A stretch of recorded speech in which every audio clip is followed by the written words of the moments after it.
Sultana copyright 2025 Vincent B. James. All rights reserved. This is a work of fiction. No part of this publication may be reproduced, distributed, or transmitted in any form or, by any means, including photocopying, recording, or other electronic or mechanical methods, without the prior written permission of the publisher, except in the case of brief quotations, embodied in critical reviews, and certain other non-commercial uses permitted by copyright law. First edition, 2025, published via Kindle Direct Publishing, ISBN 97800.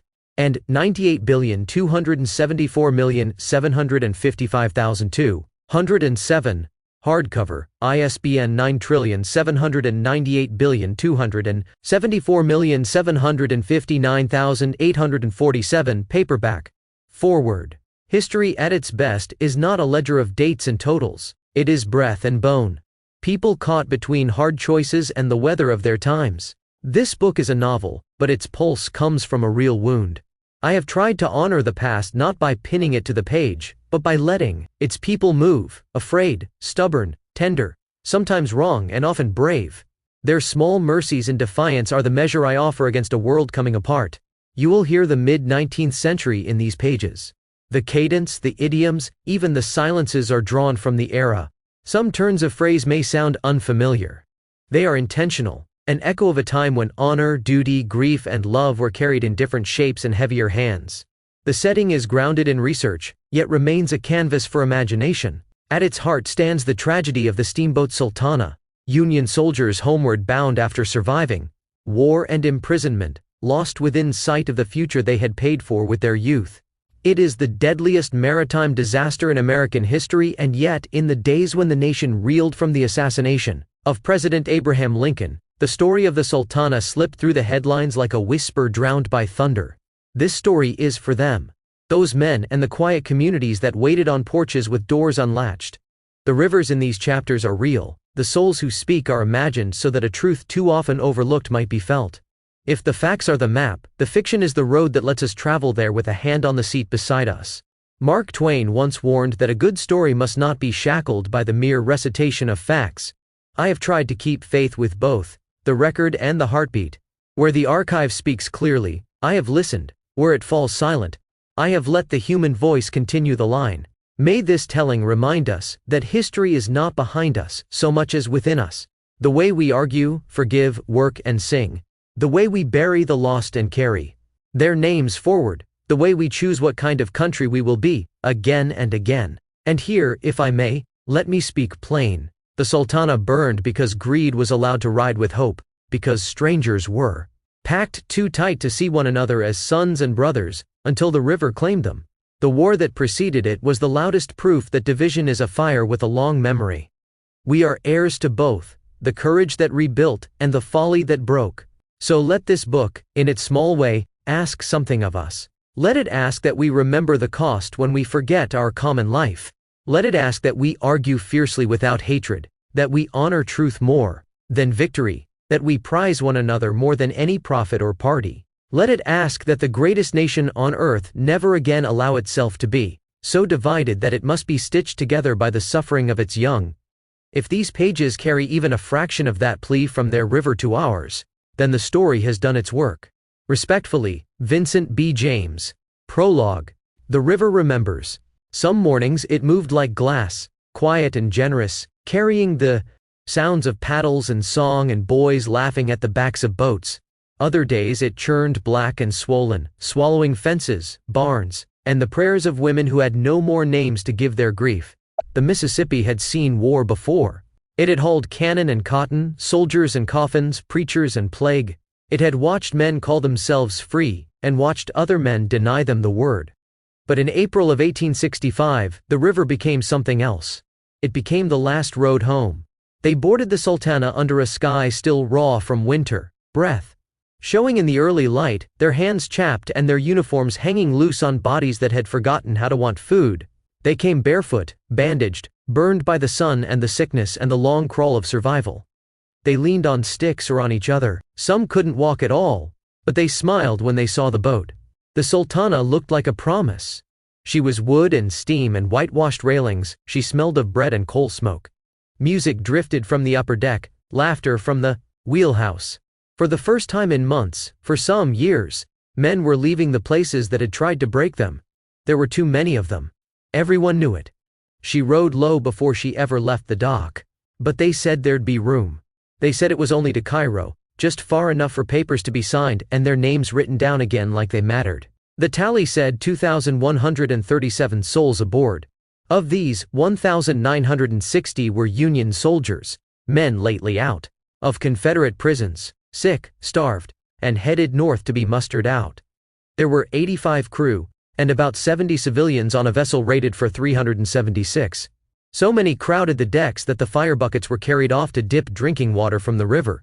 Some of them carried letters home, tucked in boots or against ribs, each line written with a trembling hand that didn't quite believe in peace yet. Others had nothing but the names in their mouths, the ones they whispered over and over like talismans: Mama, Anna, home. And still others were too quiet, too used to silence. Men who had learned not to hope out loud. The Sultana pulled out just after sunset, her twin paddle wheels throwing off diamonds in the firelit dark. The river opened before her, wide, familiar, deceiving. No one knew, not really, that a boiler was weak, that the greed of men had weighed her too heavy, that fire and water had made a pact, but the river did. The river always knew, and in the early hours of April 27th, with the moon hanging low and the soldiers sleeping stacked like cordwood, the Mississippi bore witness one more time. It saw fire. It heard screaming. It took the weight. And then it kept moving, because that is what the river does. It carries. It devours. It forgets. But this time we won't. Let this book be the thing the river could not hold. Let it remember what the water tried to take. Chapter 1. The Land Between the Rivers. Summer 1849. Danville Landing. Tennessee and Big Sandy River confluence. Tennessee. The land remembered long before the people did. Before the first fences, before the sound of sawmills and riverboats, the Chickasaw hunted these ridges and bottomlands where the Big Sandy fed into the Tennessee. The air there was thick and forgiving, full of hickory smoke, frogs and river mist that rose like ghosts at dawn. Deer paths cut through the cane, and in spring, the dogwoods bloomed so white the woods looked dusted with snow. When the treaties came in 1818, the Jackson Purchase, which ceded all land west and south of the Tennessee River to the United States, the wagons and soldiers followed, and most of the Chickasaw families packed their lives and headed west, following the long line toward Indian Territory. But not all went. Some stayed behind, by marriage or defiance or simple exhaustion. One of them was an old hunter named Hushi, who refused to leave the land where his father was buried. And when the last tribal chiefs rode west, a white settler from Kentucky named John Culpeper offered him coin for a piece of the land and in the same bargain, took a Chickasaw woman for his wife. The neighbors said he'd bought her, and perhaps he had, though in time they came to live, as any husband and wife did, quiet, enduring, shaped by the seasons and each other. They raised a daughter named Mary, who inherited her mother's eyes and her father's stubborn pride. Mary grew up in the old Chickasaw way, learning the woods, the herbs, the water's moods, and, when she married a wandering white trapper named Jackson, she stayed where she'd always been. From that union came a single child, a girl they named Culpeper. Culpeper Jackson, named after her mother's father, the old man who had once traded for his wife and land to make a home. By the time the war came, people in the Big Sandy country said the Culpeper woman had Indian blood but the hands of a healer. But this story begins long before the war, when she was still a barefoot girl living on the edge of the timber, and the sound of a steamboat whistle first echoed down the valley. The river landing, summer 1849. Tennessee was still raw country then, half river, half wilderness, and every town clung to the water like a lifeline. The Belle of Paducah nosed into the Danville landing just after dawn, her whistle scattering herons from the shallows. Steam rolled across the river, thick and white, turning the air hot and close. From the deck, Brody Mallory, age 12, watched men on the dock shuffle like ants, unloading barrels and blankets, shouting over the hiss of valves. The Danville landing was just south of the confluence of the Big Sandy and Tennessee rivers. His father, Elias Mallory, a hard-trading merchant from Illinois, came south twice a year to barter corn, cloth, and to iron tools for whiskey, hides, and cotton. Brody was along this trip for learning's sake, though so far he'd learned more about boredom than business. The river smelled of mud and fish and firewood smoke. Brody leaned over the rail, squinting at the shore. Beyond the landing stretched a world unlike home. Rolling woods, corn patches, cabins half hidden by vines. He heard someone singing out there, faint and high, in a language he didn't know. They were to stay 3 days while his father settled his trades with a man named Tull. During the day the bell served as warehouse and hotel. At night her deck lanterns reflected on the dark water like yellow moons. Brody and the other crewmen took their meals aboard, beans, corn mush, salt pork, and slept in narrow bunks that smelled of damp oak. But his father, busy with his ledgers and whiskey merchants, granted him one indulgence. "You can go ashore," Elias said, "but be back by dusk. Stay where I can find you. These folks ain't all civilized." Brody nodded, trying not to show how the warning both thrilled and frightened him. The girl at the edge of the woods. On the first morning, he wandered the landing, kicking at stones, watching hogs rooting beneath wagons. He followed a footpath away from the dock, through a tangle of sumac and sycamore, until he came upon a small clearing where 2 women bent over a line of drying herbs. One was older, hair streaked silver. The other was a girl near his age, barefoot, dark-haired, her skin the fine color of river sand. She looked up, startled but unafraid. "You lost?" she asked. Her voice was low and musical, with a drawl different from the riverboat men. "No, ma'am. I just wanted to see where the trail went." The older woman gave a short laugh. "All trails go somewhere, boy. Some you best not take." She turned back to her work, hanging bundles of leaves from a willow pole. The girl watched him a moment longer. "You from the steamboat?" "Yes, ma'am. The Belle of Paducah. My pa's trading. I seen it come in. Big as a mountain." She grinned then, quick, shy and gone as soon as it appeared. He asked her name, and she said simply, "Culpepper." No title, no more. When he asked if she lived nearby, she pointed toward the ridge. "My mama's cabin's up there. My granddaddy's before her. We've always been here. What are you doing with those plants?" he asked. She held one up, long stem, white blossoms. "Boneset. For fevers," she said, rolling the stem between her fingers until the scent of crushed leaf rose sharp and green. He nodded as if he understood. She laughed softly, seeing through him. "You ever had fever, river boy?" "I've been sick." "Then you don't forget what cures it." That day he stayed longer than he meant to. She showed him the spring where clear water ran cold over brown stones, the hollow tree where bees made honey, the stand of herbs she said could stop bleeding if crushed right. When he asked how she knew all that, she said, "My mama taught me. Her mama taught her. Same as your folks teach you about boats." When the sun began to dip, he heard the steamboat's whistle call across the valley like a long sad horn. He ran back, arriving breathless at the gangplank just as his father appeared. "Where've you been, boy?" "Just walking," Brody said. "Met some folks?" His father grunted. "Stay close. We're not here to make friends." That night, Brody watched the ridge where she'd pointed, the dark line of trees cut with fireflies. Somewhere beyond them, he thought, the girl called Culpepper was still awake, listening to the same river he was. 3 days. The Belle stayed at the landing for 3 full days. Each morning, Brody went ashore, following the same narrow trail through the brush until he found her. Sometimes she was alone, sometimes with her mother. They spoke more each day. She showed him how to strip willow bark for pain, how to find sassafras root by its smell, how to tell a moccasin track from a muskrat's. He told her about the river towns and the steamboats with chandeliers in their dining rooms. She listened as if he were describing another world. They didn't touch, not once, but a kind of quiet trust grew between them, fragile as a spider's thread. When he left that 3rd evening, she gave him a sprig of dried lavender to keep away bad dreams. He kept it pressed in his ledger book for years.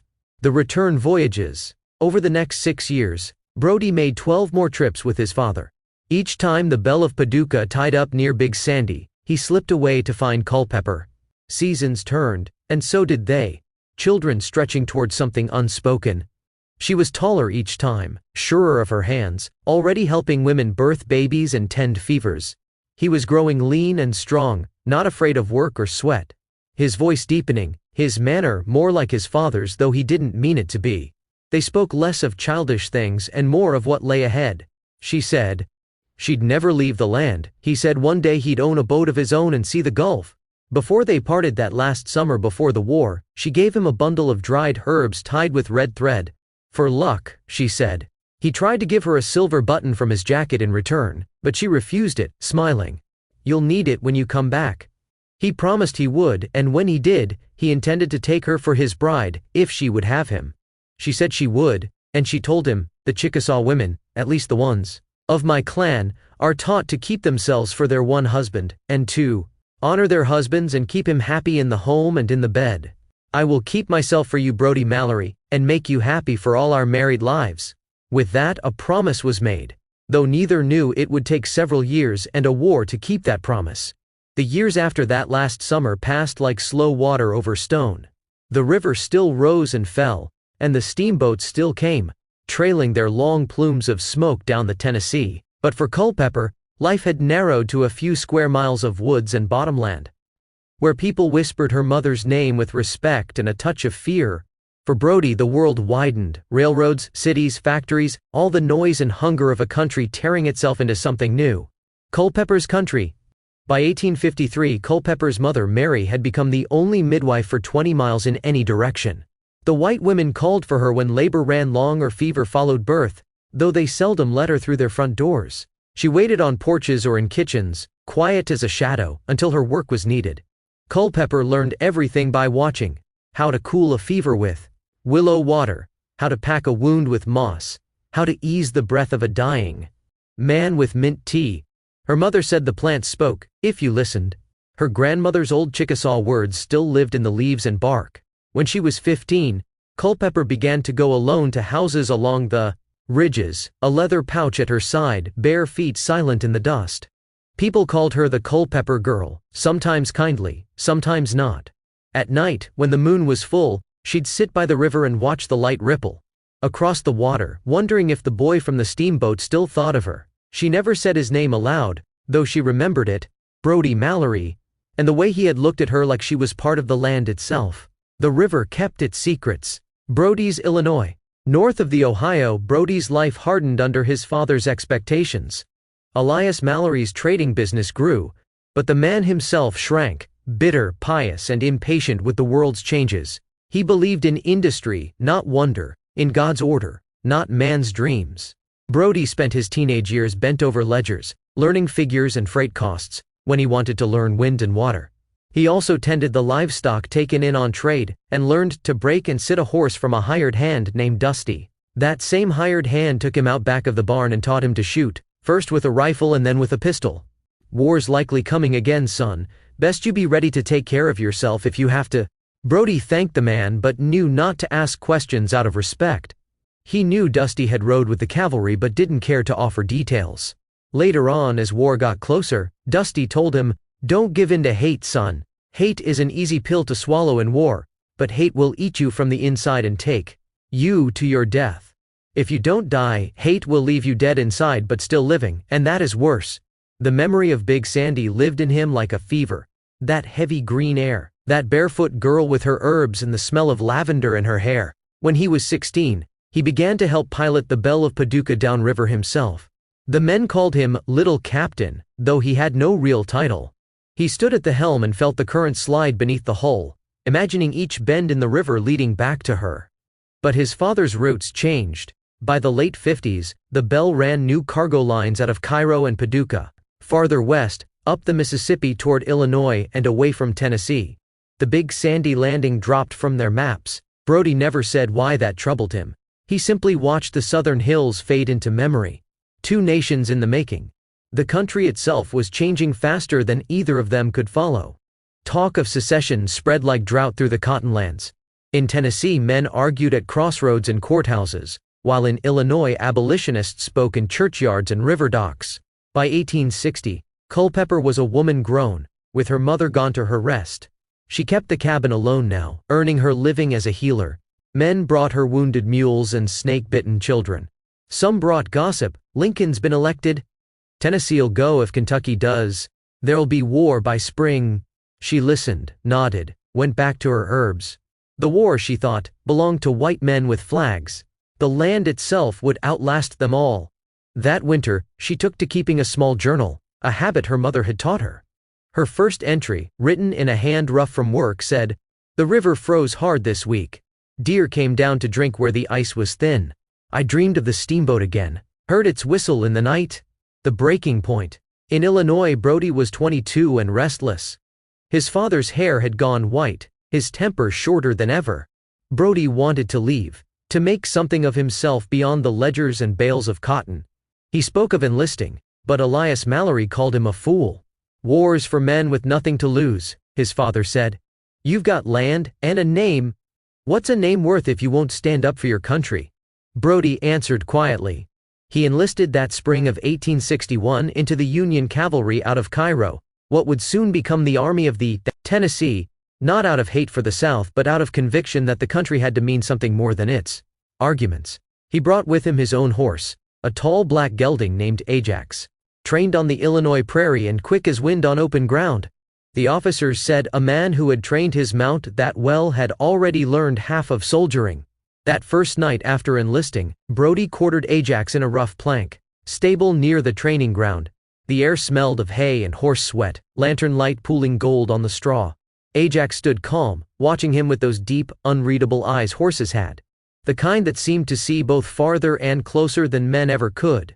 Brody removed the saddle and rubbed him down, the currycomb, whispering through the coat like it was silk. Ajax flicked an ear, then turned his head slightly, as if to catch Brody's words before they came. "Well, old boy," Brody murmured, "looks like it's you and me now." He spoke softly, the way his mother used to when quieting him after bad dreams. "They say this'll be over by Christmas, but I've got a feeling it won't. Men are too proud, and pride makes a long war." Ajax stamped once, then sighed, shifting his weight. Brody smiled. "You don't care who's right, do you? Just need me to keep us out of trouble." He brushed the black coat until it shone like wet coal, then laid his palm against the horse's neck, feeling the pulse of a living thing that trusted him. Without question, that steadiness comforted him more than any sermon or flag. "You're a good one," he said. "Strong back, clean legs. You'll carry me far if I do right by you." The stable was still but for the soft chew of hay and the occasional jingle of a halter. Brody leaned against the rail, staring at the lantern flame until it blurred. He thought about what waited ahead, the drills, the marches, the sound of rifles cracking through morning fog. And somewhere, under all that, the memory of a girl beside a river who'd once taught him to strip bark from a willow tree. He let the thought drift out into the straw-scented dark. Ajax flicked his tail and snorted softly, like he agreed with something Brody hadn't said out loud. Brody thought of freedom in simple terms, the kind his mother had spoken of when she was still alive, to choose your own work, your own road, your own heart. As he rode and trained that summer, the world smelled again of pine and rain and river mud.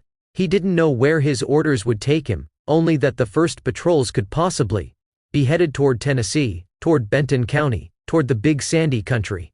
Somewhere beyond those green hills, a woman still lived who once showed him how to strip bark from a willow tree. He wondered if she'd remember his name, or if she'd see only another soldier in blue. One more stranger in a war that was coming for them both. First engagement. Autumn had turned the land copper and gray by the time Brody Mallory boarded a transport steamer and headed for their first planned engagement. The war was still young then, full of speeches and banners and talk of quick victories. Belmont would strip all that away. They came down river from Paducah aboard transports, the Belle Memphis and a half-dozen others, engines chuffing white steam into the morning haze. The Mississippi squadron of gunboats, the Tyler and the Lexington, waited to provide covering fire. Grant's plan was simple: strike the Confederate camp opposite Columbus, Kentucky, burn their supplies and cut out before the guns on the bluff could turn the river into a slaughter. Brody rode with the cavalry detachment tasked with covering the landing and keeping the flanks clear. They hit the bank in a tangle of mud and cypress roots, rifles clattering, men half running. Ajax balked at the gangplank, hooves slipping, nostrils flaring at the swamp and powder stink. Brody steadied him with a low word and swung up into the saddle. 2 Colt 1860 Armies rode his hips, 44 caliber, 6 shots each, an indulgence most troopers couldn't afford. He carried them for one reason: to keep shooting when others stopped to reload. The right side Colt sat in the government flap holster. The second rode his left, butt forward in an identical right-handed holster, set for a right-hand cross draw so his left hand never left the reins. When someone asked if the rig met Army standards, Brody only shrugged. If the president wants a parade, I'll stow the spare in my saddlebags. Until then, if there's any chance we'll be trading lead, I'll risk being out of uniform. The first fight went their way. Grant's men swept through the rebel camp, driving the graybacks into the timber, taking prisoners, and setting fire to tents and wagons. Brody and his company cut down a small countercharge that came. Too fast and too loud, the horses screaming through the smoke. For a few shining minutes it felt like victory. Then came the counterattack. Across the river, Confederate reinforcements from Columbus poured in. Fresh troops, loud with vengeance, their artillery pounding the flats. The Union line, scattered and giddy from success, folded in confusion. Men who had been cheering minutes earlier now stumbled through the smoke, their faces gray with fear. Grant's voice carried above the chaos. "Form up! Back to the boats! Keep your order!" Brody heard it and wheeled his mount, trying to stem the tide. He saw a line of bluecoats breaking toward the boats, and beyond them the gleam of bayonets closing fast. He drew his first Colt and fired from the saddle. 1, 2, 3. Intentional shots into the oncoming line, the pistol kicking in his hand, smoke curling around the horse's neck. A rebel sergeant went down, then another man spun backward into the mud. Brody holstered the half-spent revolver and drew the second, cocking the hammer with his thumb as he brought the big pistol into action. His detachment caught up and gave supporting fire. The world collapsed into noise and motion. Gunfire hammered the air, horses screamed high and thin, and black powder burned bitter in every breath. Brody drove the flank of the retreating line, firing from the saddle, voice raw as he shoved men back into shape. His Colts answered in a hard rhythm, the beat of a drum you couldn't outrun. When the cylinders clicked empty, he holstered his pistols, drew steel, and shouldered in beside a gun crew fighting their field piece toward the riverbank. "Move, damn you! Get that piece aboard or we lose it!" The wheels hit ruts and slick clay, the men heaved. Bullets ripped past with a wasp's spite. Ajax felt the battle before he understood it. Powder-sour air, heat against hide, the thud of spent lead in mud, the stink of fear pouring off men and animals alike. His ears saw what eyes couldn't. A rip of sound to the left, the whip crack ahead, the deep boom that shook his ribs. He flinched as a round brushed his shoulder, a hot finger across muscle, and shuddered harder at the sound of other horses dying, legs folding, iron skidding on stone. A last ragged scream torn loose. The ground jumped under his hooves. His vision tunneled to the next foothold, the next breath, the next command from the weight on his back. Forward, steady, now. The men shoved the gun up the planks and onto the barge while shot stitched the river into white tatters. Ajax took the last leap to the deck, lungs rasping, neck lathered, eyes wide, nostrils flaring. The Belle Memphis lurched off the bank. On the open deck, Grant watched the rebel guns blink on the bluffs, flash, smoke, delayed thunder, his face calm, coat torn, hat brim flecked with ash. Brody reloaded one Colt at a time, movements neat despite the tremor in his hands, the other Colt heavy and ready at his side. He breathed out between his teeth, Ajax blew with him, a long, shaking breath that carried powder and river and the iron taste of surviving by inches. "You did good work, Captain," Grant said quietly. "We'll have to call this a lesson." Brody glanced at him, a half smile beneath the soot.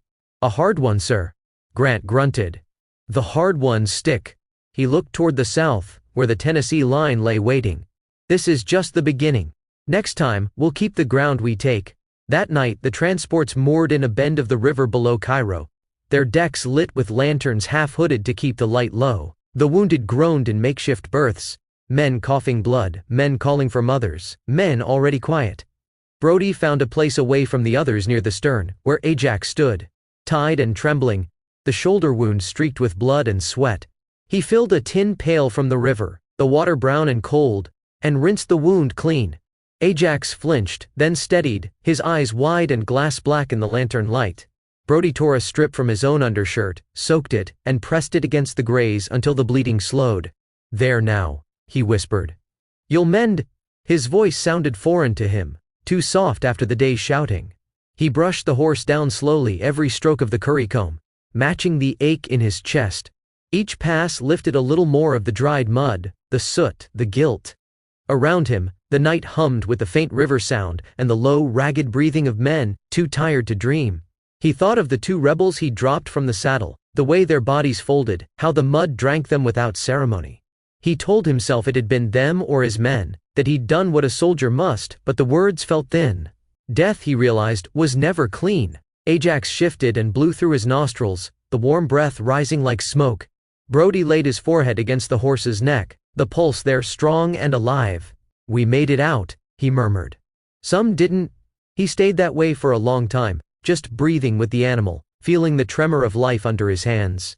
The lantern swayed, the light sliding across Ajax's flank like river water. "Next time," Brody said softly, "I'll be quicker, smarter.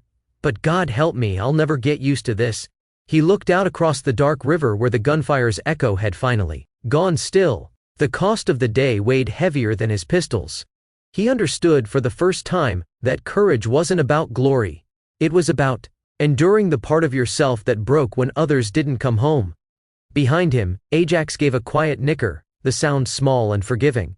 Brody ran his hand down the horse's muzzle and whispered, "Good boy."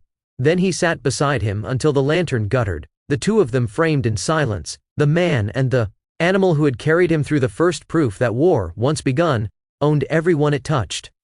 Chapter 2. Fort Donelson. February 8, 1862. Grant's camp north of Fort Henry, Stewart County, Tennessee. The camp smelled of coffee and damp wool. Men moved like ghosts. Between wagons oiling tack and fussing with bridles, a pair of river pilots argued low at the edge of the timber over charts and currents.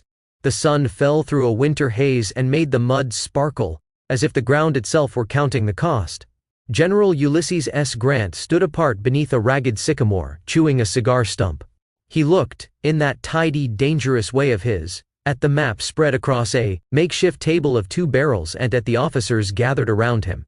Brody Mallory had been with Grant since morning. The general trusted the young cavalry captain's eyes, and the way he kept his mouth when words were not to be wasted. "Fort Henry's in our hands," Grant said without preface, fingers tapping a river line. "Foot's gunboats did the talking. Now I'll have Fort Donelson. But I don't want any damn surprises on my flank while I do it." A colonel muttered about logistics, another about bridges. The words pooled and sank like stones. Grant's chin tilted toward Brody. "Mallory." Brody stepped forward, steadied by the simplicity of the summons. He had the look of one who slept little and moved with purpose honed into habit. An officer of horses more than of speech. "Sir, you'll take a recon party," Grant said, voice flat. "Ride south along the river, Johnson's Ferry and points between. Keep an eye on crossings, supply boats, any rebel pickets that mean to trouble us. I want eyes. Keep me aware of what the damned rebels are doing while I do business at Donelson." Brody's mouth gave a small, quick twist at the last phrase, amused, not impertinent. "Yes, sir." Grant folded his map with a slow hand and looked at him like a man testing a bridge by standing on it. "Stay east side of the river. It should be safer that way. Keep an eye out for gunboats. Get names of the boats if you can." Brody found himself smiling, polite and sharp. "With all due respect, General," he said, the words warmed by a lifetime of being careful where he planted them. "If I'm going to find out what the Rebs are doing, I need to get in their own backyard. I can cross at Paris Landing, cross the Big Sandy north of Camden, then check Danville and cross back at Johnson's Ferry. They won't dock boats back in the bays for fear the water will drop and ground them. Coming back we'll be on the high side of the river, on the ridges, so we can see activity on the water." He let the suggestion land. "With any luck, if they chase after us, they'll chase shadows halfway to Jackson." There was a pause long enough to hear the river breathe. "It sounds like you know the area then," Grant said. "Yes, sir. I spent some time there as a boy." Grant roved his gaze over the cavaliers stacked at the edge of the clearing then. As if finishing a thought that had hung in the air for years, he nodded once. "Mallory, you know the price if that goes sideways. You and your boys will be sitting in a Reb prison camp, or worse." He folded his hands, cigar stub between his fingers. "All right, cross if you must. But you ride quiet, don't give them cause to believe you're looking for trouble. Get what I need and come back. You understand me?" "Yes, sir." Brody's voice was steady. The ground beneath his boots felt like a ledger he could balance, one more account, in a life that had begun to tally itself in bloody figures and small mercies. Grant locked eyes with him a moment longer. "Keep the damned rebels off my ass." When Brody turned away, the men at his back straightened. He walked to his horse as if he had already been assigned the river itself, its bends, its hidden shallows, the wagons and lonely cabins along its banks. He issued orders with quiet economy: 2 lieutenants, a dozen troopers, a scout who knew the bottomland like the back of his hand. Pack light for speed, 2 days' rations and a canteen each. Pistols serviced, carbines oiled. He watched as the men prepared and thought of Culpepper's willow bark and bone set, of a girl with a name like a place, a woman who had taught him where the useful plants grew. He could have taken the order like any other: patrol the east, shadow the river, and he would have done it. But there was a hunger for truth that sat behind his ribs, the same hunger that had once sent a 12-year-old boy running into a clearing to see the world unfold. If there were rebels near Big Sandy, he wanted them seen by someone who could tell Grant not only that they were there but what they meant. Were they moving a hidden battery? Were they rustling men away to some worse purpose? Or were they farmers, frightened and ragged, coaxed into laying down tools for a cause not their own? Those distinctions mattered to Grant. They mattered to Brody. A lieutenant approached, square-jawed, polite. "Sir, we'll ride at dawn?" "Dawn," Brody said. He looked at the map one last time. Somewhere along that line the Big Sandy ran into the Tennessee, a tangle of creeks and ridges where the land liked to hide itself. He thought of the girl by the drying herbs, of the sprig of lavender, wrapped in his ledger, of promises made in boyhood that were not yet bargains but might be soon. He shouldered the weight of his authority and the memory of everything that made him human. To Grant he was a man of action. To the river, he was merely another rider. To Culpepper, he did not yet know, he might be nothing more than the echo of a childhood day. Ajax. Later, when the orders were given and the camp had gone half silent, Brody went to where Ajax was tied under a stand of river birch. The horse lifted his head at the sound of boots in the mud and nickered softly, the sound small against the restless wind. "Easy, boy," Brody murmured, laying a hand on the black neck. "Tomorrow we ride light, just you and me leading the way." He ran his hand along the bridle strap, checking for cracks, then crouched to lift a front hoof. With practiced ease he drew a small hoof pick from his saddlebag, a tool he always carried as natural to him as his Colts, and worked the packed mud and gravel out from the iron shoe. The horse shifted its weight, patient, used to the ritual. Brody scraped until the hoof was clean, then ran his thumb along the frog, making sure no sharp stones had lodged beneath. "Can't have you going lame, old boy," he said quietly. "Not when I'll be needing your good sense more than mine." He checked each hoof in turn, cleaning, feeling, tending, as the night stretched thin around them. The campfires burned low, and the distant murmur of men talking about home came and went like a tide. When he finished, Brody leaned against Ajax's shoulder for a long moment, breathing in the smell of leather, sweat, and earth. "You and me," he said softly. "We keep each other sound." Ajax turned his head slightly, warm breath on Brody's sleeve, and the captain smiled. In that quiet act, the care, the companionship, the simple work of keeping something alive, Brody found a steadiness that no map or order could give. Tomorrow, there would be mud, and smoke, and risk. But for that moment there was only the horse, the river wind, and the promise of dawn. Chapter 3. The Ride South. February 1862. Dover and the Cumberland Crossings. Stewart County, Tennessee. The horses were saddled before first light, breath rising like smoke in the cold air. Frost rimmed the riverbank grass, and the sky was the color of worn pewter. Brody cinched his saddle tight, checked his pistols, and looked down the line of men waiting. In the dim, 12 troopers in blue wool, all lean from the campaign and quiet with purpose. "Mount up," he said. "No talking while we travel. Johnson?" "Yes, Captain?" "What's it mean if I hold up one finger?" "Single file, Captain." "Good," Brody replied. "Simmons, what if I hold up 2 fingers?" "Travel in twos, Captain. Side by side." "Excellent," Brody said. "Wallace?" "Yes, Captain?" "What's it mean if I hold up 5 fingers?" "Captain, I'm sorry, sir, but I ain't never seen that signal." Brody sat silent for a long minute, Wallace squirming in his saddle. Finally he said, "If I hold up 5 fingers it means follow me and run like hell." Wallace broke into a grin. "Well, Captain, I hope I don't ever see that sign." Brody laughed. "Me and you both, Wallace. Me and you both." They rode out at daybreak, hooves muffled on frozen ground, the Tennessee River sliding west through mist at their flank. The sound of the army faded behind them, no bugles now, only the creak of leather, and the low, steady rhythm of horses breathing steam. By mid-morning, they reached Paris Landing, where a single barge sat moored, her captain half buried in his coat, and watching them with open suspicion. A wiry man with a gray beard and tobacco-stained fingers. He squinted as the patrol drew near. "Where you boys headed in such a fine hurry?" he called, voice echoing off the river's stillness. Brody reined up his horse, deadpan. "Memphis," he said. "We get a week off for good behavior." The man barked a laugh and spat into the mud. "Boy, you can't go there wearing them blue uniforms. They'll hang you before you can order breakfast." "Yeah," Brody said, easy, a half grin curling his mouth. "We know. We'll change 'em before we get there. Anywhere in Paris you'd recommend for civilian clothes?" The barge captain shook his head, muttering, "Not really, not now, Yankee fools," but the laughter softened his suspicion. He waved them on with a careless flick of his pipe. Brody touched his hat as they reached the far bank. "Safe travels, Captain." "Safe ain't what the river gives, Captain, but I appreciate the sentiment," the man replied, already turning away. They rode west from Paris Landing at a good trot, following a road half swallowed by winter weeds, then turned south toward Camden. The scout, a wiry Tennessean named Philip Tucker, dressed in a patched gray coat and civilian hat, rode ahead, his movements loose and unhurried, the way of a man who knew every bend of the river and every lie it told. From time to time Tucker doubled back, quiet as a fox, to murmur what he'd seen. A wagon trail fresh with hoof prints, a smoke column fading near the tree line. Brody listened without interruption, weighing every word like it might be his last safe mile. By late afternoon they skirted 5 miles north of Camden, turning east toward the river to avoid the town. Brody's orders were clear: observe, not engage.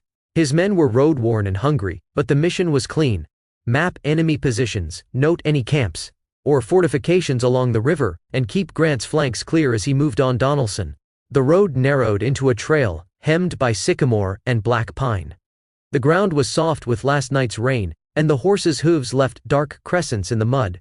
A gray heron lifted from the shallows as they passed, slow and heavy, its wings catching what little light remained.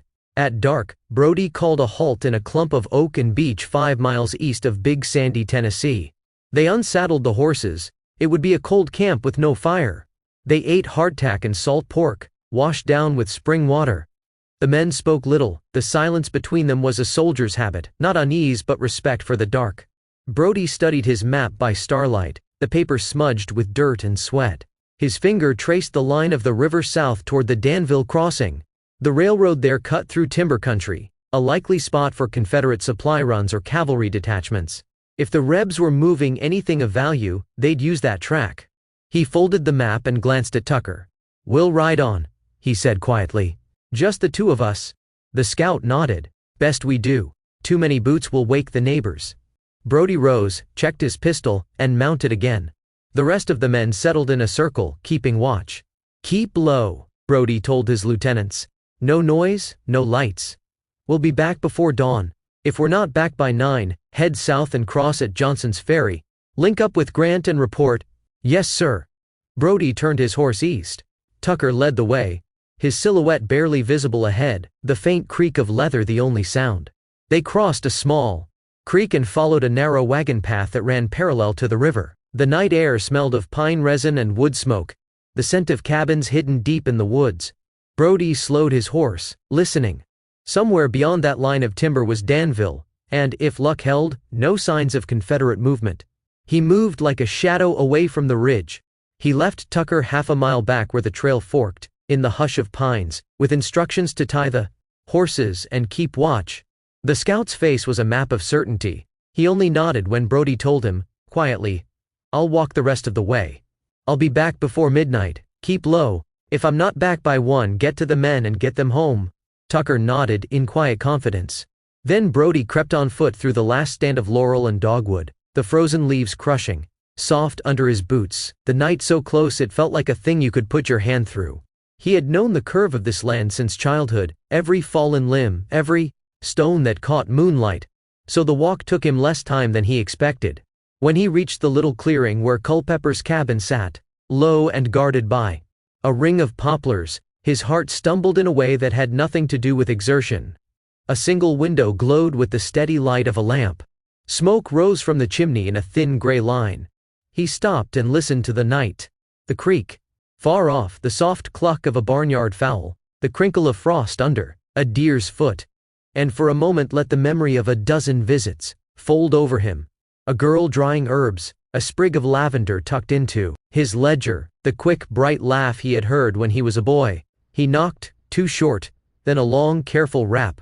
No shout, no clamor, just the kind of knock a neighbor makes when the hour is private and the meaning urgent. The door opened before he could step back. Culpepper stood there in a faded gown, hair loosened from its daytime braid, lamplight throwing a hard gold across her cheekbones. Recognition came to her like breath. It was in the tilt of his chin, the set of his shoulders, the way his head cocked with attention when she talked. For a second she did not speak, only her eyes moved, searching the face of a man she had stored away in the hollow of memory. Brody? Her voice was small, the name a thing she had kept folded under her ribs. Yes. He let out a breath that trembled with more than cold. It's me. She stepped back a fraction to let him in. The cabin smelled of boiling herbs and warm bread, of smoke, and the faint medicinal tang of willow and mint. He took off his gloves and hat, and for a moment they simply regarded each other across the narrow room, unsaid years passing like mail that had finally come to hand. I wanted to make sure you were safe, he said, the sentence a quiet hammering. I couldn't think of sleep until I knew. Her face softened and then settled into the steadier line she had worn these last years. You should not come here, Brody Mallory, she said, not scolding, only matter of fact.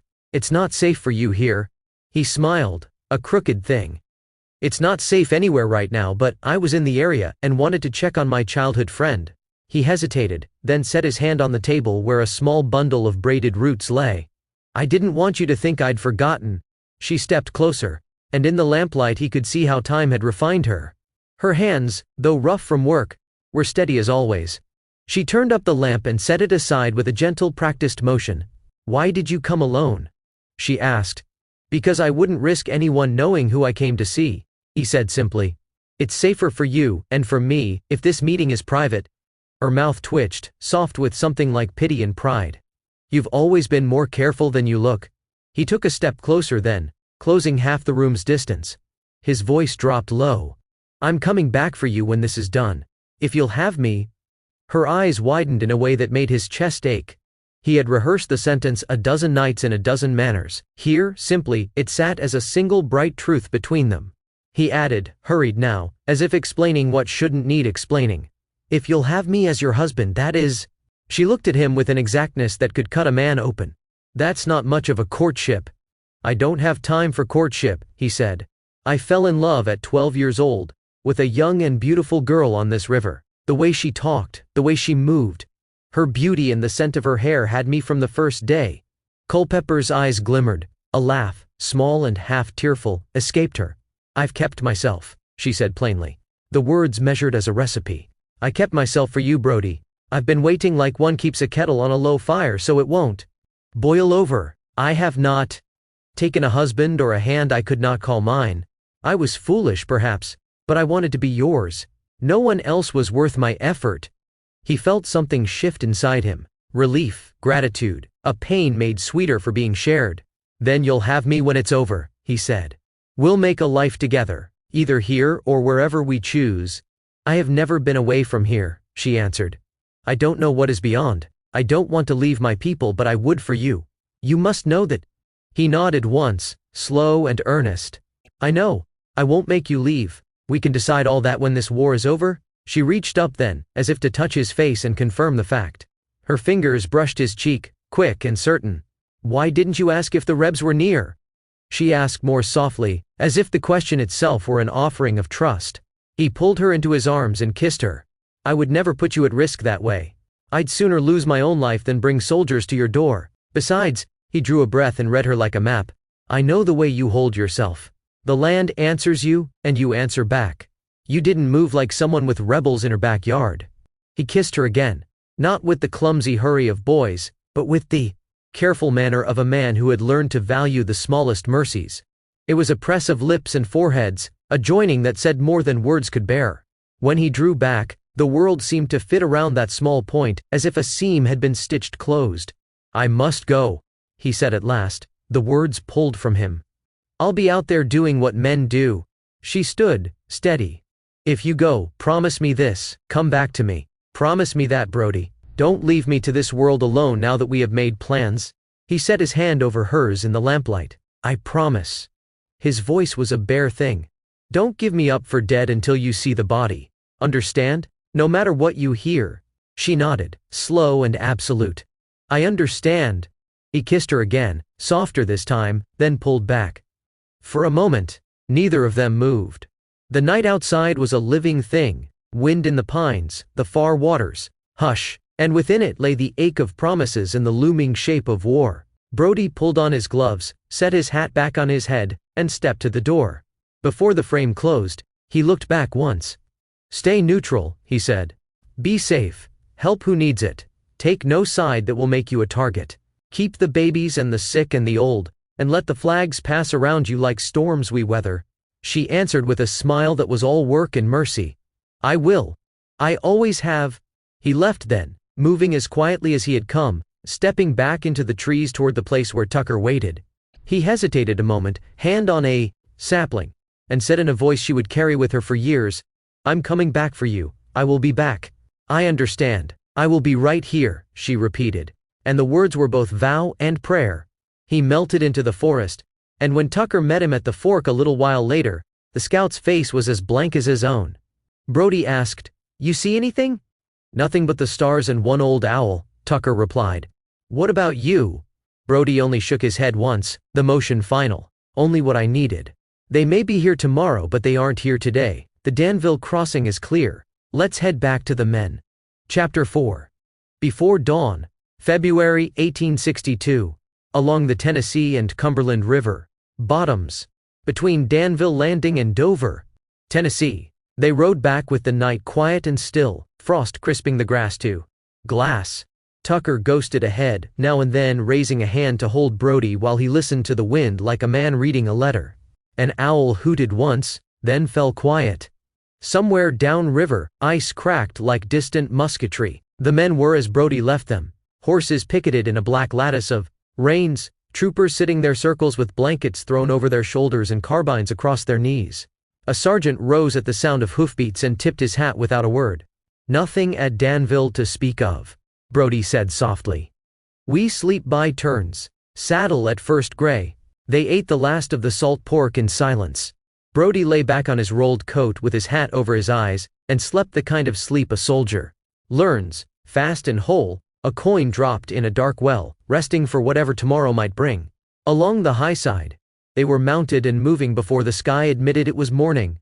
A faint seam of pewter opened in the east, the kind of light men learn to ride by. Brody kept them on the trail to Johnsonville, riding most of the time at a trot. From the ridges they crossed, the Tennessee was a ribbon of dull tin, smoke from unseen stoves stood in straight white strings above the far bank. Tucker pointed with his chin. Flatboat scar there, see the scrape on the sandbar? Been a day at most? Brody saw it. Mark it, he said, and one of the lieutenants scratched a neat note on the map margin. They moved south in fits and starts, ride, glass the river, listen, then ride again. No pickets, no camps. Only the stubborn signs of people trying to make a winter during a war. Near a bluff of broken rock they heard first the beat of engines, low, patient, deliberate. A pair of stacks shouldered into view around a bend, 2 Confederate paddle-wheelers moving north. They went by like houses that had learned to swim, their casements dark as shut eyes. Keep below the crest, Brody said. The patrol hunkered among broom sedge and young pine while the boats slid by, black flags of smoke furling and unfurling in the cold. Names? A lieutenant whispered. Save your breath, Brody murmured. Grant said get 'em if we could. Today we can't without waving our hats. We'll have other chances. The boats passed. The river resumed its ordinary hush, and the patrol eased forward again. Camden bypass. By noon they'd cut a shallow arc south and east to skirt Camden a second time. Tucker doubled back with word of a wagon trace south of town, 2 horses shod front shoes only, headed toward the bottoms, he said. Could be farmers, could be foragers. Either way, not our fight, Brody said. We'll take the road to Johnson's Ferry and cross back before dark. They trotted in twos along a muddy road where the wind smelled clean and sharp. Now and then, Brody's eyes drifted east. past the timber, past the drawn gray river, toward a cabin he could almost see when he wanted it badly enough. He let the thought live and then put it away, folded like a letter back into his coat. Johnson's Ferry. Mid-afternoon laid a cold hand on the water. Johnson's Ferry was as Brody remembered. 2 scabbed posts at the landing, a rutted road falling to the bank, the ferry, flat itself pulled high and lashed to a stump against the winter rise, big enough to take them all at one time. No men, no smoke. The river talked in little wet syllables at the roots. Load 2 at a time, Brody said. No noise. Keep the horses easy. They slung a rope ferry and worked the patrol across in slow, neat bites. The current shouldering at the flat like a mule testing a fence. Tucker loaded last, the set of his jaw saying he trusted the river no more than he had to. On the east bank, Brody drew them up beneath a stand of sweetgum and let the horses blow. He looked south and west, judging distance and hours against a sky that had turned the color of old pewter again. We've what we came for, he said. No camps along the river, ferries quiet, stragglers at most, no gunboats running. Grant can lean on Donaldson without a thorn in his side from this quarter. Then we make him the gift, the sergeant said. Brody nodded. We make it before midnight. Return thread. They rode light and straight for camp, the cold coming on with that quick animal's step it has at dusk. Once, a deer broke from the cane and loped across. The trail ahead of them, white flag up, gone like a rumor. The men warmed their hands at the horses' necks, and spoke only when they had to. They made the Army's outposts well after full dark. Countersigns were traded in the hush of trees, and the strange comfort of many men settled. Over them, fires banked, kettles muttering, the smell of coffee and horse piss and wool. Brody dismissed his troopers to their blankets, and walked through the camp glow to the lamplight he knew would mean headquarters. Grant stood over a crate that had become a desk, sleeves shoved up, cigar pulling a small red star in the dark. He looked up once, took in Brody's face and did not waste the moment with questions. Well? River clear from Paris Landing to Danville and back to Johnson's Ferry, Brody said. No organized pickets. Flatboat marks fresh yesterday. Civilians mending fence. 2 empty Confederate transports upriver. Couldn't name without spooking 'em. You can turn to Donaldson with your west flank quiet. Grant's eyes narrowed with the kind of relief that never smiles. Good. He tapped ash into a tin lid. That's worth more to me than a battalion of guesses. Brody inclined his head. We'll ride again at your word. You'll ride after a hot meal, Grant said, as near to kindness as a man in that weather could afford. He studied Brody a beat longer. You look like you've seen a ghost and shook hands with it. Brody let the corner of his mouth move. Just old ground, sir. Grant grunted. Old ground makes new men. He jabbed the cigar toward the map. Get your rest. Tomorrow we put our hand in the lion's mouth. Brody saluted and turned away, the river's hush still inside him, the taste of mint and smoke lingering like a vow. Chapter 5. Fort Donelson. February-April, 1862. Fort Donelson and Dover Cumberland River Bluff, Stewart County, Tennessee. The road into Dover ran hard with frost, ruts like iron. The air was raw, the color of pewter, and the wind smelled of smoke and frozen mud. By the time Brody Mallory's patrol rejoined the main column, a thin snow sifted through the blackjack oaks and melted on blue coats, on leather, on the muzzles of tired horses. The Cumberland lay to their right, broad gray, a slow thing that looked harmless until you tried to push against it. Men in Grant's army said the river never stopped whispering. Even in sleep you could hear it, murmuring through the ice, speaking in tongues older than the country itself. Grant's forces wrapped Fort Donelson in a great uneven crescent, McClernand on the Union right, Lew Wallace in the center, old Charles F. Smith on the left.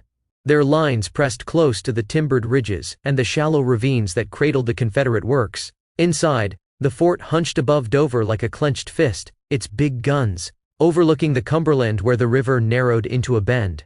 Somewhere beyond those parapets, Generals Floyd, Pillow, and Buckner argued over maps and honor and the length of a siege they were already losing. That night the river moaned under the ice, and the campfires burned low. No songs, no cards, no laughter, just the sound of the earth holding its breath. February 14. The river tries first. They heard the fight before they saw it. Around noon, the deep-throated thunder of naval guns rolled up the valley. Brody swung into the saddle and rode to a low ridge where the view opened across the Cumberland. Below, the ironclads came on in line abreast, the Carondelet and St. Louis leading, the Louisville and Pittsburgh close behind, black, smoke-choked, leviathans moving like houses that had learned to swim. Their stacks belched gray columns that blended with the sleet. When the range closed to 400 yards, the gunboats opened fire. 8-inch shells arcing through the haze, their trails faint as chalk on slate. Donelson's water batteries answered at once. For an hour the river boiled with smoke, splinters, and the hiss of molten iron. Men on both banks crouched like witnesses at the end of the world. Brodie watched through the fog of his own breath. He felt the vibration of each broadside run through the frozen ground and up the bones of his boots. The sound of war on the water was unlike anything he'd known, slow, rhythmic, deliberate, like the heartbeat of something too big to stop. Then it happened. A Confederate shell found the Essex's boiler. The explosion tore through the ship's midsection. Men were flung into the river, screaming as steam scalded them where they stood. The Essex drifted helplessly downriver, her decks a ruin of torn iron and burning cloth. The other boats, their decks shrouded in smoke and confusion, sheared off one by one. The ironclads were not gods after all. From the ridge, Brodie's troop watched the river fall silent again. The snow turned to sleet, the ice thickened at the edges, and the air stank of powder. The only sound left was the groan of timbers and the low, continuous roar of the current. He turned to Tucker, who had been counting salvos under his breath. "The Rebs still have teeth," Brodie said. "Teeth and ground," Tucker answered. "They'll make us pay for both." Night fell mean. Fires were forbidden on the forward line. Grant wanted no targets. Men huddled in their coats, stamping feet, sharing blankets and the last of their coffee. Brodie sat beneath a bare sycamore, cleaning his Colts by feel. The cold pushed needles through his gloves, and when he blew on his hands, the steam rose white. Somewhere a fiddler tried to play a tune, 3 bars of Lorena, trembling and thin, but it died before the chorus, swallowed by the dark. February 15th, the breakout before dawn, the dark moved. A wind came first, hard and raw from the west. Then the sound, a low, collective roar that grew until it became the voice of thousands. The first musket fire flared near Wynn's Ferry and Forge Roads. Within minutes, the whole right wing of the Union line was alive with motion and confusion. Pillow's Confederates, gray coats darkened with frost and mud, burst from their trenches, screaming through the timber, bayonets down, eyes wild. They crashed into McClernand's division, catching the Federals still shaking off sleep. The first volley tore holes clean through the line. Brodie was already mounted, shouting for his troop. "Cavalry to the right, saddle up, move."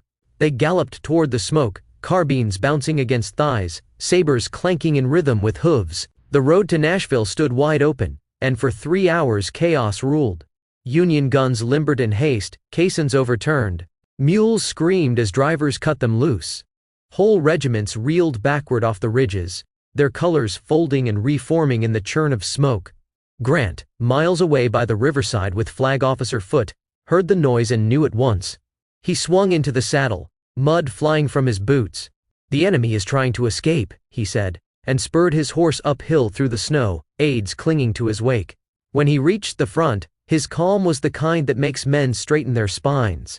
"They're leaving their fort," he said, voice level. "Then they've already lost it." Brodie's cavalry was thrown into the worst of it, ordered to hold the line's hinge while the infantry regrouped.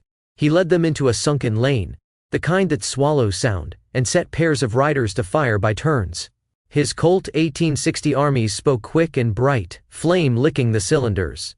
He fired 6, holstered, drew the second, fired again. The rhythm steadied him, the mechanics of survival learned long before this morning. Rebels came close enough for him to see the whites of their eyes. His horse's neck shone with sweat despite the cold, his hands were black with powder. The air was thick with burnt paper and the metallic taste of blood. "Hold this cut," he shouted, "make 'em pay for every foot." When his last round clicked empty, he pulled back behind a knoll where the reserve waited. Tucker was there, face gray with exhaustion, carbine smoking. "Sir, if they push one more time." "They won't," Brodie said. "Not hard anyway. Listen." The gunfire, which had roared for hours, was changing. The volleys came slower now, irregular. The Confederate line had reached its farthest point. They had marched out to freedom, and found themselves too tired to take it. On the right, McClernand, bruised but unbroken, rallied what was left. Grant's orders arrived like thunder: reform, then attack. They've spent their strength. At the same time, on the opposite flank, C.F. Smith, old, white-bearded, fearless, mounted his horse and gestured forward with his sword. "Give them the bayonet, boys. We'll finish what they started." His division went upslope. Through abatis and sleet, the frozen branches snapping like bones. They took the outer rifle pits above Hickman Creek before sunset, driving Buckner's men back toward the fort itself. The trap closed as the sun bled out. The same road Pillow had opened that morning now ran empty and cold, lined with the bodies of men who had believed escape was still a word. Brody rode the perimeter in the dark, his breath pluming before him. Somewhere down in the hollow, a wounded man called for water in a voice that made his stomach twist. Tucker dismounted, filled a canteen from the creek, and left it beside the voice without speaking. He knew the rebel was too far gone to save, but there was no need to let him suffer. "Pillow could have walked out," Tucker said when he came back, wiping the frost from his glove. "Could have," Brody answered. "Didn't. They bivouacked on the captured ridge without fires, the cold too deep for talk. Men lay spooning strangers and didn't care. The stars were hard as salt." Brody rolled into his blanket, pulled his coat tight around his neck, and found in his pocket the sprig of lavender he'd carried since boyhood. It had turned to powder long ago, but when he crushed it between his fingers, the faintest ghost of scent rose, the smell of her hair, of summers before the war. It was enough to remind him that the world still held gentler things than steel and snow. February 16th, no terms. Just before light, silence settled like snow. No drums, no bugles. Even the river seemed to hold its breath. White rags appeared on the parapets of Fort Donelson. One here, another there. Bits of shirts, bandages, anything pale enough to mean surrender. The news spread like fire through the camps. Men stood blinking in disbelief. Some cheered, some just sat down, too cold and stunned to move. Inside the fort, Floyd and Pillow had already fled, cowards to the last.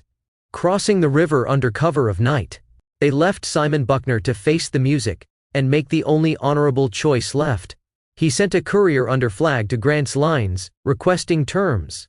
The note came back swiftly, written in a plain, unsentimental hand. "No terms except an unconditional and immediate surrender can be accepted. I propose to move immediately upon your works." Buckner read the words in silence, then nodded once. "Tell General Grant," he said, "that I accept his terms." Around 9 o'clock the surrender became official. 13,000 Confederate soldiers marched out of the works and stacked their muskets in neat, bitter rows. The air was full of the metallic rattle of arms and the strange quiet that comes after something enormous has broken. Brody rode the perimeter while the prisoners filed past. He saw boys with down on their cheeks, men old enough to be their fathers, all hollow-eyed from hunger and cold. Some looked defiant, others lost. A few nodded to the Union cavalry as they passed, as if acknowledging the shared language of survival. Brody tipped his hat when one officer saluted him. It felt like the only decent thing to do. Grant established his headquarters in a borrowed house at Dover, a clapboard structure with frost on the windows and mud frozen to the steps. Brody was summoned there in the afternoon, his coat stiff with sleet. Grant stood by a window, cigar clamped in his teeth, boots white with salt. The famous note was already on its way to Washington, but the general seemed less interested in glory than in what came next. "Your work on the right kept the road from staying open," Grant said quietly. Brody shrugged. "Smith took the ground that mattered." Grant gave a small grunt. "Everybody did their part. That's how you win a thing like this." He looked out at the field again, eyes half shut against the glare of snow. "You'll see, Captain. War's just a matter of doing your part longer than the other man can stand it." Brody nodded. He understood more than he wished. Aftermath. When the guns finally fell silent, the sound that replaced them was almost holy, weaned through the trees. The slow drip of thawing ice, the murmur of men speaking softly as if afraid to wake the dead. The captured fort smelled of powder and smoke and blood. Horses wandered among the fallen. A few men wept without sound. Union soldiers shared coffee with prisoners. One gave his coat to a shivering boy in gray. Another helped a wounded enemy bind his arm. War made enemies fast, but it made men faster. That night the sky cleared for the first time in a week. The stars came out sharp as nails. Campfires burned low and steady, allowed at last. Brody sat apart from the noise, writing by the orange light. He told no secrets in his letter, only the shape of the hills, the sound of iron on water, the way the cold made a man honest. He ended with one line: "I am coming back to you. Do not believe anything else until you see my body with your own eyes." He folded the page and tucked it beside the crushed lavender, close to his heart. Around him, the world was changing. With Donelson down, the Cumberland River lay open like a road. Nashville would fall without a siege. The Confederate line in Kentucky sagged southward, broken and reeling. For the first time since the war began, men in blue started to believe the map could be redrawn with their feet. At dawn, Brody walked to the edge of the bluff. Below, the river moved. Slow, implacable, endless. He thought of how far that same water ran. Past the ridges and fields of Benton County, past the Big Sandy and the cabin tucked beneath its trees. Somewhere, he imagined, Culpeper was standing in her doorway, listening to that same wind and believing, against all reason, that he was alive. He smiled faintly, buttoned his coat, and turned back toward camp. Orders were already being shouted. The army was on the move again. South, always south. The war had miles yet to go, and so did he. Chapter 6. Shiloh, 6 to April 7, 1862. Pittsburgh Landing, Hardin County, Tennessee. The river lay quiet as pewter in the morning light. Mist hung low across the Tennessee, softening the outlines of the boats moored at Pittsburgh Landing until they looked like ghosts tied to the bank. Brody Mallory stood near the water's edge, one hand on Ajax's reins, the other around a tin cup cooling in the April breeze. It had been 3 weeks since Donelson fell, and Grant's army had come south. In triumph, half believing the war would roll up like a carpet before them. Pittsburgh Landing, with its muddy bluffs and scatter of log huts, was more a camp than a town, but it held the pulse of a new campaign. To the west stretched fields of greening clover, oak ridges thick with spring shoots, and the old Shiloh church, a squat log meeting house giving its name to the ground no one yet knew would be blood-soaked before the month was done. Brody's Illinois cavalry detachment had been attached to headquarters. Part scouts, part couriers, part sentries for the general himself. Their camp lay upriver a few hundred yards, close enough for Grant to call, if needed, far enough to keep the horses from trampling the infantry tents. The days had been busy but not brutal, delivering dispatches between divisions, escorting supply boats from Crump's Landing, watching green recruits drill and argue and flirt with death like it was still a story in the papers. Ajax blew softly, nostrils flaring, ears forward toward the timber. Brody rubbed his neck absently. "You hear it too," he said. "This quiet's too clean." Across the river bottom, a woodpecker hammered in the distance. Somewhere up the bluff, a bugle sounded morning call. Thin and reedy in the mist, men stirred, cursing the cold. Coffee boiled. Tin plates clattered. The smells of bacon grease and damp canvas drifted together in the air. Brody had been in camps enough to know the moods they wore. This one had grown careless. Men stacked arms at night without guards, swam their horses in the creek, gambled till dawn. The veterans muttered, but no one listened. The officers spoke of marching on Corinth, 50 miles south, where the rebel army was said to be gathering. "We'll go get them where they live, Lieutenant had bragged the night before. Brody had not corrected him. He knew better than to spoil a man's courage before it was needed. That afternoon, he rode courier to Grant's tent near the landing, carrying a dispatch from General Sherman about missing pickets on the right flank. The general stood outside with his coat unbuttoned, cigar clenched in his teeth, hat pulled low against the glare off the water. His horse, Cincinnati, grazed nearby, tail flicking at flies that hadn't yet learned it was spring. "Captain Mallory," Grant said without looking up, eyes fixed on the opposite bank. "Report." Brody dismounted and handed over the folded note. "Message from General Sherman, sir. Pickets gone missing near the Owl Creek line. He suspects deserters."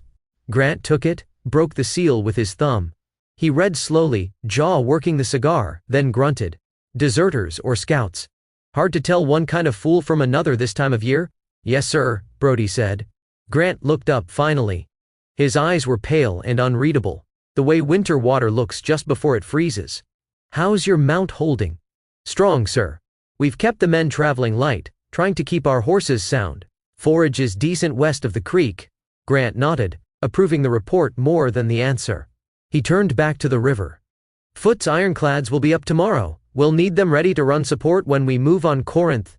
He paused. We'll take the fight to them. I'll not be surprised on this ground. Brody hesitated. Permission to speak freely, sir? Always. I've ridden that timber, sir. It's too quiet. Civilians gone, smoke from cook fires 5 miles out, then nothing. If they're not watching us, they're waiting for us. Grant gave a small sound that might have been a laugh, low in his throat. Waiting's what they do best. I trust your opinion and appreciate your report, but don't lose sleep over what you can't change, Captain. If they come, we'll deal with them here. Brody inclined his head. Yes, sir. Good, Grant said, returning the paper to his coat pocket. Ride easy today. I want your men rested. You'll have orders soon enough. Brody saluted and turned to go. Grant's voice came again, quieter. You've a good sense for the ground, Mallory. Don't let it rust. Keep your eyes open. Brody looked back once, the corner of his mouth tightening. Always, sir. That evening the air turned sweet with the smell of peach blossoms. The trees along the Shiloh Ridge had bloomed overnight, pale pink against the dark timber, and their petals drifted down through the tents like a spring snow. Men laughed at the sight, tossing handfuls at each other. Brody watched them and thought how strange it was that beauty could walk so near to doom. He brushed Ajax, checked his tack twice, then sat by the fire writing in his small weathered book. April 5th. The men talk of home again. They play cards and sing about girls and harvests. I can almost smell the river south of Benton. The land here looks like hers. Soft, green, full of things that could live if we let them. She'd like this place before the noise begins. He stopped, stared at the page, then tore the leaf out and tucked it into his coat. Words felt too fragile for what was coming. The night before the storm broke, a wind rose from the south. It rattled the canvas and made the horses restless. Brody lay awake under his blanket, listening to Ajax paw the earth just outside the tent. He heard an owl call from the woods, then another farther off. The sound echoed through the camp like a warning passed from one dark to the next. He rose before dawn, strapped on his Colts, and stepped into the chill.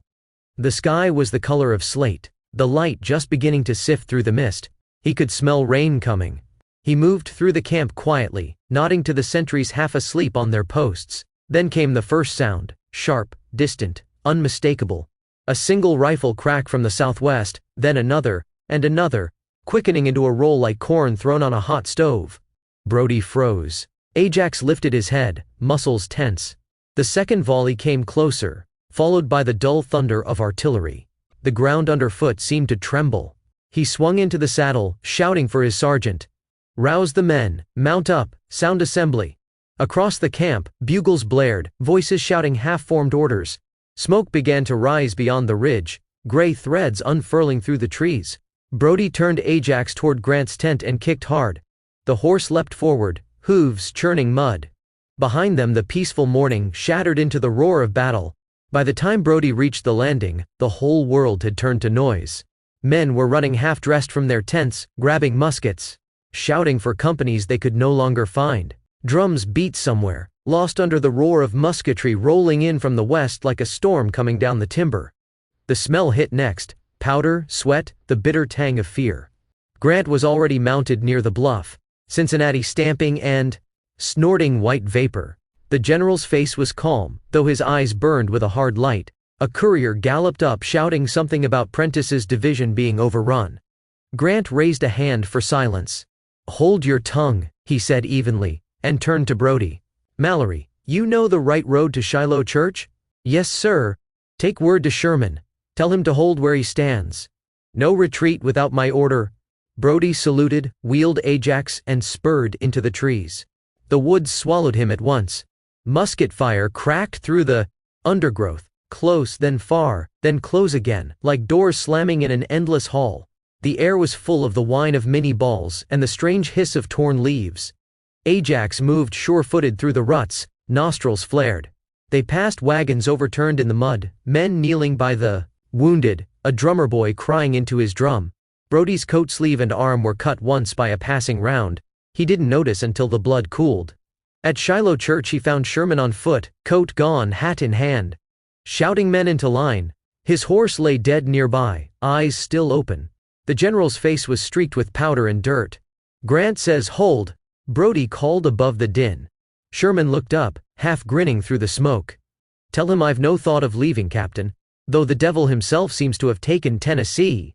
Brody tipped his hat and turned back, but Sherman caught his arm. "You tell the general my compliments, and you tell him they came out of those woods like bees from a hive. Warn the left, they'll swing north if they can." Brody nodded, kicked Ajax hard, and drove him back toward the landing, branches whipping his face. He passed files of infantry struggling uphill, their faces gray with powder and disbelief. A corporal grabbed his stirrup. "Captain, what's happening?" But Brody could only shout, "Keep your line," and was gone. He found Grant near the river, issuing orders with the calm of a man setting a watch. Gunboats lay at anchor offshore, smoke drifting from their stacks, waiting for the word to fire inland. When Brody delivered Sherman's message, Grant only nodded once. "Good," he said. "Tell him the left will stand. We'll anchor here and make this ground our line." Brody hesitated, the world exploding around them, and Grant turned his eyes on him. "You look like hell, Captain. Drink some water. You'll need your voice before nightfall." "Yes, sir." Ajax quivered under him, slick with sweat, sides heaving. Brody stroked the horse's neck and whispered, "Easy, boy. We've seen worse." He wasn't sure if it was true. By noon the field was chaos. The Federals were being driven back ridge by ridge, regiments shattered, reformed, and shattered again. The air was thick. Enough to taste. Peach blossoms fell through the smoke like snow on a battlefield made of mud and screams. Brody rode dispatch after dispatch, orders to Wallace on the left, to Hurlbut near the center, then back to Grant. Each trip was a run through hell, men falling beside him, horses stumbling over bodies. The ground shaking from artillery so close it seemed to come from the earth itself. Once, crossing a clearing, he saw a private clutching at a photograph half buried in the mud. Brody started to dismount, then heard the man's breath rattle and stop. He rode on, jaw locked. There were too many to save. By mid-afternoon rain began to fall, thin and cold, turning the dust to paste. The firing never ceased. Ajax slipped once on a body and nearly went down. Brody steadied him with the reins, whispering, "Stay with me, old friend. Stay with me." At 4 o'clock the gunboats opened up. The Tyler and the Lexington, black against the storm, hurled 8-inch shells over the riverbank into the rebel lines. Each blast lit the low clouds from beneath, thunder answering thunder. The Confederates hesitated at last, their line bending back from the water. Brody reined in near the bluff, watching the fire sweep the woods. His ears rang, his coat was stiff with mud, his hands raw from the rains. Men were moving past him in knots, some carrying wounded, some carrying nothing but the wild look of survivors. Grant appeared again, riding up the slope from the water's edge. His coat was soaked through, his hat brim dripping, but his voice carried clear. "Form every man who can stand. We'll hold till morning." Brody saluted, turned to the nearest group of stragglers. "You heard him. Get your muskets and form on the ridge." They obeyed, not because he outranked them, but because someone had spoken as if tomorrow still existed. Night came with rain and lightning. The battlefield flickered blue and white with each flash, showing trees splintered, tents burning, horses screaming in the mud. Brody found what shelter he could under a wagon tarp near the landing. Ajax stood close, flanks trembling. He cleaned his Colts by touch, poured a handful of oats into his palm for the horse, then sat with his back to the wheel and watched the river burn with reflected gunfire. Men moaned in the darkness. Somewhere a chaplain prayed. Grant moved among the wounded, silent except for brief words of comfort. When he came near Brody, the captain rose and saluted. "Any word from the left, sir?" Grant shook his head. "Not yet, but Buell's boys are crossing upriver. We'll have fresh troops by morning." Brody looked toward the black timber. "If the weather holds." Grant's mouth twitched in what might have been a smile. "The weather doesn't decide battles, Captain. Men do." He paused, glanced at the lightning. "They hit us hard today, but they'll not push us off this ground. Tomorrow we'll lick 'em." He turned away, moving on through the rain, his shadow merging with the others. Brody sank down again, pulling his coat around him. The rain hissed on the wagon canvas. He took the crushed sprig of lavender from his pocket and held it in his palm until its faint scent rose above the smoke and blood. He whispered to no one, "I'm still here." Ajax shifted closer, warm against his shoulder. The night stretched long, broken by the flash of guns, and the slow steady sound of rain on steel. And when dawn came, pale and cold over the Tennessee, Brody Mallory was still in the saddle, waiting for Grant's word to ride again. Chapter 7. After Shiloh, 8 to April 10, 1862. Camps around Pittsburgh Landing, Hardin County, Tennessee. The rain stopped sometime before dawn. What remained was a silence so deep it seemed to come from the earth itself. Brody woke stiff and soaked beneath the wagon where he'd taken cover. The air was raw, smelling of wet powder, iron, and the faint sweetness of crushed blossoms. Ajax stood nearby, head low, the lines of his body etched in gray light. The horse's flanks trembled with fatigue, but he was sound, mud-caked, hollow-eyed, alive. "Good boy," Brody said softly, rising to his knees. His voice was rough from smoke and shouting. He rubbed Ajax's neck, felt the heat under the skin. "We made it through." Around them, the camp was a graveyard of torn canvas and scattered gear. Men moved in slow silence, gathering muskets, righting wagons, laying the dead in rows. No one shouted orders now, they didn't need to. The field itself gave them direction. From the ridge above Pittsburgh Landing, the view reached across the timber to where the battle had raged. Smoke still drifted in low, lazy skeins. The woods were blackened, and the peach orchard, once so bright with color, was stripped bare, branches split and shredded by shellfire. The blossoms lay mixed with mud and blood. A carpet of pink turned brown. Brody walked among the rows of bodies. Some wore blue, some gray. A few lay locked together in death, faces inches apart, as if whispering secrets even now. He knelt once, pulled a blanket over a boy who couldn't have been more than 16, then stood and kept walking. Tucker found him near the edge of the timber, a shovel in one hand, eyes red from smoke. "They're making pits by the creek," he said quietly. "Officers on the rise, enlisted below. You want to say words?" Brody shook his head. "The chaplain's going to say words over all of them. I figure he will do it better than me." Tucker gave a faint nod, wiped the rain from his brow. "General says we hold 2 more days before moving south. Corinth, they say?" "Corinth can wait," Brody answered. "Let the ground breathe first." He walked on until he found a stretch of open field where the horses were gathered. Ajax stood tethered near the others, coat dull with dried sweat. Brody cleaned his hooves, checked his shoes, worked the mud free with the small pick he always carried. The simple act steadied his hands. Still standing, he murmured, "Better than most men I know." Ajax nudged his shoulder, as if agreeing. Later, when the sun broke through thin clouds, Brody sat on a stump and tried to write. His fingers cramped around the pencil, every line a labor. April 8th. We fought 2 days by the river. The ground here is soft and still red when it rains. The dead lie so thick a man can walk a mile and not step on grass. Grant says we won, but it feels like the earth lost something it will not get back. I have no wounds to show, only noise that won't leave my head. He paused, staring at the page until the words blurred. Then he added, "I thought of you when the guns went quiet. You'd have walked among them with your hands steady, no matter the blood. You'd have known what to do for the broken ones. I wish I'd had your kind of courage." He folded the paper, sealed it in oilcloth, and tucked it inside his coat beside the fading lavender. Toward evening, he walked down to the river. The gunboats lay idle now, their decks littered with spent powder.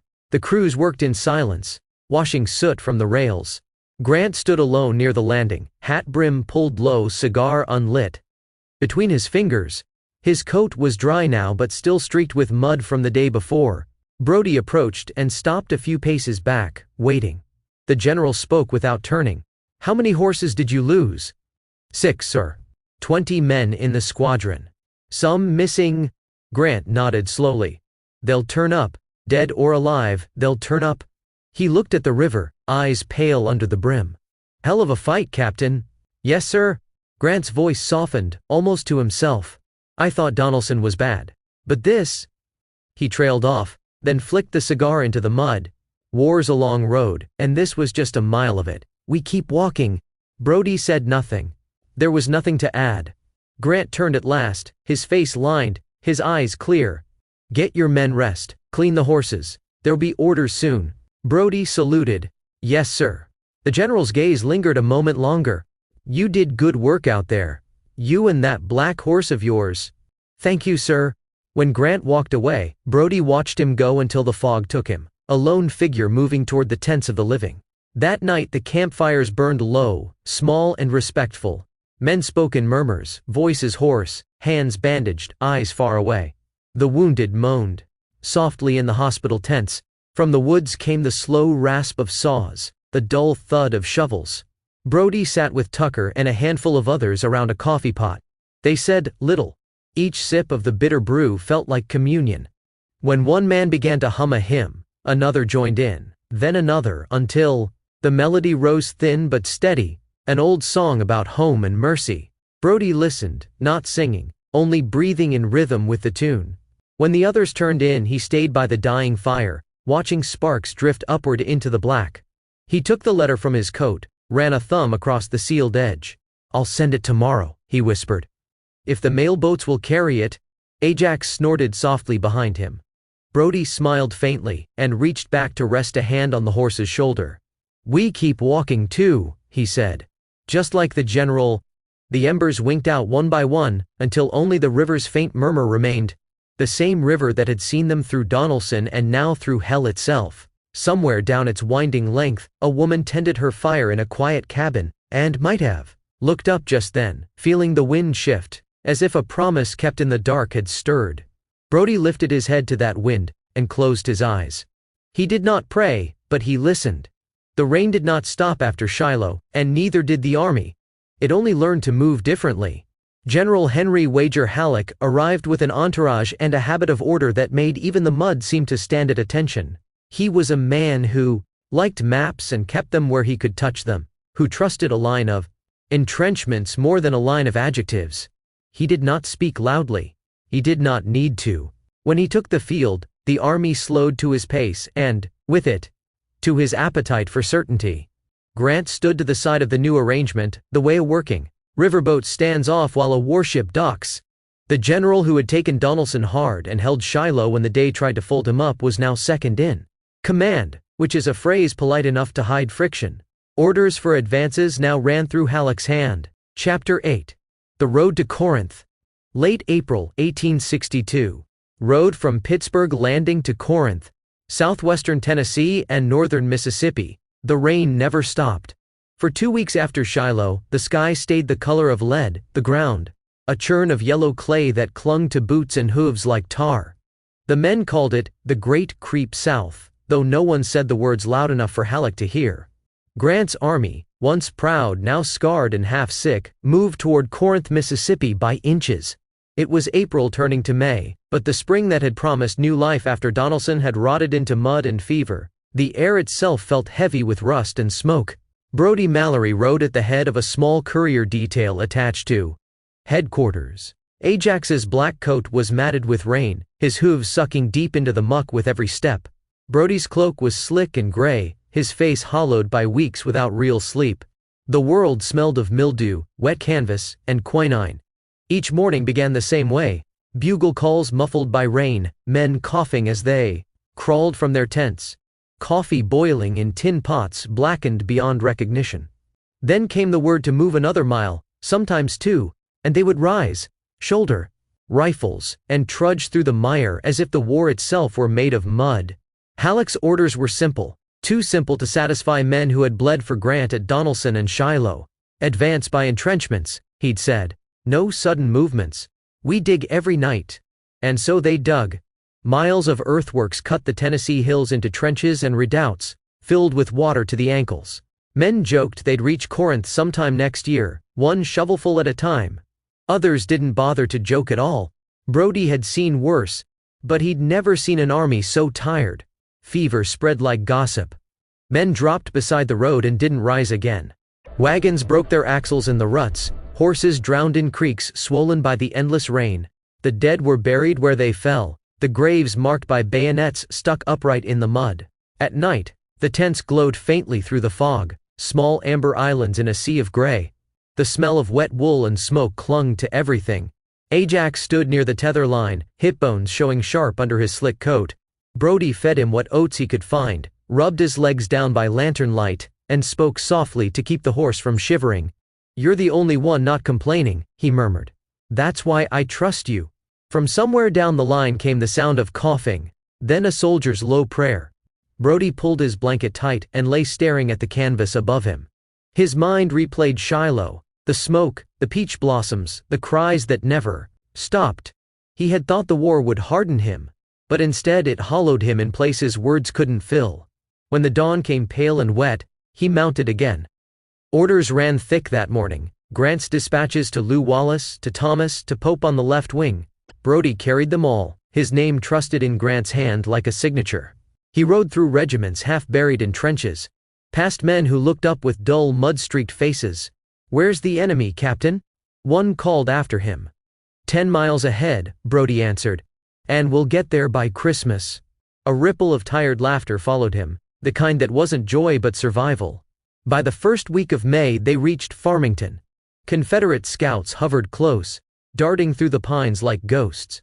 The army braced for battle, but the fight never came. Only more digging, more waiting. That night, Brody sat by the embers of a dying fire, his cloak draped over Ajax's back to keep the rain off the animal. The horse's breath came steady, a living warmth against his side. He drew out his small notebook and began to write. May 7th. We move south by mud and misery. Men call this the siege that won't start. The woods here are full of fog and stories, voices that vanish when you turn your head. I've stopped asking when it ends. Some of the boys are down with fever. The surgeons say it's camp sickness, but I think it's something else. I think it's what comes when a man sees too much of death and not enough of light. He paused, the pencil hovering. The rain tapped soft on the canvas of his tent. I've kept your sprig of lavender, though it's more dust than leaf now. The scent still rises when the nights turn wet. If I fall on this road, I hope it reaches you somehow, so you'll know I remembered your promise. The world feels far from anything clean, but you still live in it somewhere. And that keeps me steady. He sealed the letter in wax, then slipped it into an envelope addressed in his careful, deliberate hand. Miss Culpeper Jackson, Big Sandy River Landing, Benton County, Tennessee. In the morning, he rode down to the river, where the supply boats waited to run north with the sick and wounded. The deckhands eyed him warily as he approached, rain dripping from his hat brim. "This'll find its way back up river?" he asked. The older pilot, his beard stained brown with tobacco, took the letter and nodded. "Postmaster at Paducah'll see to it, Captain. Might take weeks." Brody smiled faintly. "She's waited longer than that." He watched as the man tucked the envelope into a tin box marked Dispatch and Mail, Cairo line. Ajax stamped once behind him, restless. "Yeah," Brody murmured. "Let's move." He turned the horse back toward the mud road, where the army crawled like an endless blue serpent through the rain. The air was heavy with the smell of pine and rot. Somewhere ahead, the faint thud of artillery echoed, test shots from Corinth's outer defenses. Brody adjusted his reins, squared his shoulders, and fell into line. Behind him, the steamboat's whistle rose through the mist, a long, low note that carried downriver like a promise finding its way home. The letter came on a Wednesday, carried upriver by a postboat that stopped at Danville before the sun was high. Culpeper heard the whistle long before she saw the boat. It was a sound that still made her heart quicken, a deep, hollow note that rolled through the valley and set the crows flying from the trees. She stepped out from her garden, shading her eyes against the spring glare. The river glinted beyond the cane, swollen but calm, the air full of damp earth and dogwood. When the deckhand called her name, she felt her breath catch. Mail was rare this far inland, and rarer still when the country was torn in half. She crossed the muddy path barefoot, her skirts gathered in one hand. He handed it down wrapped in oilcloth, the paper inside soft with travel. The address was careful, the handwriting steady and deliberate. Miss Culpeper Jackson, Big Sandy River Landing, Tennessee. Brody Mallory's hand. She thanked the man, tucked the letter against her chest, and watched as the boat swung back into the current. The whistle sounded again, fading upriver. The sound carried her backward through years, through the hiss of the bell of Paducah's stacks, through the boy with river eyes who'd once stepped off her gangplank smelling of ash and new horizons. Now he was a soldier, and she a woman grown, standing in the same place but in another world. She didn't open the letter right away. She carried it back to the cabin, washed her hands, put on the shawl her mother had woven, and lit a small lamp though it was barely noon. Only then did she unseal the wax and unfold the paper. His words were plain, soldier's words, no ornament, Just truth and the quiet ache of miles. She read them once through, then again, slower, as if tasting each line. May 7th. We move south by mud and misery. Some of the boys are down with fever. I think it's what comes when a man sees too much of death and not enough of light. I've kept your sprig of lavender, though it's more dust than leaf now. The scent still rises when the nights turn wet. If I fall on this road, I hope it reaches you somehow, so you'll know I remembered your promise. She stopped there, her throat tight. The paper trembled in her hands. She could smell the faintest trace of smoke and rain on it, the scent of another world carried home. Outside, the wind moved through the cane. The river made its slow, steady sound, the same as it had the day she first met him. She folded the letter carefully, smoothed it once, then laid it on the table beside her mother's old medicine pouch. Her hands went to work without thought, sorting herbs, crushing roots, tying small bundles in linen. Work steadied her when words could not. Evening came soft and blue. She took the letter again, went out to the porch, and read it by the last of the daylight. A whip poor Will called from the ridge. Smoke from her cooking fire rose straight into the still air. She whispered to the empty yard, "You're still in this world, Brody Mallory. I can feel it." Her voice was low but sure, the way she'd talk to a child or a frightened animal. "You keep that lavender safe. I'll have more waiting when you come back." She looked toward the river then, the same road that had carried him south and now carried his words home to her. The light on the water had turned gold, and for a moment she could almost believe it was the same gold that touched him wherever he rode. She went back inside, set the letter in a small wooden box beside her mother's Bible, and closed the lid. Before she blew out the lamp, she whispered one more thing into the quiet. "Come home when the river runs clear again." Outside, the big Sandy moved on, carrying light and memory toward the places where war was still burning. Chapter 9. The Siege of Corinth. Early June, 1862. Corinth, and the surrounding entrenchments. Alcorn County, Mississippi. By mid-May, the rain broke, and left behind a heat that seemed to boil straight out of the ground. The mud hardened into ruts sharp as pottery shards. Flies came next. Thick clouds of them over the trenches and latrines, over the horses that stood rib-thin and glass-eyed in the sun. Grant's army crept the last dozen miles to Corinth under Halleck's watchful eye. The old general rode the line each morning with a notebook and a magnifying glass, measuring earthworks like a surveyor mapping his own caution. Each mile took a week, each hilltop sprouted its own small fort. Men began to joke they'd dig their way clear through to the Gulf if the war didn't stop them first. Brody Mallory no longer laughed. He rode dispatch from dawn until dark, his boots cracked with dust, his throat raw from speaking orders that never seemed to change. The days blurred together: march, dig, eat, wait. Ajax moved as if carved from endurance, his black coat now the color of the road, his eyes dulled but steady. At night, the men lay on their arms and listened to the frogs in the swamps. Sometimes, when the wind came right, they could hear drums from the Confederate lines, faint, rhythmic, almost like a heartbeat under the earth. Disease did what bullets could not: camp fever, dysentery, ague. Men went down by the dozens. The surgeons worked until their shirts stiffened with blood, and still they could not keep up. The smell of sickness hung heavier than powder ever had. Brody learned to ride with his handkerchief tied over his mouth. He carried dispatches past wagon trains full of the sick, their eyes already turned inward.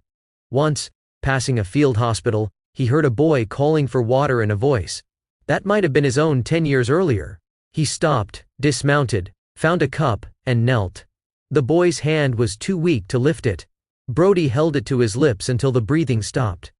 He stayed there a long time before getting back in the saddle. By the third week, the trenches were close enough that men could trade insults across them. Rebel pickets shouted news. "Richmond's still ours." "Yankees catching fever instead of glory." The Union boys answered with songs. Sometimes the singing turned to laughter, sometimes to silence. One evening, as the sun bled red over the timber, Grant rode the line with only 2 aides. He stopped when he saw Brody and motioned him closer. "Captain," he said, voice low, "tell me what you see." Brody shaded his eyes and looked toward the far ridge where Confederate campfires winked in the falling dark. "Smoke's thinner, sir. Fewer cooking fires than yesterday. They're packing up." Grant nodded once. "That's what I thought." He pulled the stub of a cigar from his pocket and turned it between his fingers. "They won't fight for Corinth. They'll slip out before morning. Brody frowned. You think they'd give it up without a shot? I think they know how to read a map, Grant said. And I think Beauregard values his men more than this patch of mud. But we'll be ready either way. Pass the word, quiet tonight, stand to at dawn. Brody saluted. Yes, sir. Grant's gaze lingered a moment longer. You holding together, Captain? Brody hesitated. Most days, sir. The general's eyes softened, the closest they came to kindness. That's all any of us can manage. He swung back into the saddle and was gone. At dawn the air was strangely still. No drums, no bugles. Only the smell of smoke drifting from the southern line. When the skirmishers advanced, they found the trenches empty, the guns spiked, the fires burning low. The Confederates had vanished in the night, leaving behind nothing but rations gone sour and a silence too big to cheer. Word rippled through the ranks, Corinth is ours. Men raised their hats, shouted half-hearted hurrahs, then sat down where they stood. Victory had never felt so much like exhaustion. Brody rode through the captured works. The Confederate flag still hung in tatters, the dirtworks slick with dew. He found a letter pinned under a stone near a cold fire pit, a woman's handwriting, the ink blurred by rain. He read the first line. My dearest Tom, if you live, come home by harvest. He folded it and set it back where he'd found it. By noon Halleck's engineers were already measuring the roads, talking of supply lines and telegraphs. The war machine rolled on, indifferent to what it crushed beneath its wheels. Brody found a quiet patch of ground near a stand of cedar and unsaddled Ajax. He brushed the horse's coat until it gleamed faintly again, murmuring the same small words he'd used since Cairo: thanks, promise, apology. Then he sat with his back to a tree and let his hands fall still. From somewhere down the line came the sound of a band striking up Home, Sweet Home. The notes were thin, wavering, almost ashamed of themselves. Men paused, hats in hand, faces turned toward the sound, as if afraid to look directly at the thing they missed most. Brody closed his eyes. In his mind he saw a cabin by the Big Sandy, a lamp burning low, a woman's hands smoothing a folded letter. He could almost smell lavender beneath the sweat and dust. He took a breath and let it out slow. They had won Corinth, if winning meant standing where another army had once stood. But he knew better now. Battles were never won, only survived. The earth kept its own tally, and every mile south would add to it. He rose, slung the saddle over his shoulder, and turned Ajax toward the road. Come on, old boy, he said quietly. We've miles yet. The horse snorted once and started forward. Behind them, the army moved on. Shovels, wagons, drums, and the long human sigh of men who had seen too much and learned how to keep walking anyway. Ahead, the road curved south into heat and silence. Brody did not look back. Chapter 10. Letters from the River. Late spring summer, 1862. Big Sandy River and Tennessee River valleys. Western Tennessee. The river had changed its sound. Where it once murmured against the stones, soft and steady, now it thudded with the heavy churn of transports. Steamers passed almost daily that summer, some flying Union flags, some none at all, each pushing against the current like a wounded animal dragging itself home. Culpeper learned to tell their engines apart by ear. The smaller mailboats had a clean, quick rhythm. The big troop carriers groaned deep as if they carried sorrow as cargo. By May's end the hills were thick with green again, but the air was uneasy. Soldiers had begun to drift through, Confederate stragglers, Union scouts. Men in half uniforms, whose allegiance had worn off with the cloth. They came up from the crossings hungry, hollow-eyed, asking for water or bread. She gave what she could. Her mother's old reputation had traveled farther than she liked. People whispered of the healer by the Big Sandy. Some sent wagons with wounded sons. Others came on foot, leaving men on her porch and slipping back into the trees before daylight. She never turned one away. That morning she'd been boiling bandages when she heard the slow thump of a paddle wheel coming upriver. She wiped her hands and stepped out into the glare. The boat, a stubby, soot-black transport, was hugging the far bend, engines laboring. She saw blue uniforms crowded at the rail, and the flash of stretchers stacked like cordwood. By noon, 3 skiffs had crossed from the landing, bringing the worst of them. The first was a boy no older than 16, his leg splinted with a broken rifle stock. He was fever-hot, lips cracked, eyes wide with fear. You're safe enough now, she said, cutting away the filthy bandage. What's your name? Eli. Eli Dorrance, ma'am. Where from, Eli? Indiana. His voice caught on the word. Was at a place called Corinth. Her hands stilled for just a moment, then went on working. You came a long way, Eli Dorrance. He watched her face as if searching for something familiar. You sound like home, he whispered. She smiled faintly. That's just the river talking through me. When she finished binding the wound, she gave him willowbark tea and wiped the sweat from his brow. He slept within minutes. The second man was older, a sergeant by the look of him, gray at the temples, his arm bound tight with a blood-stained sling. He sat on her porch while she cleaned the wound, his eyes scanning the trees. Don't sit so stiff, she told him. You'll bleed more for pride than for pain. He gave a low chuckle. Yes, ma'am. Hard to forget manners, even when shot. Where'd they find you? Halfway to the Hatchie River. We was guardin' the road back from Corinth. Her heart stirred again at the name. She kept her face composed. And the army? Still holding? Last I seen, ma'am, yes. The Rebs pulled out in the night. Grant's boys walked into empty trenches. He looked at her then, sharp. You got kin down there? No, she said quietly, rinsing the cloth. A friend. The sergeant nodded, as if he understood more than she said. There was a cavalry outfit, Illinois boys, stayed close to Grant's staff, took hard losses, but I heard they came through. Tough riders. She wrung the cloth slow, her breath steadying. Did you hear any names? Mallory, maybe? Captain, I think. Carried dispatches. Had a fine black horse that didn't seem to know fear. Culpepper set the cloth aside, her throat tight. You're certain? As certain as a half-deaf sergeant can be, he said with a tired grin. Word was he's still with Grant. Luckier than most.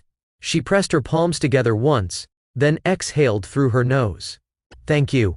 He watched her a moment longer. He mean something to you, ma'am? She met his gaze evenly. Enough? The sergeant nodded, respectful. Then you'll want to keep that faith. Men like him make it through. He stood, wincing, and offered a small bow. Thank you for the patching. You saved me another mile of misery. Culpepper smiled. Go with care, Sergeant. The roads don't favor any side. When they were gone, she washed her hands at the spring, until the water ran clear. The scent of iron lingered on her skin. She sat on the porch, watching the river glint through the trees, and thought of a man, riding south through dust, a letter in his coat, the same water moving beneath him. That night, she wrote by lamplight in her small journal. June 3rd. The river brings them to me, broken and fevered.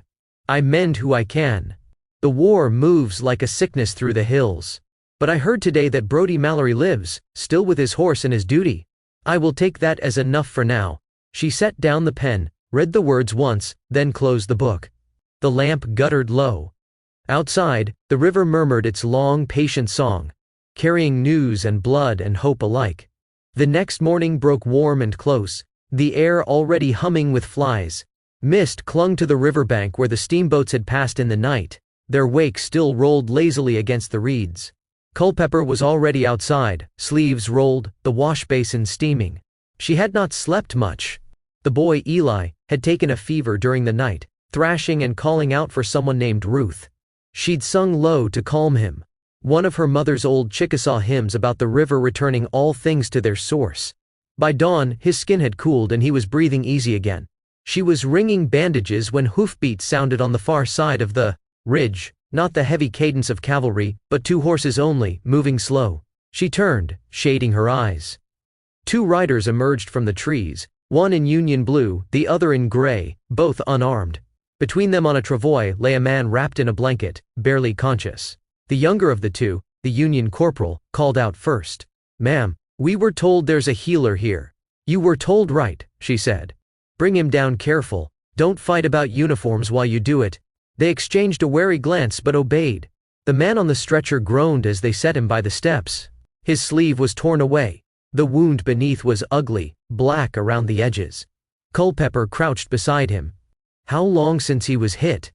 2 days, the Confederate answered, voice hoarse, near Camden Road. We was both scouting and run into each other. Bullets didn't ask which side. The corporal gave a short, uneasy laugh. Ain't that the truth? Culpepper's tone left no room for argument. You can help by fetching water from the spring. Both of you." The men looked at each other, then at her, and went. She cut away the crusted cloth, cleaned the wound, packed it with moss and crushed comfrey. The man's breathing steadied. When the others returned, she handed them each a cup. "Drink, then go. He'll live if he rests." The Confederate hesitated. "You sure you don't mind?" "I mind plenty," she said evenly, "but I don't choose sides with dying men." He nodded once, touched the brim of his hat. "Reckon that's the Lord's kind of sense."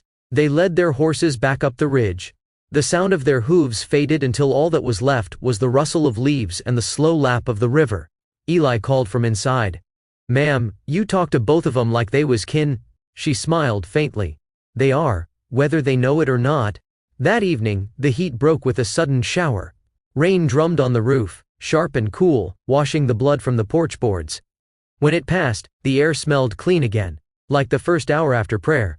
Culpepper sat by the open door, mending a shirt sleeve, when she heard footsteps on the path. She reached for the lantern and lifted it high. A single rider approached, a thin young courier in a Union jacket several sizes too big, his horse streaked with mud. He stopped at the fence, rainwater still dripping from his hat brim.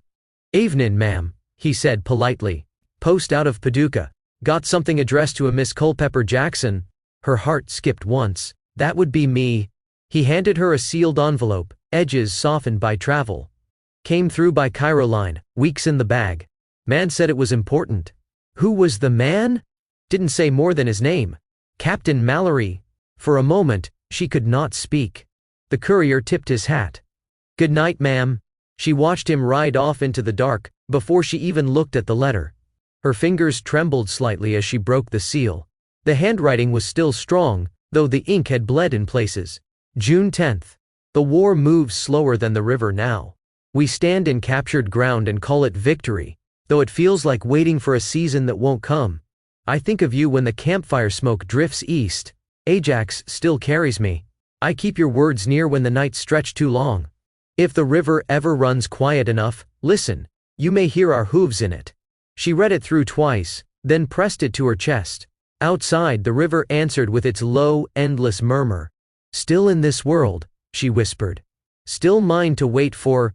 She folded the letter, tied it with a thin strip of red thread, and placed it in the wooden box beside the first. Then she blew out the lamp, and sat in the dark a long time listening to the water and the faint, steady breath of the wounded sleeping inside. Tomorrow there would be more to tend, new faces, new wounds, but for that moment the world was small and bearable, contained between her heartbeat and the river's song. Chapter 11. The Long Summer. Summer, 1862. Big Sandy and Danville Landing, Benton and Stewart Counties, Tennessee. Heat came early and set its teeth in the land. By the 1st of June the clay around Corinth baked into ridges like fired pottery. Dust rose from the roads and hung in the branches as if the trees had learned to breathe it. Flies set up their empire over everything that could spoil, which was most of what men carried and half of what they remembered. Occupation is a quiet war that teaches a soldier new verbs: patrol, post, ration, bury, endure. Brodie Mallory learned them all. He rode each day with 2 or 3 couriers along the old rail spurs in the military road, carrying Grant's orders across a wide, sickly stillness. The big fights had passed on for now. In their place were skirmishes that lasted half a minute, and rumors that lasted all week. At dawn the pickets came in with their faces gray from night and mosquitoes. At noon, the surgeons washed their hands and started again. At evening, when the heat finally let go enough to let a man think, Brodie brushed Ajax down and talked to him about nothing that needed answering. "You'll outlast us all," he told the horse, drawing the currycomb slow through sweat and dust. "You don't wonder at causes. You carry what's given." He cleaned each hoof with the small pick he always carried, careful with the frog, feeling for a stone that might lame them both. The simple work cut a neat door through the day's noise, an opening to some steadier part of himself the war could not find. The town itself was a rib cage with the heart removed. Rail lines converged like bones, empty houses leaned, the depot stank of old troop trains and new fever. Halleck's engineers measured and mapped and spoke of logistics with the clean hunger of men who slept well and did their sums. The soldiers called the place a fever yard and learned the names of their medicines the way farm boys learn the names of tools: calomel, camphor, quinine. Men joked about shaking like a gentleman, then shook like beggars. Disease did the arithmetic no officer would, subtracting by the day, showing no favoritism. Brody came to hate the sweet rot smell that gathered under the pines where hospital tents sat. He would deliver a sealed envelope to a boy's tent in the morning and ride past in late afternoon to find the cot empty, the blanket folded square. Now and then the quiet cracked. A patrol would stumble on a knot of Confederates stripping wire from the rail fence, or a set of bushwhackers who had discovered the war was easier to fight when it stayed in someone else's rules. Shots, shouts, the hard animal sound of men running through scrub. And then it was over, and you added or didn't. One afternoon, south of the depot, they rode out to a cotton field that had gone to grass. The air bent in the heat.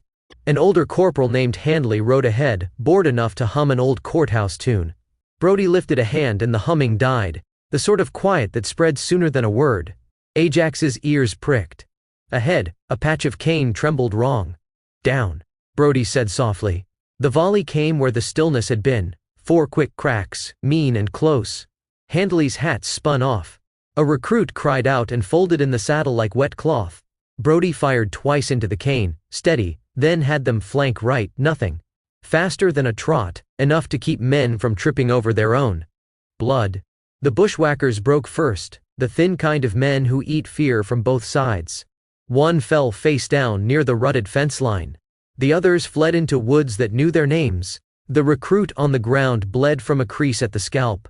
Brody wrapped it with his own neckerchief and sat with the boy until the eyes focused. "You're all right," Brody said, in the voice he kept for frightened colts. "You were born with a hard head. Today it paid off." The boy tried to smile and failed. "I thought I was dead, Captain." "You probably will be if you try that twice," Brody said, and the patrol laughed just enough to make the ground solid again. Back in camp, the story shortened, as all stories do. Bushwhackers, 3. Sent him running. The boy would have a white scar to prove he'd been there. Brody would have another notch in the summer that would not end. Nights in Corinth ran long and empty. The band played when there was breath for it, hymns turned to lullabies by distance. Orders drifted down the chain with the same shape they had yesterday: pickets at the bridge. Repair the culvert, no fires after taps, keep whiskey out of the hospital wards unless a surgeon asked for it by name. Men carved chessmen from corncobs and moved them slowly on boards painted in ash. Others wrote letters to no one in particular, folding the paper like the act itself might carry them home. Grant moved like a quiet weather through his command, never loud, always there. He spoke few words, most of them useful. The day after the bushwhacker fight, he halted Brody with a small lift of the hand. "I hear you kept your men from running," he said. "That's all leadership is on a bad day." Brody nodded, surprised by how much the sentence steadied him. "You'll take a small detachment east tomorrow," Grant added. "Bridge at Cane Creek. We need the road open. No heroics. Bring them back." "Yes, sir."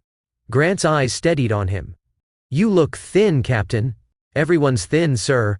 Grant's mouth twitched around a cigar that wasn't lit. "Some thinner than others. Eat when you can. A man can't feed 2 hungers at once." Brody wondered which 2 the general meant, then decided it didn't matter. He saluted and turned, the map already taking shape in his head. "You don't fight heat and fever. You move quieter than both." The run to Cane Creek should have been simple.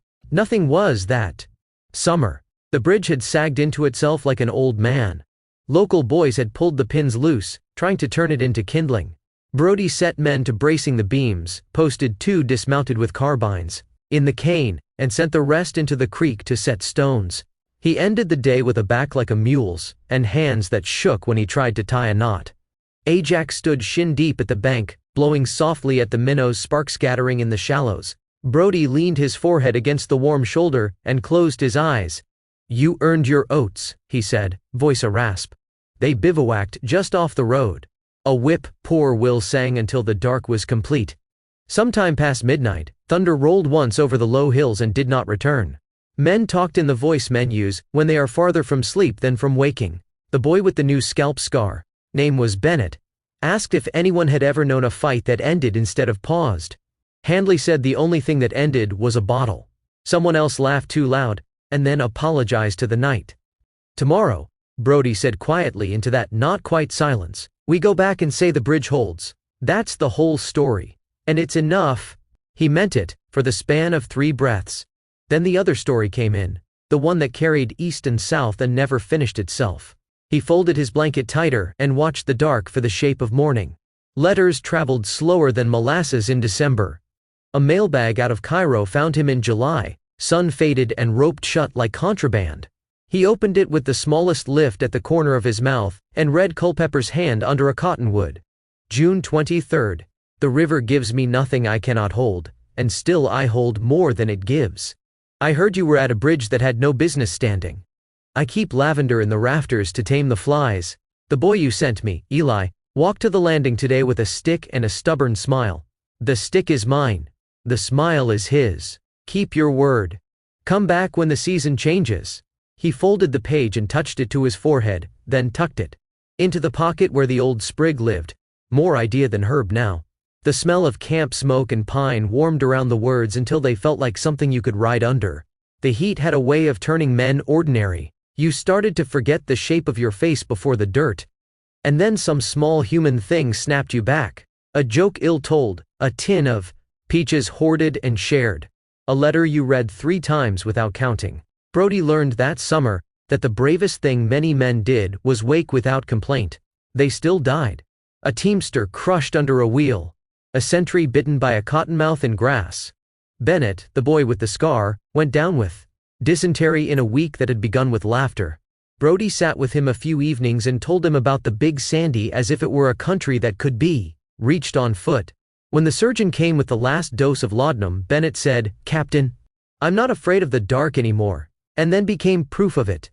Brody wrote the letter to the mother he had never met and kept his language spare, the way truth requires. He could not say the boy died well. He could say the boy died near men who had remembered his name without looking. Most days, duty stayed simple enough to save a man's mind: miles to cover, messages to carry, a horse to keep sound, a line to hold. Simpler still when you didn't look too far in any direction. When you did, the country seemed one long set of crossroads with a sign pointing everywhere and meaning nowhere.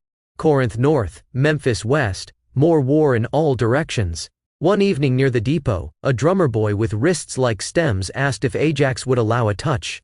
Brody nodded and put the boy's hand at the jaw, where the big vein beat. The child stood wholly still, the way the very young and very old do when carefulness is asked of them. "What's his name, sir?" "Ajax." "Like in a book?" "Like in a book." The boy smiled and leaned his forehead gently to the horse's cheek. "He's warm," he said. "Everything else is hot." The sentence stayed with Brody longer than a sermon might have. By August, the army smelled of sorghum and latrines. The talk was of movement again, of other men in other columns, and some map that would turn new if you turned it hard enough. Grant's staff grew leaner as officers transferred, fell sick, came back thinned out like old rope. Through it, the general's habit of endurance set the scale for the rest. If he slept, he did it standing. If he ate, he did it mindful that other men did not. If he spoke, the words held because they did not pile up. Near the end of the month, Grant handed Brody a folded packet. "Orders for outposts along the Hatchie," he said. "You'll ride them yourself." "Yes, sir." Grant lifted his eyes. "You've carried us through a bad season, Captain. You'll carry us into the next." Brody thought of lavender tied with red thread, of a boy who was no longer afraid of the dark, of a horse who had never learned what fear was for. He thought of an old log church that had given bloody ground its name and of a bridge that stood when a man's weight asked it to. "I'll carry what I can," he said.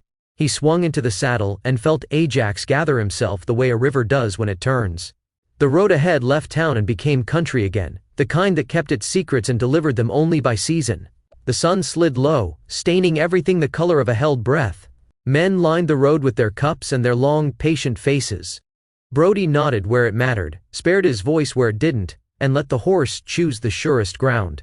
He did not pray. He counted fences, turns, the beats between his heart and Ajax's, the miles until the light thinned. He measured the world by what could be endured and found it, astonishingly, within reach. When night settled, it did it honestly. The heat eased out of the road, frogs started their argument, and the sky took its ancient work back up. Brody eased a hand to his pocket and touched the letters there, not to check their shape, only to remind himself that a weight could be welcome. Behind him, Corinth dimmed to a necklace of scattered fire. Ahead lay the long edge of autumn, still months away. A promise made in a season that respected only promises that kept walking. "Easy, old friend," he told the horse. "We're not done yet." Ajax's ear turned back to catch the words, then forward to catch the night. They moved on. Chapter 12. Autumn on the Big Sandy. Autumn 1862. Farms and ridges above the Big Sandy River, western Tennessee. By September, the air in the valley had changed. The thick green of summer thinned to gold, and the cicadas fell quiet. Mornings came with mist that hung low over the Big Sandy, slow to lift. The water ran clear again after the long rains, showing the smooth stones beneath, each one worn and shining like memory. Culpepper rose with the light, as she always had. She swept the porch, fed the chickens, boiled her herbs over the hearth. She could tell the seasons turned by scent alone, sassafras and hickory, the faint smoke of hunters burning brush upriver. The war still lived in the distance, but its shadow had lengthened. Some days she saw it in the sky, columns of smoke drifting far beyond the ridges. Other days, it came upriver on the slow black-bellied transports, carrying men half dead from fever or half mad from waiting. She took in those who could be carried from the landing, tended them until they could stand again, and sent them on when they asked to go. The townsfolk farther inland had begun calling her the River Witch, half in reverence, half in fear. She didn't mind the name. Witches kept the living alive when no one else would. That morning, she was drying goldenrod on the porch rail when she heard the distant sound of hooves. Not one rider, but several. The rhythm was uneven, men in no hurry, letting their mounts choose the pace. She straightened, shading her eyes. A small column came down the road, half a dozen horsemen in butternut and faded gray. Their hats were shapeless, their coats stained with sweat and dust. One carried a rifle slung careless across his saddle, another had a pistol tucked into his belt. Raiders, or conscription men, hard to tell which. Culpepper's first instinct was to retreat inside and bar the door, but she stood her ground. The war had come to her porch before, it would not see her run now. When the men reached the gate, the lead rider drew up. He was broad-shouldered, with a black beard and eyes gone pale from too much sun. "Mornin', ma'am," he said, touching the brim of his hat. "Didn't mean to startle you." "You didn't," she answered evenly. He glanced around the clearing, taking in the small house, the herb poles, the stacked bundles of moss. "You Culpepper?" "Yes. They said you doctor folks.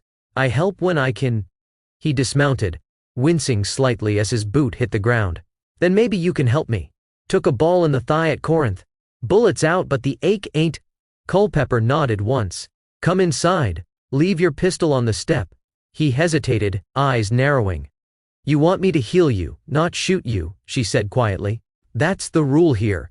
The other men laughed low, but the leader only shrugged and set the weapon down. "Fair enough." Inside, she motioned for him to sit at the table. His gait was stiff, old wound poorly healed. She fetched a pot of willow bark and comfrey, mixed it with whiskey and handed it across.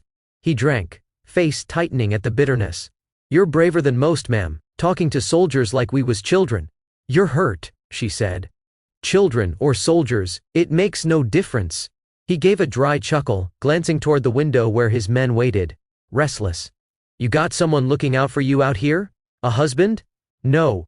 He studied her a long moment. "Seems dangerous. A woman alone this far from town."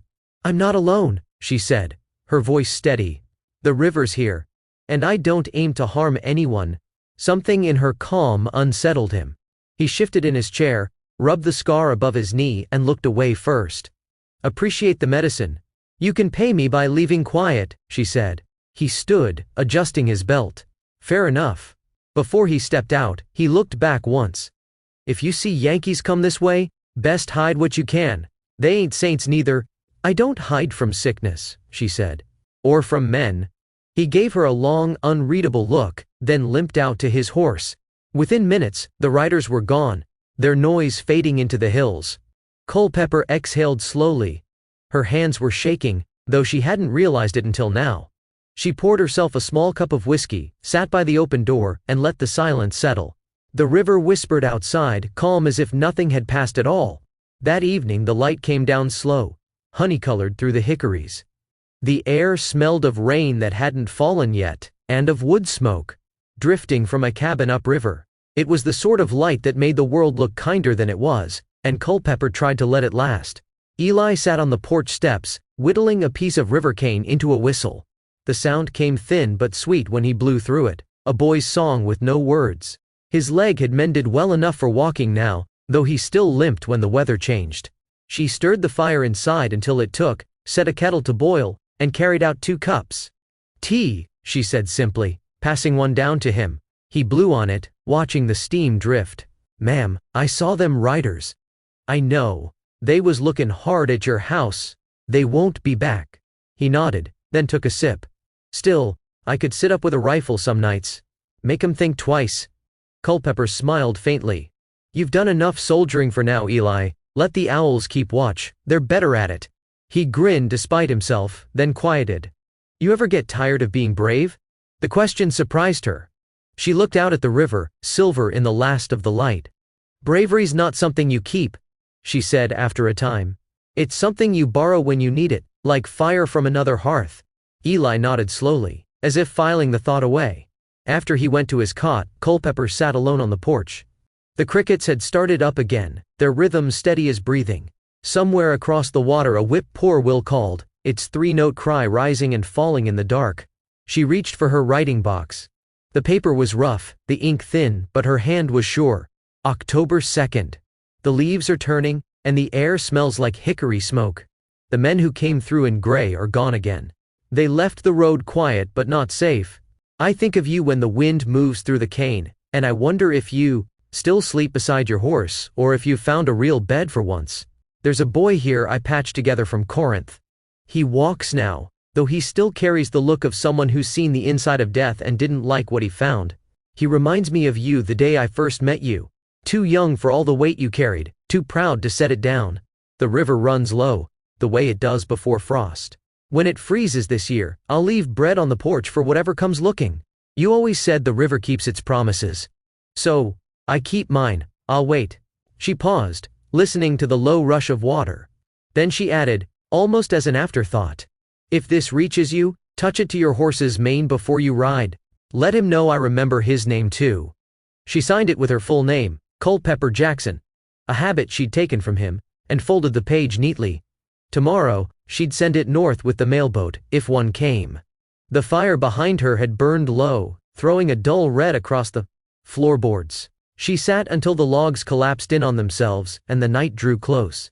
When she finally rose, she left the door unlatched. The world outside was dangerous enough without pretending wood and iron could keep it out. She stood at the threshold, watching the stars find their places, and said quietly into the dark, "Hold fast, Brody Mallory, the river still remembers us both." Then she went inside and banked the fire. Outside, the big Sandy rolled on, steady and tireless, carrying whispers of rain and war and love down toward the places neither of them had yet seen. Chapter 13.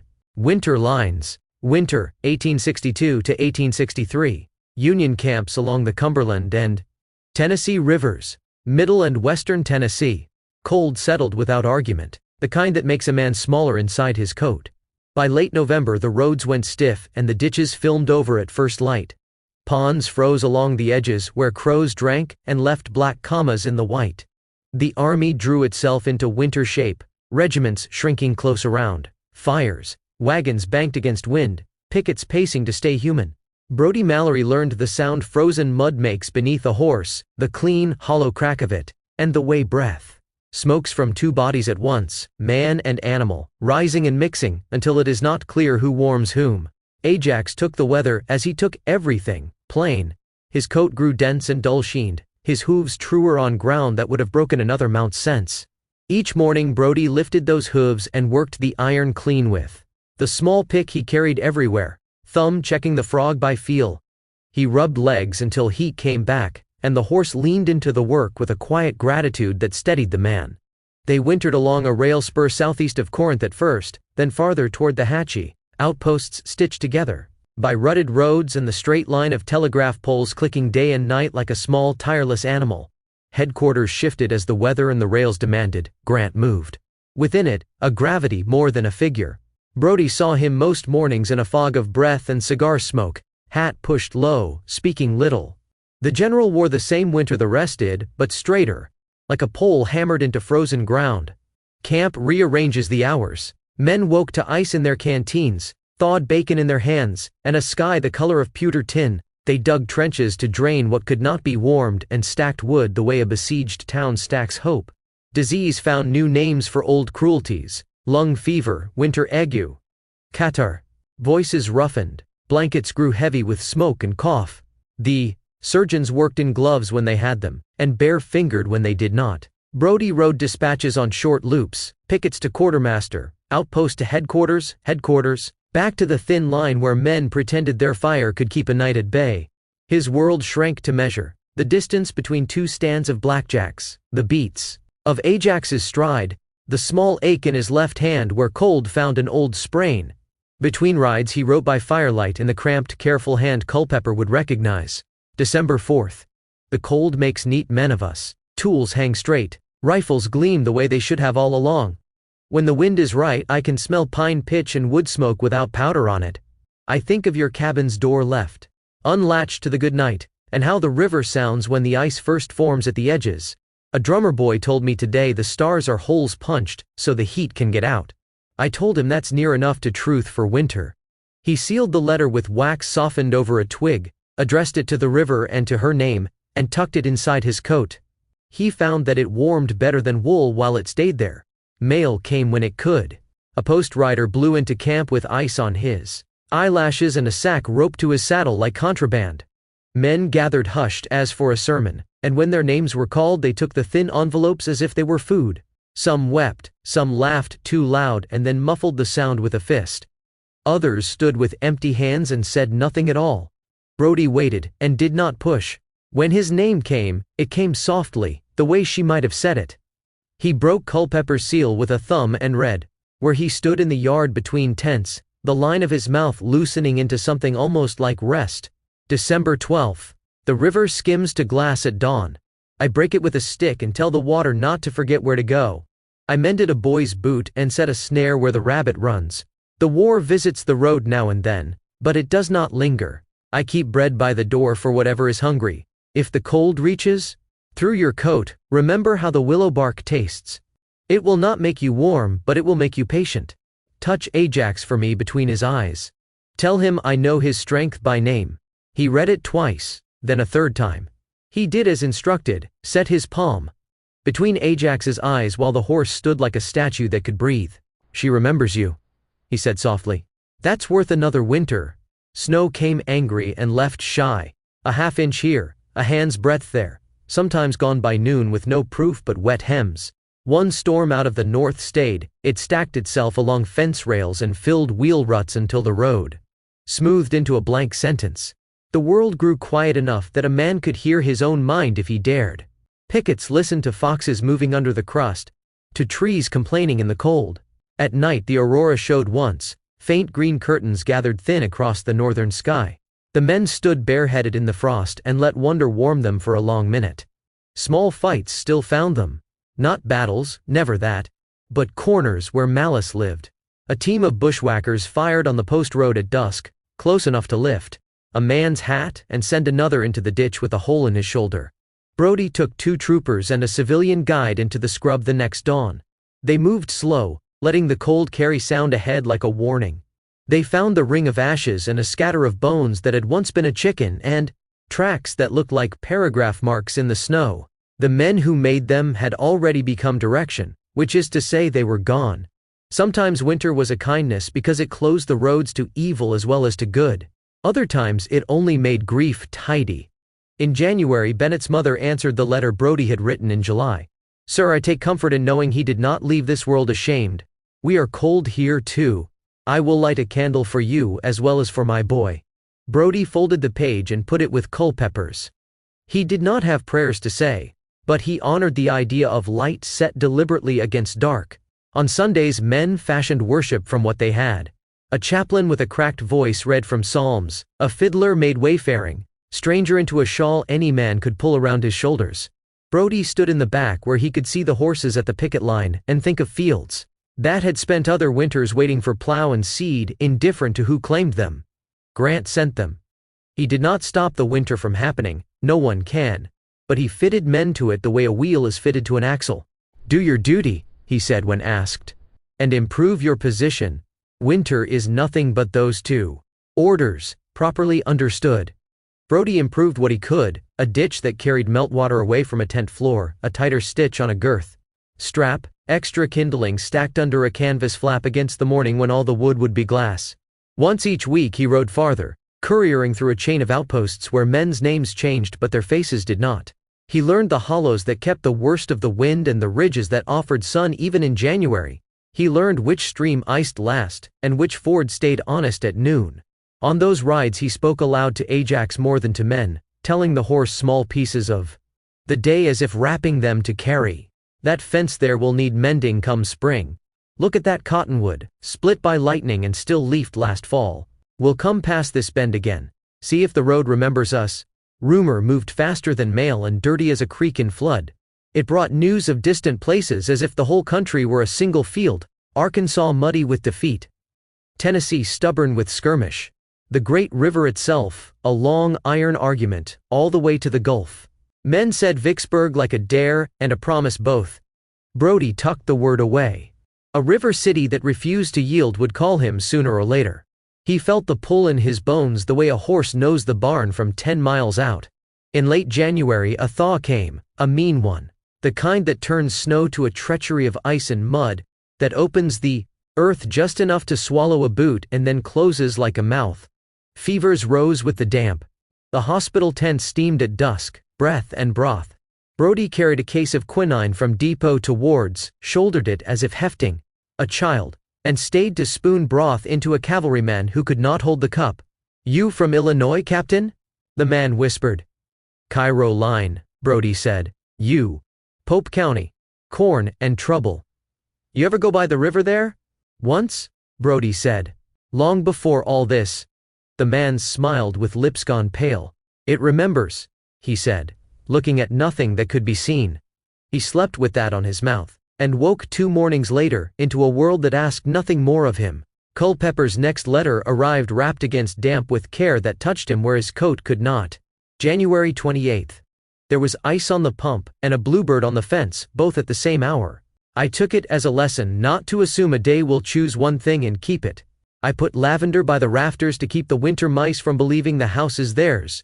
A woman from the ridge brought me a child with a cough and I held her upright through the midnight hours until the air found her lungs again. If you were here I'd have set you to cutting kindling and told you you'd done enough by the time your breath smoked steady. You should know this. The river runs under the ice the same as before. I can hear it in the night. He folded the page and touched it to the spot on Ajax's forehead she had named, as she had asked months back. The horse closed his eyes as if the pressure called up a memory older than either of them. February pulled its old tricks, sun that lied, wind that told the truth.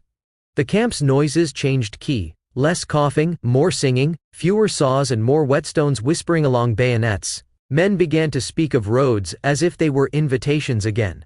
A corporal from McClernand's old outfit boiled coffee so black it warned a man off sin better than any sermon. Handley carved a new chessman from a peach pit and declared it a horse because it could be nothing else now. On the first day the mud did not hold his boot. Brody knew the season had turned even if the calendar had not. Orders came, tidy sheets under a string. Resupply, reconnoiter, report, be ready. Grant's hand was on the words and in the air besides. The camp felt the pull forward like men at the end of a long-held breath.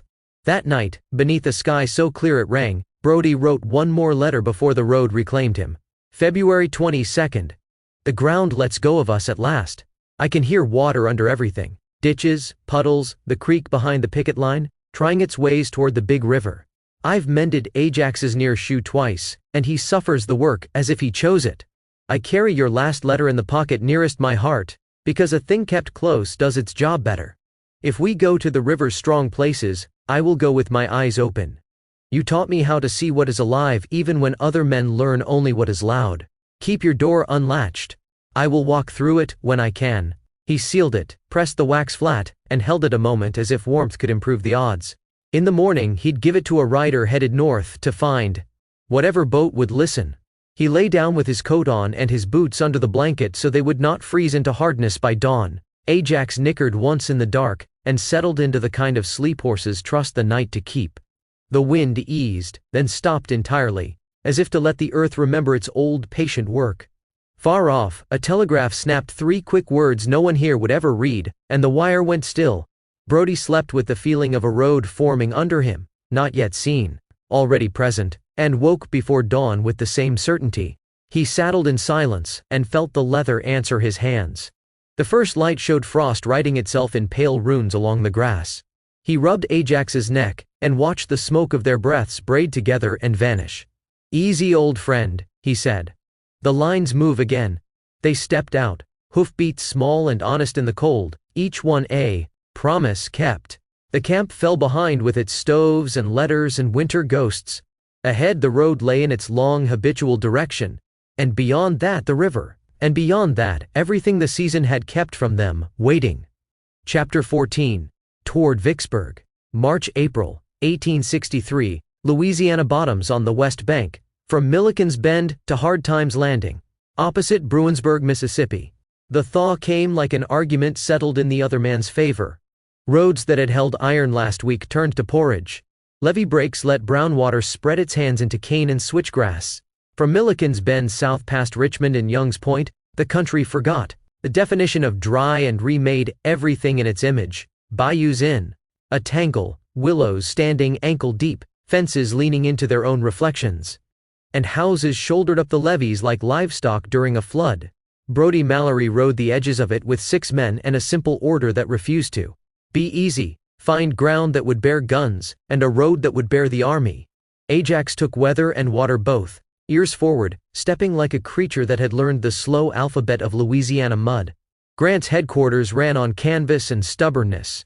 At Young's Point, the general stood under a fly with rain ticking on the rope seams, and a muddy map spread across a cracker barrel. Rivers penciled as ropes, the word Vicksburg written small and permanent, as if the land had been born knowing it. "You know the bottoms," Grant said without preface. "Well enough to dislike them, sir." "Good. Dislike keeps a man cautious."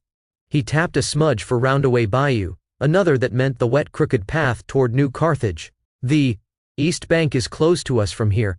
This side is our road. Take your handful. Mark me a line from Milliken's through Richmond to New Carthage, then on to Perkins' Plantation and Hard Times. No heroics. The country has teeth." He passed the paper over. It weighed like common news and fate both. Milliken's Bend to Richmond. They set out with axes across saddlebows and rations gone mean. The West Bank was a world built of water and opinions. Bayou Vidal slick with duckweed and false bottoms, a slough that pretended to be a puddle and swallowed a mule up to the hip. Culverts that had been good ideas in January now working like poor jokes in March. A gunboat's whistle drifted thin through Cyprus. Men still chewed on the winter's failures. Yazoo Pass, Steele's Bayou, Lake Providence. The river reminding everyone she would cooperate only when it suited her. "Wind's out of the brakes again," Tucker said, wet to the knee, palming. Bark halfway up a willow where the flood had written its own date. 2 hands higher than last spring. "It'll lay drift where we want a bridge," Mallory said. "And snakes where you don't want anything," Larkin chipped in, trying for levity and nearly getting to it. They skirted Richmond, a wet crossroads, one cotton gin sulking above the waterline, and a stubborn quartermaster store with its door hung high. The first big slough they tried called itself shallow and proved otherwise. Ajax stopped dead and watched guilty strings of bubbles rise. 3 inches left gave 2 feet less trouble, the sort of arithmetic a horse learns faster than men. The patrol came up one by one on a drowned levee, with its back still straight for a quarter mile. It felt like a sentence in a paragraph that had otherwise forgotten grammar. The country offered suggestions to anyone willing to look sideways. A mat of storm-thrown willow that would take corduroy if a sergeant swore at it. Properly, deer trace where cypress knees made a natural causeway. A hunter das drag older than the war that pointed the way to firmer ground. Mallory marked trees with the back of a hatchet, shallow cuts facing south, then angled the patrol toward New Carthage to see how much road the river had borrowed and meant to keep. It had borrowed most of it. Young's Point to New Carthage. Along the New Carthage road, fences showed themselves in humps like vertebrae where the ruts had been. Chicken coops rode the levee tops like half-drowned ships. The village itself had half relocated farther up the bank, houses reset on higher sills, resigned as a mule at noon. Back of Perkins the land finally remembered how to hold still. Mallory walked that ridge heel to toe, and set a palm to the dirt. "This will hold iron," he said. "If we can drag iron here." "Hard road for a wheel," Tucker judged, rubbing loam between forefinger and thumb. "We'll use up every tree between here and the Gulf. Then we'll leave the stumps to point the way," Mallory answered. They slept on the little that could be called ground. No fires, cypress dripped the only music. He wrote by feel more than sight. March 26. The West Bank is a lesson in patience. We are weather moving south, axes first, men next, then guns. The river breathes beside us like a thing with opinions. Ajax decided 3 inches left was wisdom. I agreed.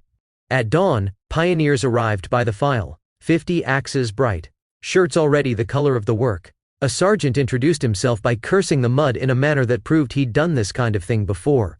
They cut and laid corduroy in sections of willow and cypress, slat by slat into a road that looked like a ribcage. Wagons creaked forward, mules leaned, a drummer boy carried wooden pegs in a grain sack like pennants. The swamp complained, and then began to give. Grant showed himself where the work was ugliest, riding in with an orderly and that same small fire in his eyes that meant something had decided to go his way. "Looks like a road," he said. "Where there's a road, sir, there'll be an army." Grant's mouth twitched. "Then we'll have one." Behind them, the rear echelons turned swamps into camps by degrees, pontoons stacked like giant coffins, signalmen raising their spidery masts, the telegraph clicking like a patient insect. Quartermasters inventoried impossibilities. Barrels of salt beef that would not stay salted, coffee that tasted of smoke and still counted as sanity, nails by the keg, axes by the hundred. A forge clanged under a live oak where a blacksmith shoed mules that had learned to keep their opinions to themselves. Perkins' plantation to Hard Times. Beyond Perkins, the track to Hard Times Landing, lived and died with the day's water. Sometimes it was mud, and sometimes it was rumor. When the flood took a bite, they climbed to the levee crown and picked their way along a top no wider than a wagon tongue. Mallory kept Ajax's right shoulder to the drop, his left hand steady on the reins, and prayed to the sort of God who liked specifics. Twice they laid stringer bridges across a cut, brush packed into gabions, logs over brush, planks over logs, men over planks. By week's end a battery could pass without learning to swim. On the higher patches, civilians watched them go with expressions that chose neither welcome nor defiance. A woman in a faded calico dress stood with a baby on her hip, and looked at the blue coats as if she were learning a new season. A boy of 10 counted mules under his breath and nodded once, confirming a private arithmetic. Mallory tipped his hat in the woman's direction and kept moving. A promise he'd learned has radius. Outside it the world is weather. The river lay at Hard Times, broad-backed, impolite, shouldering spring. Across the water the bluffs threw their shadow over Grand Gulf. Porter's ironclads huddled below like dogs studying a mean bull. Tomorrow, the admiral makes the batteries look somewhere else. A thin clerk at the landing told Mallory, tapping a schedule into place. Then the general crosses, and the whole edifice comes down like a rotten corncrib. Or the river reminds us who we are, Mallory said. Grand Gulf says no. On April 29 the river answered for herself. Porter ran at Grand Gulf under a noon sky, and took the bluff's temper full in the teeth. The hills barked red, Fort Coburn and Fort Wade dealing shot by the spoonful. The ironclads, Benton, Carondelet, Tuscumbia, Louisville, Lafayette, Pittsburgh, shouldered up and hammered back. Smoke sat on the water like a decision, and the mud bank shook under the heavier guns. When the day had been spent like $1, the bluff still owned the crossing. One ironclad drifted down with her wheel, smashed to kindling, another bleeding steam. Signal flags dipped and rose, stew-barmed but certain. Grant came down to Hard Times with mud on his boots and a clean decision in his face. "We cross below," he said. "Bruinsburg." He said it the way a man says yes after he has had enough. Mallory's patrol pushed ahead along the west bank to line a path for the infantry through the last of the overflow. The Louisiana side offered 2 last arguments, one bayou too wide at the mouth, one slough that pretended to be shallow and was not. But by midnight the pilots on the transports had soundings they trusted, and a cord of lantern signals they could play blind. Running the gauntlet again? Night set like a wet blanket. The gunboats slid up from below, black stacks breathing like bellows, their decks stripped to iron and will. Crews stood to the engines with shirts off and bandanas under their caps. The deck detail stacked, spare spars and hog chains where they could grab them when the river found a way to be clever. Signalmen under the pilot houses lifted yellow lamps and winked the pattern upriver. Far above, the last of Grand Gulf's guns barked at the darkness out of habit. The transports moved behind the fleet, a long careful parade, pilots snubbing the rudders against the current just enough to name it partnership and not struggle. Bales of hay and cotton, wet, ugly, necessary, were stacked as boiler mantlets.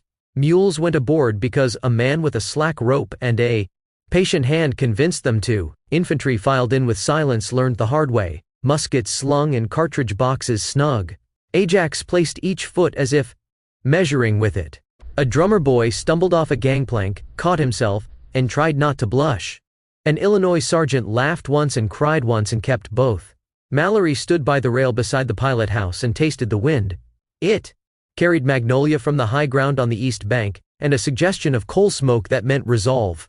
He put his fingers to Ajax's jaw, and felt the horse's ears drink the night. "Captain," Tucker said. "Brim just visible, you hear it?" At first, only paddle thrum and river talk, then a faint far music, the bluffs at Grand Gulf barking again at whatever light still showed. It came thin and late, like the sound a memory makes when it wants your attention and hasn't earned it. "Let them bark north," Mallory said. "We're going east, landing at Bruinsburg." They touched the Mississippi bank opposite Bruinsburg, April 30th, 1863, under cane and shadow, landing craft nudging mud. The first files stepped into water to the ankle and made road out of wild by the oldest method. Officers spoke low and the men listened hard. Somewhere upriver, a fox barked and regretted it. The terrain announced the change as soon as their boots found it. This was no drowned Louisiana shelf but real ground, ridges in folds, ravines choked with sweet gum, and oak, sand benches pale as bone, and a breeze that carried cedar and last winter's leaf rot. The army climbed out of the cane and spread itself into direction. Staff officers with lanterns walked like tailors setting pleats in a giant coat. Guides from the Navy, coxswains in sodden blues, pointed toward the trace that would become the Rodney Road by sheer determination. Mallory led Ajax down the sprung plank and up the bank, the horse blowing, nostrils riddled with the new smell of hills. Infantry piled into the cane, unrolling the shore with their feet. A teamster on the levee got his wagon up the first ramp and kissed his hand to the sky because no one was watching. Tucker came back from the picket edge with mud to the knee, and a grin he hadn't earned but meant to. "Trace Ben's left after the oak stand," he said. "Dry as Sunday there. Then we'll pick our religion up the hill," Mallory said. Behind them the west bank lay dark and used. Ahead, the country rose in the soft steps that meant Port Gibson by morning if the road held and the men did. Beyond that the map stacked its obligations: Raymond, Jackson, Champion, Hill, the Big Black, and the city that had taught the river to say no. Mallory stood a moment with mud past his ankles and the big water, licking at his boots as if it meant to take back what it had given. He put his palm to Ajax's cheek, and the horse leaned into it like a fact that didn't need witnesses. "Roads forward," Tucker said. "Roads forward," Mallory agreed. The first night east of the river, they bivouacked by files under live oaks, with their arms out like benedictions. The Navy's lanterns dwindled on the water, the river exhaled and accepted the new arrangement. In the camp the small languages of an army resumed. Coffee that didn't quite boil, a file of men at the spring with tin cups, a corporal teaching a private how to keep his cartridges dry with oiled rag, and common sense. A pioneer detail stacked rails to lay in the morning, a signal team put their masts to bed and coiled rope as if the river cared about tidy. Mallory wrote by lantern, the page freckled with grit. April 30th. We marched the west bank from Milliken's Bend through Richmond, Young's Point, New Carthage, Perkins, and Hard Times laying road where none lived and making do where even the river had misgivings. Porter tried Grand Gulf, and the bluffs said no. We crossed here instead, under cane, and the water let us because it suited her. The ground ahead is old and high. Ajax is sound. I am tired in the way that feels like a door opening. He folded the sheet and tucked it near the sprig of lavender that had somehow held its nerve through rain and smoke. He slid his hand through Ajax's rein and lowered his head until he felt the horse breathe. Against his temple, a warm, slow bellows that argued against all kinds of fear. Around midnight a breeze came down from the hills and rearranged the camp smoke into soft lines. Out beyond the pickets, owls argued doctrine. Somewhere behind them on the west bank, axes went quiet at last. East of them, the land that led to Vicksburg waited like a man on a porch with his chair tilted back, a shadow across his face, and a question he didn't feel the need to repeat. Dawn would find them already standing. When it did, and the first orders moved word to word down the line, Mallory put his boot to the stirrup, settled into the saddle, and turned Ajax toward the trace that had decided to be a road because 20,000 men told it who it was. The horse stepped out easy, ears pricked, picking the hard beneath the soft like a friend who knows the way in the dark. The campaign, truly at last, had begun in earnest. Chapter 15. The Bayou Roads. April, 1863. Bayous and backwater roads east of the Mississippi. Approaches to Vicksburg. Warren County, Mississippi. The army turned on Jackson to break the spine that fed Vicksburg. Rain and smoke pushed together over the city. Brodie found himself guiding infantry through brickyards where shards bit through soles, past a depot that smelled of molasses and decision. Near the Pearl River bridgeheads, the wind carried damp and cinders. You could taste the wire telegraph traffic sputtering toward silence as keys were lifted off their tables. Johnston had been in the city and was already slipping east. The rear guards left rails pried, cotton stacked, warehouses primed. Grant sent McPherson straight through the wet streets while Sherman's men shaved off the north rim like carpenters taking a true edge. Factories went to the torch, armories first, then the stores that fed armies, quartermasters.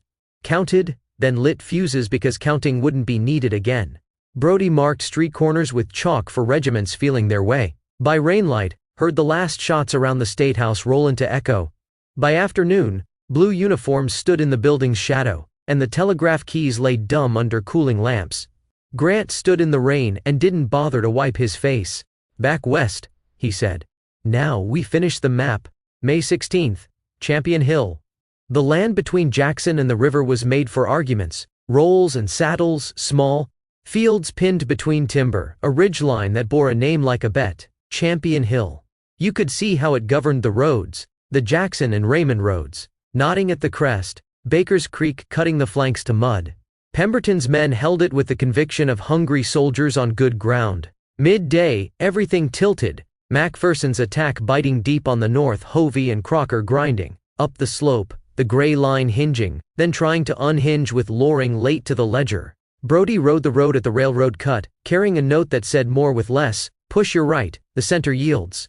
He slid past a yard where the Coker house shook apart by degrees under artillery, saw a color bearer on the far slope hold a rag of a flag like it was Sunday cloth, and aimed, as always, at choices, not faces. The choice in front of him got worse.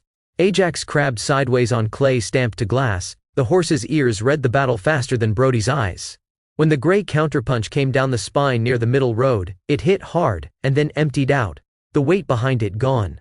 By late light the hill was a ruin of trampled corn and splintered fences, the Raymond road clogged with men moving west faster than they believed they could, gun carriages squealing as if complaining on the fugitives' behalf. May 17th, Big Black. At the Big Black River, the Confederates tried a last hinge again, fieldworks cribbed from fence, rails and cotton bales set by a bayou bend, a timber and railroad bridge watched by skittish guns. The morning fog sat low, birds called as if guns were weather. The Federals hit hard, and sensibly. Osterhaus and Lawler at the pinch, men splashing through waist-deep water where the ditch said no. Ladders tossed up like arguments that would be won by climbing. The line that looked like a wall turned to reeds. In an hour it was done. Smoke, shouts, a bridge burning in a hurry that burned too well, gray jackets dropping into the river because it was there. The rest ran. The road to the bluffs stood empty, except for the sound of breath and the voices of men who had learned to talk in low tones after winning. "Straight to the city," Tucker said, wiping river muck from his sleeve. "Straight," Brodie answered, and meant more than direction. May 18 to 19, first assault. Grant wanted Vicksburg taken hot, before Pemberton's men could turn panic into architecture. Of the three corps, only Sherman's 15th stood where the ground said try it. They did. Brodie rode the graveyard road in the greenish light of a storm that never quite rained. Ravines choked with slash abatis. Like teeth in a bad dream, The stockade Redan ahead with the 27th Louisiana and Cockrell's Missourians. Crouched like facts. When the order went, the blue line stepped into the work, and the work took its toll. Men slowed by slope, by the geometry of ditches, by brush sharpened on purpose. The 13th U.S. Infantry put its colors on the angle like a hand on a hot stove. Brave, brief, blistered. They could not stay. The air on that road had a sound Brody would remember. The low, constant harp of mini-balls whipping. Cane and the slap of shot into earth, saps buckling under men who hadn't learned to duck. By dusk, the assault had come back in pieces that didn't account to a victory. Grant's jaw did not change, which is how you knew it mattered. May 22nd, Second Assault. The morning opened with 4 hours of every mouth the Army owned talking. At once, guns inland and guns afloat grinding the city's edges. Then silence that was only a color, and then the infantry, Sherman again. Down the Graveyard Road, McPherson at the Jackson Road, McClernand and lower, feeling for the 2nd Texas Lunette and the railroad redoubt, where the ditch ran near 10 feet and the scarp near 20. At Forlorn Hope, volunteers with ladders and planks went first, young faces set like men carrying water into fire. Brody watched pieces of it from a traverse where a courier could live long enough to have a second thought. The railroad redoubt broke open, just a handful of prisoners blinking. In the smoke, the breach too narrow to feed and too costly to hold. Elsewhere the blue went up and slid back down the clay faces, the city's line wrinkling without tearing. Reports chased each other like stray dogs. McClernand claiming success he couldn't keep, Sherman's men bleeding into the same ravine that had learned their names 3 days earlier. When it was over, the quiet said the thing men didn't. We dig. The siege. Vicksburg settled into a new verb, to siege. Men lived in earth that remembered the last rain and promised the next. Federal saps crept closer night by night, gabions stacked like brown beehives, sap rollers pushed with curses for handles. Confederate trenches answered with their own scratches in hardpan and a practiced economy of powder. Brody carried messages through communication trenches named for jokes that weren't funny: Rat Run, Resurrection, Shy Sally. Ajax learned that big guns speak a language of percussion you feel in bone. The horse began to breathe on the recoil, not the report. Grant's army and the fleet shelled the bluffs by habit. Civilians went to ground. Caves clawed into the yellow loess where babies learned to sleep to the sound of whistling iron. The ration talk thinned and changed shape. Pea bread and mule. Coffee boiled to meanness and received like grace. On calm nights you could hear hymn fragments from the caves under the battery fire. On bad nights you could tell time by the Navy's fuses walking up the hillside. Brody wrote small at night. June 2. No one gets used to this. You only forget what quiet sounds like. Ajax stands with his nose to the river wind and listens for something I can't hear. The men measured progress by yards of trench, by the depth of a sap brought 10 paces nearer, by the temper of the enemy's fire, sharp today, dull tomorrow, the kind of arithmetic only the living keep. June 25. The mine. Sappers under Logan's Front finished a gallery and tamped 2,200 pounds of black powder into the bowels of a Redan that had been humming insults for weeks. When they touched it off, the hill came up like a trick of God. Earth shouldered into the sky, timbers spinning, men thrown clear of themselves. Ajax went light in the forehand and sat back as if the ground had frowned. Brody felt it in his teeth and in the leather under his knees. The storming party went in and found that victory had the shape of a 12-foot crater filled with men who did not want to share. The fight there lasted 20 hours, fuses hissing, hand grenades swapping hands, muskets fired at arm's length, bayonets made into verbs, until the ground had been convinced neither side owned it. By dawn the Federals crawled back to where the air was less personal. And the siege went on, as sieges do, indifferent to spectacle. The engineers started another gallery because that is how patience talks when it wears boots.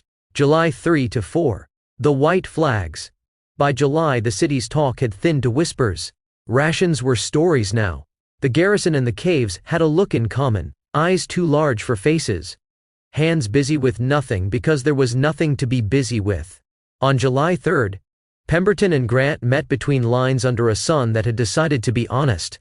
Brody saw them from the shoulder of a trench, two men who had learned to stand upright under more weight than the map could show. He carried notes while the country held its breath. First Grant's unconditional surrender, Pemberton's refusal, then night, and The general's reconsideration: parole the men, send them home, end it without stacking more bodies on what the clay already kept. In the quiet that followed, word drifted through the ranks like relief being careful with itself. There was talk, passed with the tin cups, of Pemberton asking that his men keep their personal property on parole, and of Grant looking once level and asking if that meant enslaved people, and saying no in a way that did not require a second sentence. The word traveled with more satisfaction than cheering could hold. On July 4th, the white flags went steady, and the long gray lines stacked arms and came out. The Federals watched without noise because a man should be allowed the dignity of loss. The river below took on the color a river gets when history and silt mix: dull, heavy, reflective. The bands found Yankee Doodle and then forgot it again. The commissary found flour and salt and started making a different sort of argument. Grant rode the works that afternoon with the same small fire banked in his eyes, and the men looked at him the way farmers look at rain that has finally decided to fall for them.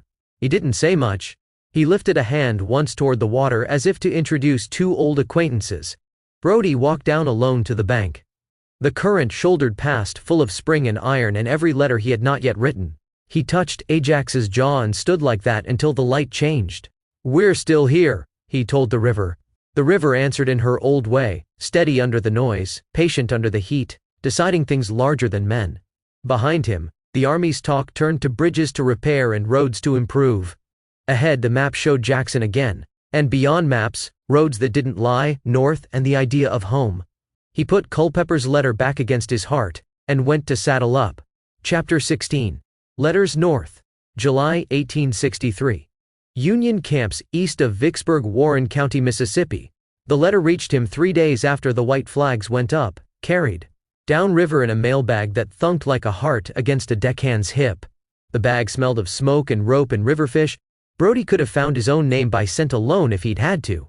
They were bivouacked east of the city now, the siege traded for a ragged ring moving toward Jackson.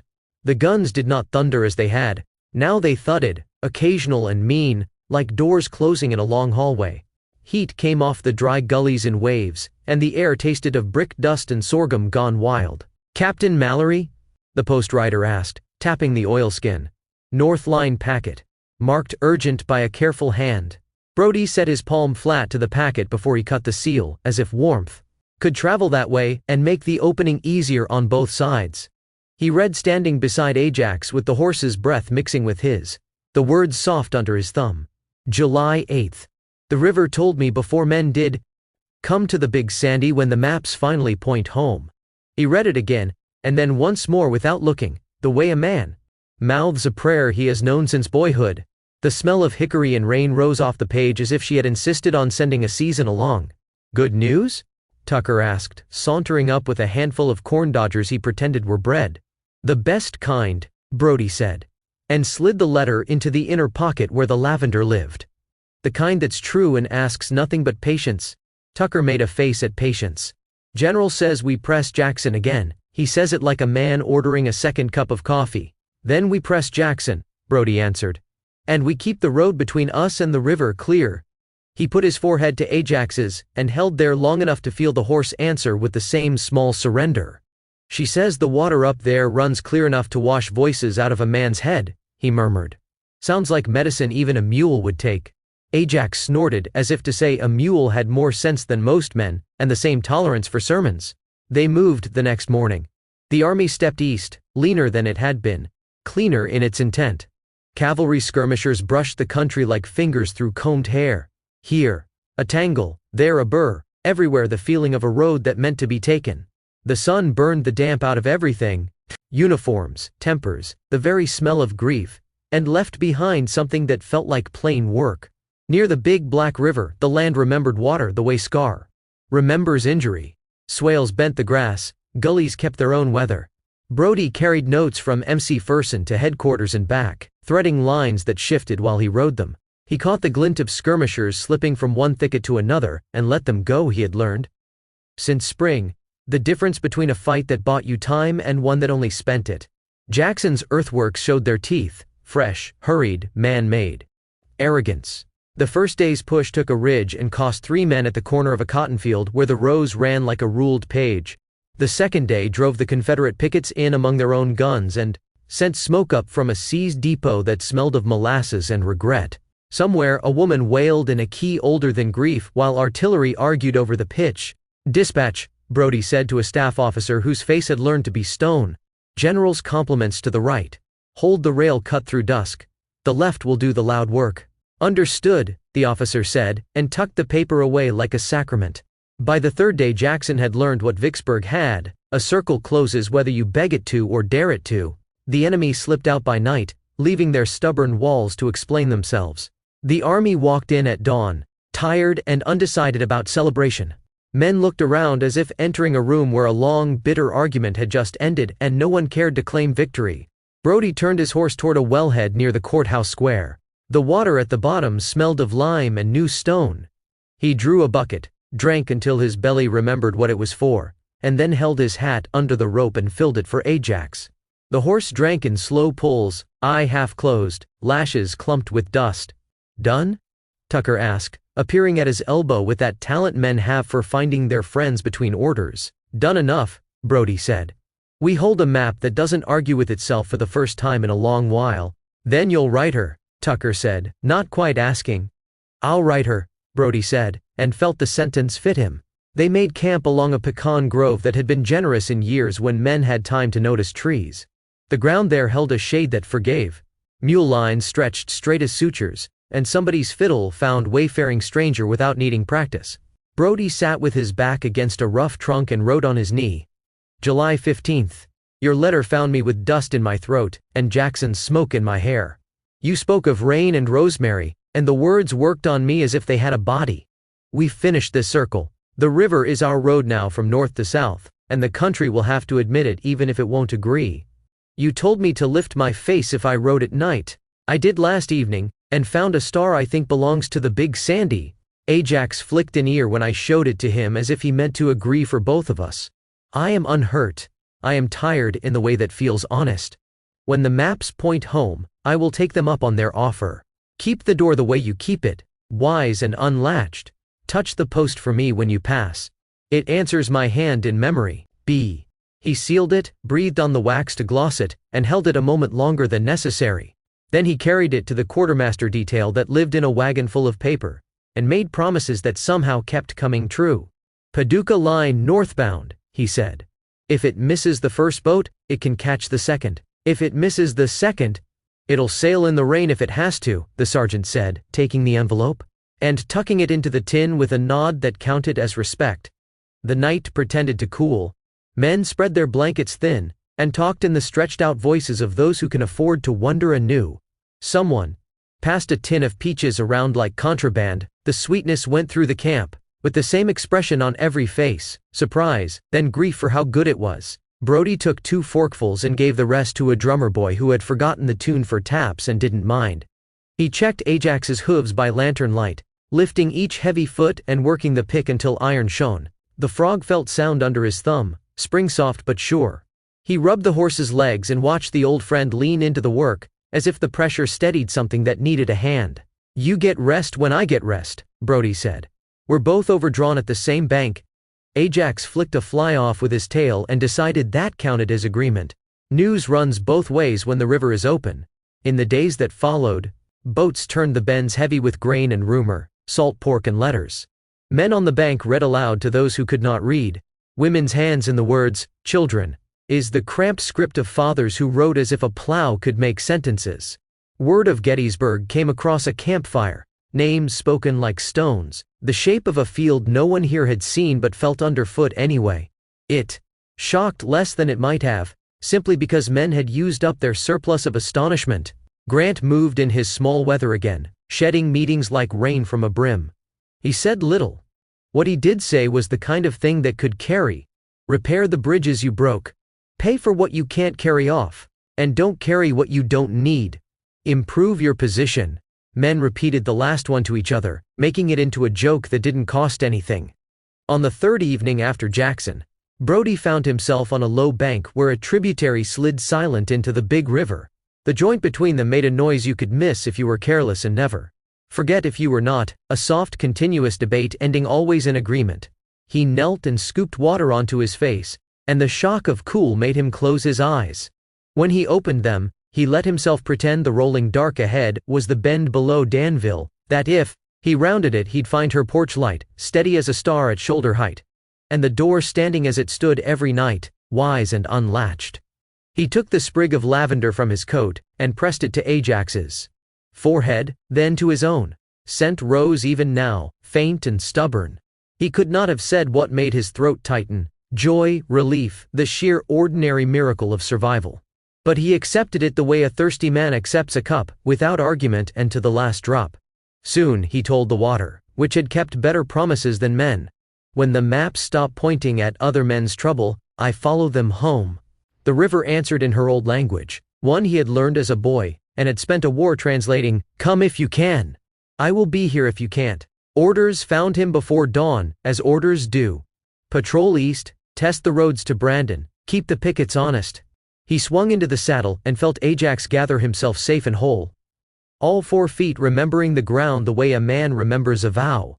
The column stepped out with that peculiar silence of an army that has earned its quiet. Leather speaking, metal whispering. Men saving their breath for the day. Before they left the grove, Brody turned back and put his hand to the nearest pecan trunk, as if it were a doorframe that could hold the touch. "Hold me to it," he said to bark and leaf and unseen stars gone pale. "Hold me to going back." He rode on with the sun coming up mean and gold, the road lifting in little ribs, the world smelling of hot dust and a season's work not done. Far north, in a valley that remembered its own grammar, a woman set her letter on a sill to sleep. The river between them grew no shorter and no longer, it simply continued, east of midnight, west of certainty, carrying the weight of men and the lightness of words alike. When the day burned itself down to coals, Brody found a crooked bit of shade, and sat to write on his knee again, this time only a line, small as a psalm. Still unlatched, still coming. He folded the scrap and tucked it against her letter. The 2 pages kept their own counsel side by side, and his heartbeat found a steadier pace for the knowing. He slept then, the kind of sleep that doesn't bargain, with Ajax standing close enough that Brody could hear, and count, and be counted by, the soft rhythm of another living thing. Chapter 17. The Road Through. Chattanooga, November 27, 1863. Ringgold Gap and Catoosa Ridge, Catoosa County, Georgia. The fog never really left, just thinned, and learned to pretend. By noon it had climbed into the pines and turned to a bright smear along the ridge's spine, a ghost hung up to dry. Down in the folds where men had bled and quit speaking, the air was clean, winter sharp. The kind that makes iron ring brighter and sweat smell like salt instead of fear. Orders came as they always did. Brief, exact, pointed like fence staples. Pursue. Keep pressure. Report Ringgold. Brody Mallory read the note twice and folded it away. Tucker slid a glance sideways, thumb riding the stock of his carbine. Ringgold Gap, he said. Catoosa Ridge, old road through, there's a preacher. Talks gentle, means business. Business suits me, Brody answered. We'll take the left draw. Keep the creek to hand. Ajax stepped off as if he had understood the map by sound alone, hooves clever on stone, ears prick cut to catch.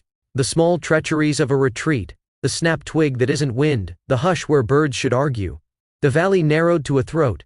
The eastern and western rails cut it in two, black iron laid like promise and warning both. Beyond, Catoosa Mountain rose in clean lines, oak and cedar showing ribs through the gray. The gap itself was no more than a mouthful, a slice of land pinched tight, road and rail and creek, shouldered together until 1,000 men could be kept at bay by 100 with the sense to use the ground. Men in Butternut had that sense. You could feel it in the way the forest kept its secrets, silent trees, rocks that remembered boots, brush bent where men had, slid into place and lay watching their own breath. A hawk hung over the gap and decided against it. Cleburne, Tucker said, like a man naming a stubborn winter. He'll stand hard. Brody slid from the saddle and passed the reins back without looking. Hold him quiet, he told the private, and Ajax found the bit like a coin he'd kept warm in his mouth. The first volley was polite, spiteful, precise, a slap across the day, crack crack crack from the timber on the heights, grape tearing a whistle out of the air low across the road. Brush leapt, men flattened. A wagon mule screeched, the thin sound of something too honest for war. Guns high, Brody said softly, rifles tucked along the benches. They'll try to rake the road and make us crawl uphill to write them a thank you. What do we give 'em instead? Tucker asked. Doubt, Brody said. And smoke? He took his file up the creek, ankle deep, knees numb, water clear as a blade, where a split-trunk white oak reached across, and the bank lifted in a modest shoulder. He put the first 2 troopers to ground. Carbine sighted up at an angle that made math out of anger. 2 shots and slide, he said. Make them answer in the wrong places. They did. The ridgeline replied where it had not been asked, a rash of fire along the left that told Brody more than any scout. The bench was thin there, the angle bad for guns, the men behind those muzzles hungry enough to miss. Shift, he breathed, and the file oozed along the water like a shadow learning to swim. The creek bent in a kindness just then, giving them a fold of bank, and a cedar fallen last storm that made a clean corner out of chaos. From there, Brody watched the road and the smoke and the way his own line began to think together, men glancing with their hands instead of their heads, bodies measuring distance and cover, as if the land had offered a chalkboard. High on the right, a gun team lunged into view. A pair of small Napoleons with wheels already chewed by stone. The sergeant with them had a voice like a busted bell. Limber here, God's sake, give me one mouth to throw back. The first round sang high, found cedar and emptied it of birds. The second learned humility and bit into the slope beneath the enemy works, spitting mud and root. The third was patience rewarded, a shell right under a brush pile that hadn't been brushed since dawn. Men burst out of it like quail with bad luck. Again, Brody said, hand flat, and the gun captain grinned the ugly grin men earn when arithmetic goes their way. It held that way for an hour that felt like a winter. Fire, slide, breath, the creek doing its old work around their ankles. The Gap answered with discipline that tasted of Dublin and drill yards. Cleburne's men, all iron in the vowels, setting their screws, measuring their powder, not wasting any. You could admire it if you weren't dying from it. A courier found Brody with eyes full of smoke and teeth full of grit. From division, he said, thrusting a note. Brody read while the edge of his mind kept count of shots to the right, the pauses where a crew had to sponge and swab. Press skirmishers along the creek. Hold the lower fords. Do not commit into the gap. He showed it to Tucker, who snorted like a man refusing to be baited by a smart horse. Not into the gap, he said. Because the gap bites. Because somebody's got to live to tell the general what the gap's teeth look like, Brody said, and the line around them smiled with chapped lips. By mid-afternoon the light had turned thin, and the smoke made its own weather. The rails glinted beyond the road like a path offered to nobody present. Twice Brody saw gray coats slip back up the benches, orderly, stingy with motion. Cleburne's people weren't running. They were trading minutes for miles behind them, and knew the rate better than most bankers. Enough, Brody said finally, when the day had learned tiredness. Mark what we can hold. He set 3 men to cutting blazes on the oaks back from the water. Thin right, thick left, doubled where a man with a wheel would find less curse than usual. He tied a strip of blue cloth to the cedar snag where the gun had found its pride, something a sapper would see even in moonlight. He sent a runner with a neat map sketched in pencil grease. The creek and bench and mouth of the gap shone with more truth than the government's own. Cleburne slid out at dusk. You could feel it more than see it, the fire. Growing honest again, then spare, then saving itself for nothing. When the last shot came off the crest, it was almost courteous. Careful bastards, Tucker said, standing at last, knees creaking, waterline marked dark on his trouser legs. I hate a careful bastard. I prefer them to clever ones, Brody said. Careful leaves a road behind. They bivouacked in a low pasture where someone's cows had made a habit of surviving. The grass there was flat as a hymn. Men slept with their mouths open and woke with their tongues tasting of cedar and iron.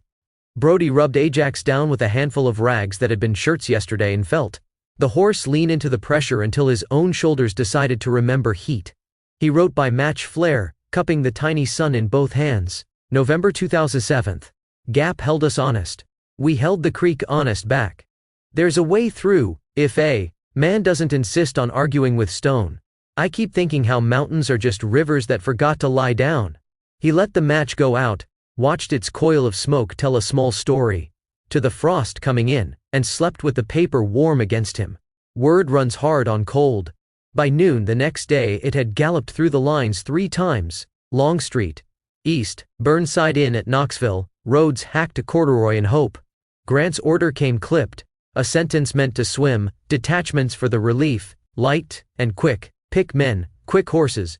No wagons that can't pretend to be boats. The general's finger on the map tapped the valley and the ridge and the river, and made them into one idea. Knoxville, he said. We reach out. Brody looked at Ajax, then at the road east, then at Tucker. Tucker's mouth had the stubborn set it took when a man says yes to something he has not yet named. Thin rations, the staff captain said. Thinner patience. Plenty of both, Tucker told him, politely lying. They moved at dusk, because dusk is when the road forgives. The frost on the grasses made a sound like paper under hoof, breath lifted from men, and horses in the same white question. Stars bit down hard on the sky and kept their teeth in all night. The column strung itself along the ridge and then down into the dark rivers where the old ferries had forgotten to exist. Engineers threw pontoon into black water and made it rode with ropes and oath and the particular music wet planks sing when loaded with fate. Somewhere near Cleveland, a woman came to her porch and held a lamp up like a blessing. Men tipped their hats without looking, ashamed by the intimacy of ordinary kindness. Brody raised 2 fingers from the reins, thanks, apology, promise, and the lamp dipped once in answer. A small moon consenting to let them pass. The country east had learned new grammar. Not swamp now but broken hill. Fences made of stone a man's hands had lifted. One at a time, creek bottoms that held frost all day in the shade. Confederate cavalry watched them from the hedgerows. Fox-colored men whose horses were the color of bad weather. Shots came long and lazy, more insult than intent. The column answered with motion, keep going, keep together, keep the road. They made 30 miles the first night, 20 the day after, 25 on the third when the sun forgot its warmth, and the wind remembered its edge. Ajax lost a shoe at dawn on a rock that looked ordinary. Brody had another on him and the tools for the job because some men refuse to believe the world is allowed to happen without them. Hold old friend, he murmured, kneeling in the rhyme, rasp kissing iron, nails set neat. Ajax put his chin on Brody's shoulder while the hammer sang, and Tucker made a rude joke about marriage. That earned him a thin smile, and a promise to remember it when coffee returned to the world. At the Holston they found rumor turned to fact. Long gray columns across the water, guns, set to rake. The town crouched behind its fresh ditches like a hand shielding a candle. A courier met them on the road with hair matted to his skull and eyes too bright. Burnside holds, he said. Longstreet gnaws at the edges. We need touch. We need the sound of you. You've got it, Brody said simply, and the column made more sound in the next mile than it had. In 10, iron, leather, breath, the particular rhythm of saved people coming close to the saving. Relief is a strange verb in an army. It means the same men who were dying in one place get to die slower, somewhere else, with friends nearer. It means bread where there was nothing, and sometimes nothing where there had been a thread. It means you are allowed to unclench your jaw for an hour. Knoxville took their noise and gave back something human. Women came to the windows and did not hide. A man with a fiddle stood on a stoop and played exactly 3 bars and put the instrument away as if remembering himself too late. Burnside, bearded, gentle around the eyes in a way that made the whiskers a kindness instead of a joke, gripped hands and said good, until the word began to mean more than its letters. Brody slept that night under a rail shed with 3 planks missing from the roof and a draft that knew every man by his baptismal name. He put his back to Ajax and felt the horse's heartbeat against his own spine. The city's noises ran along the tracks like mice in a granary. Boots, low laughter, a pot lid, a baby, a saw. He wrote in the dark without light, pencil on paper by memory of motion. December 4th. Road east held. We held with it. I saw a lamp on a porch and knew you were right. I could smell hickory with the wind wrong. I have learned a man can keep walking on the idea of home longer than on meat. He sealed nothing. The page went into the old place against his ribs, where her letters had learned to live. He slept. Which is to say he forgot the shape of his own name for a while and woke with the taste of it sweet again. Word finds the valley as faithfully as river. 3 days later, the postboat at Danville carried men who had not cheered since summer, and one envelope laid face down while Culpepper finished skimming the scum from the kettle. She turned it over slowly because there is a ceremony to mercy if you want it to keep visiting. December 10th. You were right about the cold water. The mountains here make a man careful and a horse certain. I stood at a ford today and heard two rivers disagree until they decided to move in the same direction. If we are lucky, that's what this whole country is doing. Touch the lintel for me. I felt it under my palm before you did and will feel it after, until we're using the same door." She pressed her hand to the wood, and felt the old grain answer. The lamp burned steady. Outside, the big Sandy carried frost and stories, and a single leaf that turned in the eddy like a coin, thinking whether to spend itself. Eli limped in with a bundle of kindling, and set it beside the hearth. "News?" he asked, low. "Enough," she said. "He's still standing. Then we'll keep bread by the door." "We will," she answered, and tied rosemary above the sill because winter has its own medicine. At Knoxville, the wind cut corners out of men and stacked them like shavings. The lines held, then loosened, then held again.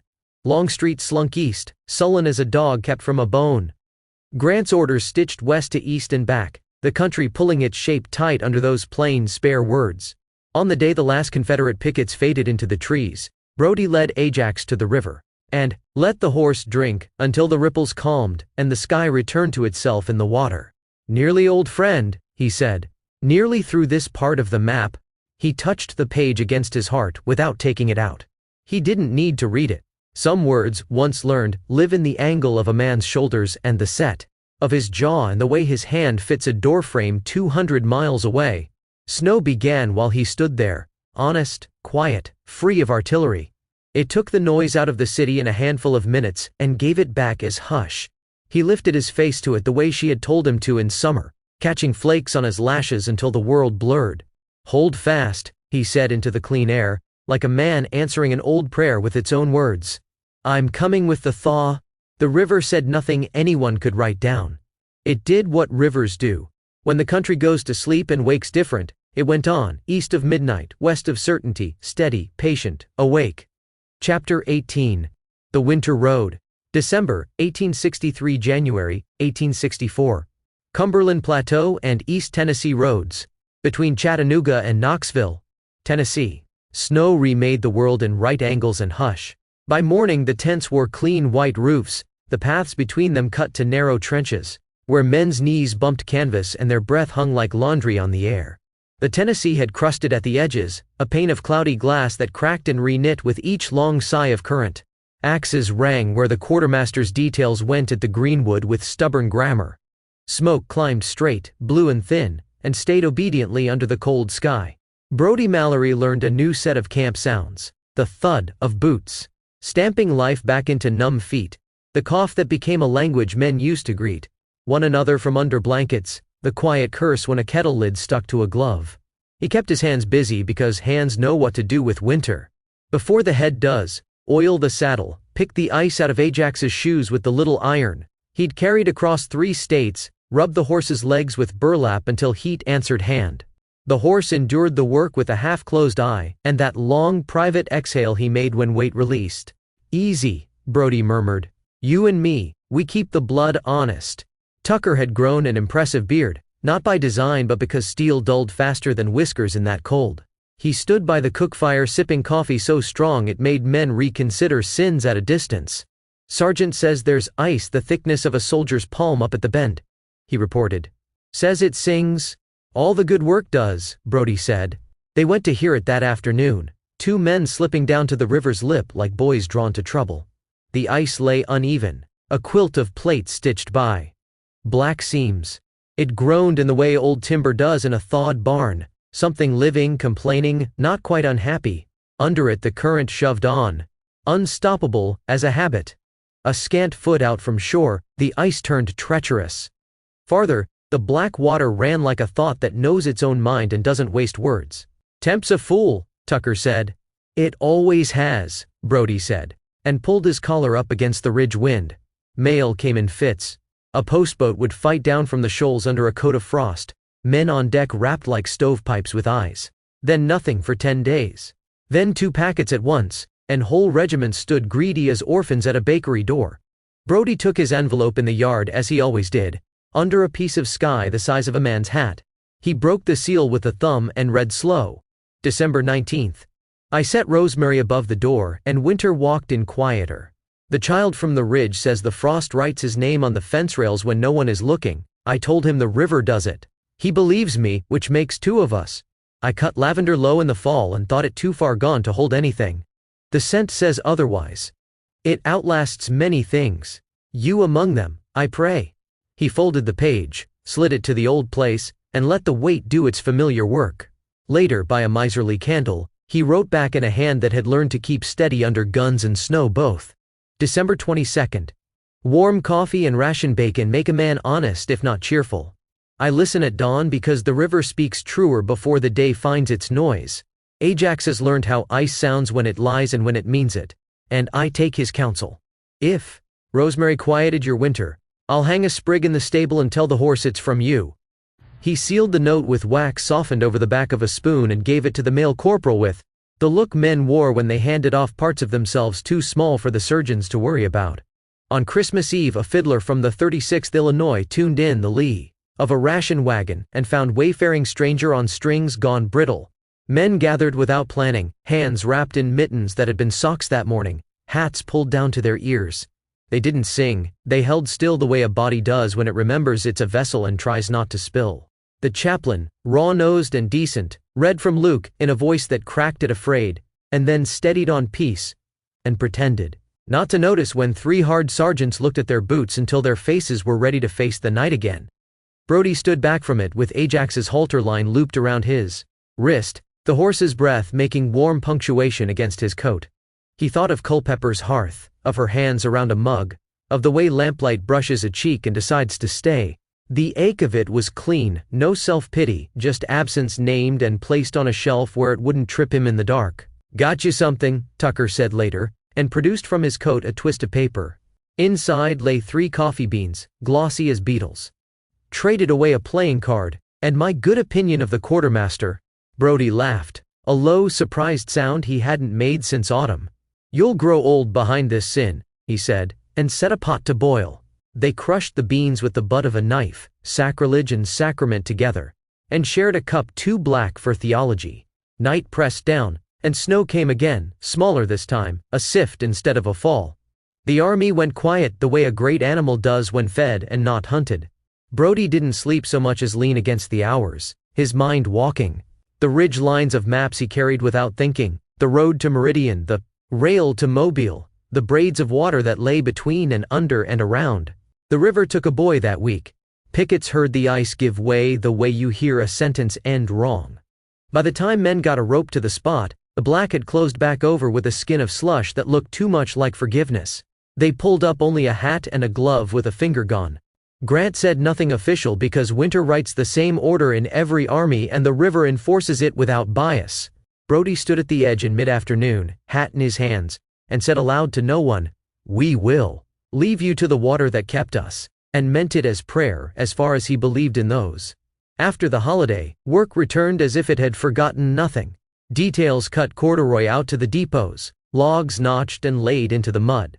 Like a hymn, everyone knew the words to whether they wanted to or not. The engineers argued with frost lines and won enough to call it even. An Arkansas regiment staged a snowball fight so fierce the provost intervened, and 3 men ended in the hospital with broken noses and the look of boys who had remembered a better arithmetic for an hour. Grant's visit had left a seam of intent through the camp.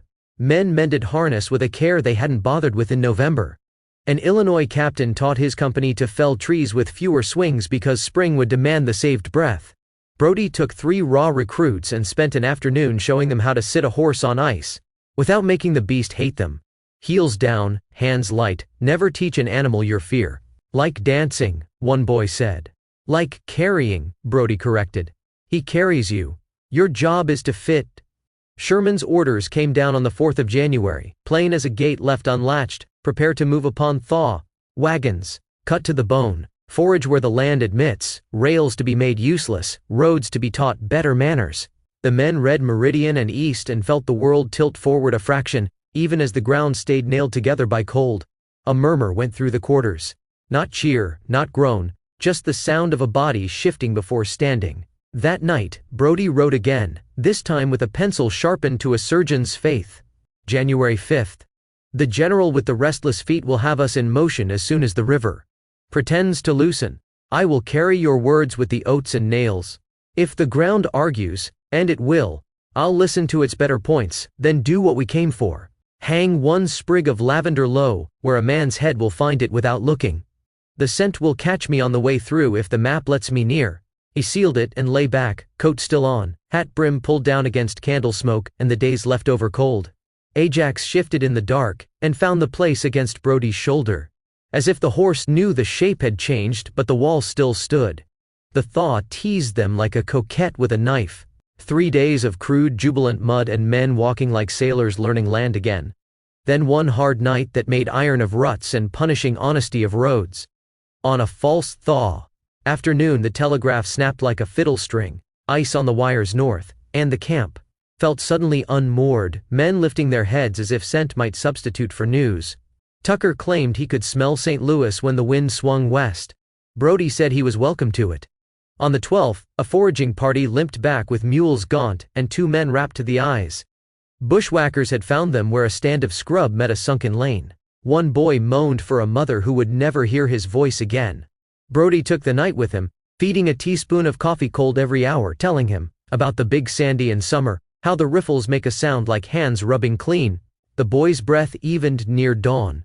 He opened his eyes once, saw nothing, smiled as if he did anyway, and let go. Brody walked out to the river and sat on a crate until his hips ached. He didn't write to the mother yet. He found the words and laid them out like kindling, and decided they needed another night to catch without burning wrong. Culpepper's reply came stitched with sand. River grit in the fold where the wax had bled. January 9th. Your rosemary made the horse snort, and then keep still. I took it as proof. Ice bust the pump yesterday and Eli looked at me like I had asked him to fix the moon. He found a way anyway, boys do. There's a fox that runs the fence line at dawn. I leave a scrap for her, and she declines politely most mornings. The river teaches everything to walk a straight line when it has to. If the restless general takes you south, remember that songs carry even when letters do not. I will set one loose each night, and trust the wind to its business. He held the sheet to his face until the ink's faint metallic came up, and the lavender's old ghost answered it. He read the line about songs twice, and the itch to hear a human voice that wasn't cracked by cold or cased in orders rose so hard under his ribs he had to stand to make room for it. Ajax, he wrote the name once in the margins of his mind, not on paper, and the horse flicked an ear as if teased. Not you, Brody told him. Though in some fair count it is. The day before the thaw finally admitted itself, Grant rode through again, not to speak so much as to be seen. He nodded at men whose names he didn't know and who didn't require that he pretend. He paused at the picket line, touched Ajax's neck with a gloved hand and said, "Good animal," as if he were paying both horse and rider a compliment in one coin. When he came by later, he said to Brody only this: "When the ground lies, test it once. Then proceed as if it had told the truth and make it sorry to have tried the other." "Yes, sir," Brody said, and felt the order under the words, the kind that makes sense in all weathers.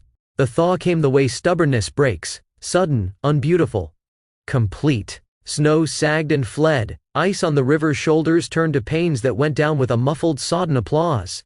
Roads became either arguments or invitations, no middle ground. Smoke hung low under a damp sky that the sun pushed at with both hands. The sound in camp changed key, fewer saws, more hammers, lids rattling. On kettles, men laughing without looking to see who had heard. The band killed a march for want of breath and found a reel instead, and the world liked that decision better. At first light on the appointed day, the wagons stood nose to tail like cattle pressed to a fence. Teams blew and stamped, teamsters spat black and counted under their breath. Infantry shouldered bundles that refused to remember their proper size. The air smelled of wet leather, bacon wanting to be food and failing at a distance, and that mineral tang earth gives off when it's been taken into confidence after a long season of deceit. Sherman sat his horse as if it were standing still in front of a mirror. He had that lean, quizzical air, one brow that couldn't decide whether to disapprove or admire, one hand always wanting a map. Orders rattled down the chain, wry and profane and exact. Men who'd cursed his march at Shiloh now trusted his appetite. Movement forgives sins, no stillness will. Brody rode ahead of his little file, Ajax feeling 9 hands taller for the first mile, and then finding his old, faithful gait. Tucker slid up alongside, hat brim dripping thaw. "Meridian," he said, tasting the word. Down to rails that think too much of themselves. Down to a country that forgot men live in it when the armies are not staring, Brody said. We'll remind it. Then we'll go. Then we'll go, Tucker echoed. He tipped his chin toward the river, moving alongside like a dark counselor. She'll run with us? She always does, Brody said. They crossed the bridge at midday, the river beneath them throwing its shoulders against piers as old as a better story. Boys leaned over the rail to spit and guess where their aim would end. Sergeants cuffed hats and told them to watch their step and keep a hand on the rail like their mothers were still alive and expected decency. The train whistled down at the depot, lost itself against the timberline, and came back as a question toward evening. At the rise beyond the bridge, Brody looked back once. Camp was already a rumor, smoke a smear on the air, huts turned to the kind of geometry the mind edits out when it thinks of war later. The river had its own ideas, made of weather and stone and the old stubborn pull south. He held Culpepper's last letter in his coat without taking it out, and felt the shape of it like an oath. Keep listening, she had written. It still runs to mine. He touched the pocket and the leather above it, and said to the road, to the horse, to the men around him and the river below, I am. The column found its pace. Axes rode, shovels chimed, the long low animal sound of an army, tired, intent, unbroken, took the air and made it into motion. In the bottoms, water returned to its banks and pretended it had never left. On the ridges, frost clung in patient shaded seams, learning to become memory without bitterness. By full dark, the first bivouac fires pricked a new line against a new horizon. Brody picketed Ajax in a posture that had become a prayer, rubbed him down until shine returned under mud, and gave him a nosebag measured with no one watching. He warmed his hands on the horse's jaw, then turned to the coals, cupping them as if they were language, and he wanted to speak as close to the truth as the season would allow. He wrote 3 sentences only, on a scrap torn from a quartermaster's ledger. January 23rd. We are moving. The ground lies less, now that it knows we'll test it. If you stand by the Big Sandy at dusk and listen, you will hear a noise you've heard before and will hear again. He folded it twice, and felt it earn its small weight. He slept with the river's old drum in his ear, and the horse's slow breath at his back. And when he dreamed of a porch where a hand on a lintel answered a hand that had not yet arrived. Morning found them, as it always did, without apology, with work. The war hadn't ended under snow after all. It had only paused to learn patience. Now, it asked men to spend what they'd saved. They did, because the river ran beside them and time does not keep itself. They went on. Chapter 19. Meridian. February 1864, from Vicksburg to Meridian. Central Mississippi, Lauderdale County, Mississippi. February began with the sound of iron breaking. They called it making Mississippi howl, but for the men with sledges and cold hands it was just work. Endless rails heated red and twisted into grotesque ribbons, ties pried up and stacked, depots emptied of anything that could carry weight or burn. The air over the tracks shimmered with heat even on frost. Mornings, coal smoke and pine pitch roped into a smell that climbed into a man's clothes and stayed. Brody Mallory rode the edges of it. Scout, courier, witness. Ajax picked his way along ditches, where frozen mud turned to suction by noon and back to iron by dusk. The country rolled low and ragged red clay hills giving way to thickets of pine and blackjack oak that held their shadows like secrets. Fences sagged, chimneys stood where houses had been, and the few people who watched them pass did it from doorways with faces shut tight as fists. Sherman's columns moved like a saw through soft wood, 2 big teeth, and a line of smaller ones, biting, then falling back to bite again. Grant's winter orders were plain as river talk: break rails, cut telegraphs, ruin the mills, starve the enemy's will to fight. Brody had read them by candle and heard them repeated along the line. There was no malice in the words, only math, but the doing had a taste. On the 3rd day out from Vicksburg, he carried a packet to a pioneer detachment. At a lonely crossroads, where the pines walled the world to 2 narrow lanes, men there worked with shirts off despite the cold, steam rising from their backs as they pried spikes with crowbars. A captain with raw hands took the orders, scanned and nodded. 2 miles twisted by sundown. 3 tomorrow, he said, voice dull with fatigue. He jerked his chin toward the rail fire, ties stacked like a log cabin, rails laid across until they glowed devil red in the center. We're making lilies, he added with a grim sort of humor. Sherman's lilies. Pretty as sin. Brody watched a crew lever a rail off the heat and curl it around a cottonwood until the ends kissed. The iron moaned the way iron does when it remembers it was once earth and resents being asked to be something else. He turned Ajax toward the road south and rode on, the horse's breath pluming steady, the day drawing itself out like old wire. By mid-afternoon the column passed a mill pond frozen thin and shining. A boy of 15 stood by the sluice gate with his jaw set, watching soldiers run rope around the wheel and haul. Brody reined in. "You have somewhere to go?" he asked. "Used to be my father's," the boy said, not quite looking at him. "Now it belongs to whoever ties the knot." Brody weighed the next sentence and swallowed it. "You got somewhere to go?" The boy shook his head once. Brody reached into his coat, found the small twist of jerky he kept because habit was older than supply, and handed it down. The boy took it without thanks, and bit as if the meat had wronged him. "It'll thaw," Brody said, meaning more than the pond. "Everything thaws," the boy answered, and stepped aside while the rope did its work. That night, the column camped among pines that sang when the wind went through them. Fires burned at measured intervals, their light jailed by canvas. The talk was low, the jokes smaller. Someone found a fiddle and coaxed a tune.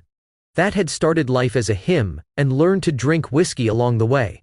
Men hummed because singing loud felt like bragging, and the trees didn't care for it. Brody set Ajax's picket line, rubbed the horse's legs down, and checked the near shoe where a nail had lifted a hair. The ordinary work steadied his hands. He ate salt pork and ash bread by a dull fire, and wrote with the pencil nub he kept tucked in his capband. February 9th. The rails sound like animals when they bend. I can't get used to it. We do what orders require and call it necessary, and it is, because arithmetic wins wars as surely as courage. But the land keeps score in a book we don't get to read. We passed a mill today. A boy watched us and didn't blink. His eyes were like winter water, cold, moving underneath. He folded the page and touched the pocket where Culpepper's last letter sat, soft from reading. "If the maps point home, come by the Big Sandy when the water runs clear," she had written. The words warmed him better than the fire. Morning broke thin and hard. Frost rimed the brims of canteens. Horses' manes crackled when you ran a brush through them. The column moved through a town that had been a town yesterday, storefronts, with plank doors, a church with a bell, and was a husk today. Sherman's provost marshals kept the men off private houses where no fired shot had come, but hunger and hurt men do their own math. Brody rode at the head of an officer's small party as they moved through, spoke to a woman whose hands were red and chapped from washing in cold water. "We'll leave you a barrel of meal," he said. "And salt." She nodded once without softening. "Leave my well clear, and leave the graveyard alone. That's all." He tipped the brim of his hat. "You have my word." "Your word," she repeated, as if tasting it. "It's a good one, I reckon." When they were a mile past, Tucker drew level, chewing a straw he must have conjured out of frozen earth. "You can't promise for every man in blue," Tucker said without judgment. "No, just the piece I'm on," Brody said. They met Confederate cavalry 2 days shy of Meridian, a scratch force of hard-looking men, in shell jackets the color of bark, mounted on horses too smart for their riders' tempers. Pickets trading shots at the edge of a little creek bottom turned into 20 minutes of harder talk, the kind of skirmish the war had learned by heart. Pistols, carbines, the fast, dirty work of men who had decided not to be the first to fall back. Ajax took the slope down to the creek bed like a thought, hooves finding shale edges and holding them. Brody worked a colt with his right hand and kept the other on the reins, the rhythm as familiar as breath. He aimed at one man, he aimed at the one in front, to convince the group that the arithmetic of staying was poor. It worked. The gray column peeled back toward the trees. One rider in a slouch hat turned in the saddle and fired a last, spiteful shot that snapped a twig beside Brody's cheek. He felt the hot kiss of splinter and kept moving. Afterward, the creek ran red for a yard or two, and then was itself again, carrying silt and the last leaves of winter toward a river both sides loved and claimed. Brody squatted on his heels long enough to watch time do its work. He touched Ajax's cheek. "Still us," he said. The horse's ear turned back, and then forward again as if agreeing. Meridian itself was a crossroad city, depot, workshops, something that had wanted to be permanent. The army arrived with a patience that felt like cruelty because patience always does when you are on the wrong end of it. Orders went out measured and cold. Brody carried some of them, signed others as witnessed, and watched the machine unfold. Rails heated and wound, shops torched with bucket lines set so the flames couldn't jump to houses beyond, warehouses emptied into wagons and then into a big hungry that had no face in every man's stomach. Smoke took the sky and made it one color. Ash fell soft as a lie. The heat on the depot platform was a living thing. Men shielded their cheeks and did their work. No cheering. No talk unless it needed to be. Brody stood with a sergeant older than the war and watched a roof settle with a long sigh. Hard business, the sergeant said. Necessary, Brody answered, because that was the truth that would stand up when asked. He added, quieter, but hard. The sergeant nodded. My daddy was a smith, he said. He taught me you gotta draw iron out sometimes, make it thinner to make it useful. Never said nothing about breaking it so it couldn't be used again. He spat, dry. Guess that's a lesson for another class of men. They left the city to cool behind them, and the rails to snake in the sun. The columns swung east, then north, eating 20 miles a day when roads agreed, 10 when they didn't. Rain came mean and sideways, and made campfires more psychology than heat. Men walked with their heads down, and their hats pulled low. The laughter got rarer and better. Letters found them at a crossroads with a white church that leaned. A rider out of Vicksburg dumped a sack on a wagon seat and said, if your name's on it, it's here. If it isn't, it's gone, or will be. Men gathered with the careful silence of a prayer meeting. Brody heard his name and lifted a hand. The envelope had been folded and handled and carried long. It still smelled clean. January 30th. The river froze and woke twice last week. The child from the ridge learned to whistle like a cardinal and now does it all the time. I planted garlic and onion, where the ground lifts and keeps a secret. Eli says you'd laugh to see me swing an axe. I don't. I think of you when the frost lifts in a sheet, and the mud takes my boot. You once said a road is a promise made out loud. Keep to the kinds that don't lie. If you ride under pines, breathe deep for me. See, he read it with his hand on Ajax's neck and the horse's skin twitching. Under his palm to chase a fly that didn't exist in winter, he folded the letter twice and put it away. The world sharpened a degree around the edges, the way it does when you've eaten good food. Near the end of the push, they crossed a trestle that had been spared by mercy or oversight. The water below ran brown and quick, full of winter and the habit of heading south. Brody halted in the middle and looked downstream. Somewhere beyond the blue run of hills was the old ubiquitous river, and beyond that, more rails. More towns, more men who would keep trying until there wasn't any trying left in them. Old river, he said softly, not sure which one he meant and knowing it didn't matter. You carry what we give you, and we give you everything. Sherman called the army together 2 days later and read the accounting in a ledger. Voice, miles of track destroyed, bridges down, mills gone, stores taken. Arithmetic? The men heard it as proof that the walking had a reason. Brody heard the numbers and saw a boy by a mill gate, a woman with red hands, a sergeant with a smith's father. When they turned west again, the wind shifted and brought rain that smelled faintly of magnolia, even in February, even this far north. Ajax flicked water from his ears and kept moving. The mud made a long sigh each time a boot came up and went down. They camped in a stand of pines that sang against a gray sky. Brody built a fire as high as the sergeant would allow and warmed his hands. Tucker sat across from him with his hat over his eyes, pretending to sleep. The flames popped and sent up sparks that climbed and died. Brody wrote with numb fingers that felt briefly like someone else's. February 20th. We did what we came to do. The rails are wrong now and the telegraph poles look like dead trees. Men don't cheer when work is this kind. They just stop, and wipe their faces, and look at their hands. I think about the river paying attention to all this, the way a patient woman watches a man make and unmake himself. We're unhurt, Ajax and I. I don't know the word for the weight in my chest. It isn't guilt and it isn't pride. It sits and listens like a third rider. He sanded the page, folded it, and set it in the pouch with the others. He'd send them all when the first boat he trusted came near enough to hear his name. Night took the camp without argument. The pines went black against a lighter black. Somewhere a whip poor will forgot the month, and asked its old question anyway. The men slept the way tired creatures do, mouths open, hands loose, souls somewhere nearby but not obligate. Brody lay with his coat over him and his hand on Ajax's halter rope. The horse's breath lifted and fell against the rhythm of the light rain until both sounds matched. He closed his eyes and let his mind make the river run uphill to the big Sandy, to the door unlatched, to a lamp turned low and a hand on a lintel. In the morning, they would turn toward Vicksburg again, and beyond it, the long coil of the Mississippi, and beyond that, the idea of home carried on other men's lips. The war would keep its appointments. So would the river. He slept, and the rain wrote its small careful letters on the canvas, and the pines answered in their own script. Somewhere far off, a boat's whistle blew, low, certain, the sound of distance being patient. Chapter 20. The River Turns West. March, 1864. Return march toward the Mississippi. Roads back to Vicksburg, Warren County, Mississippi. The rain stopped without apology. What it left behind was pewter, sky, road, coats, all the same shade of tired. By the first week of March, the column had swung north again, dragging its weariness toward Vicksburg.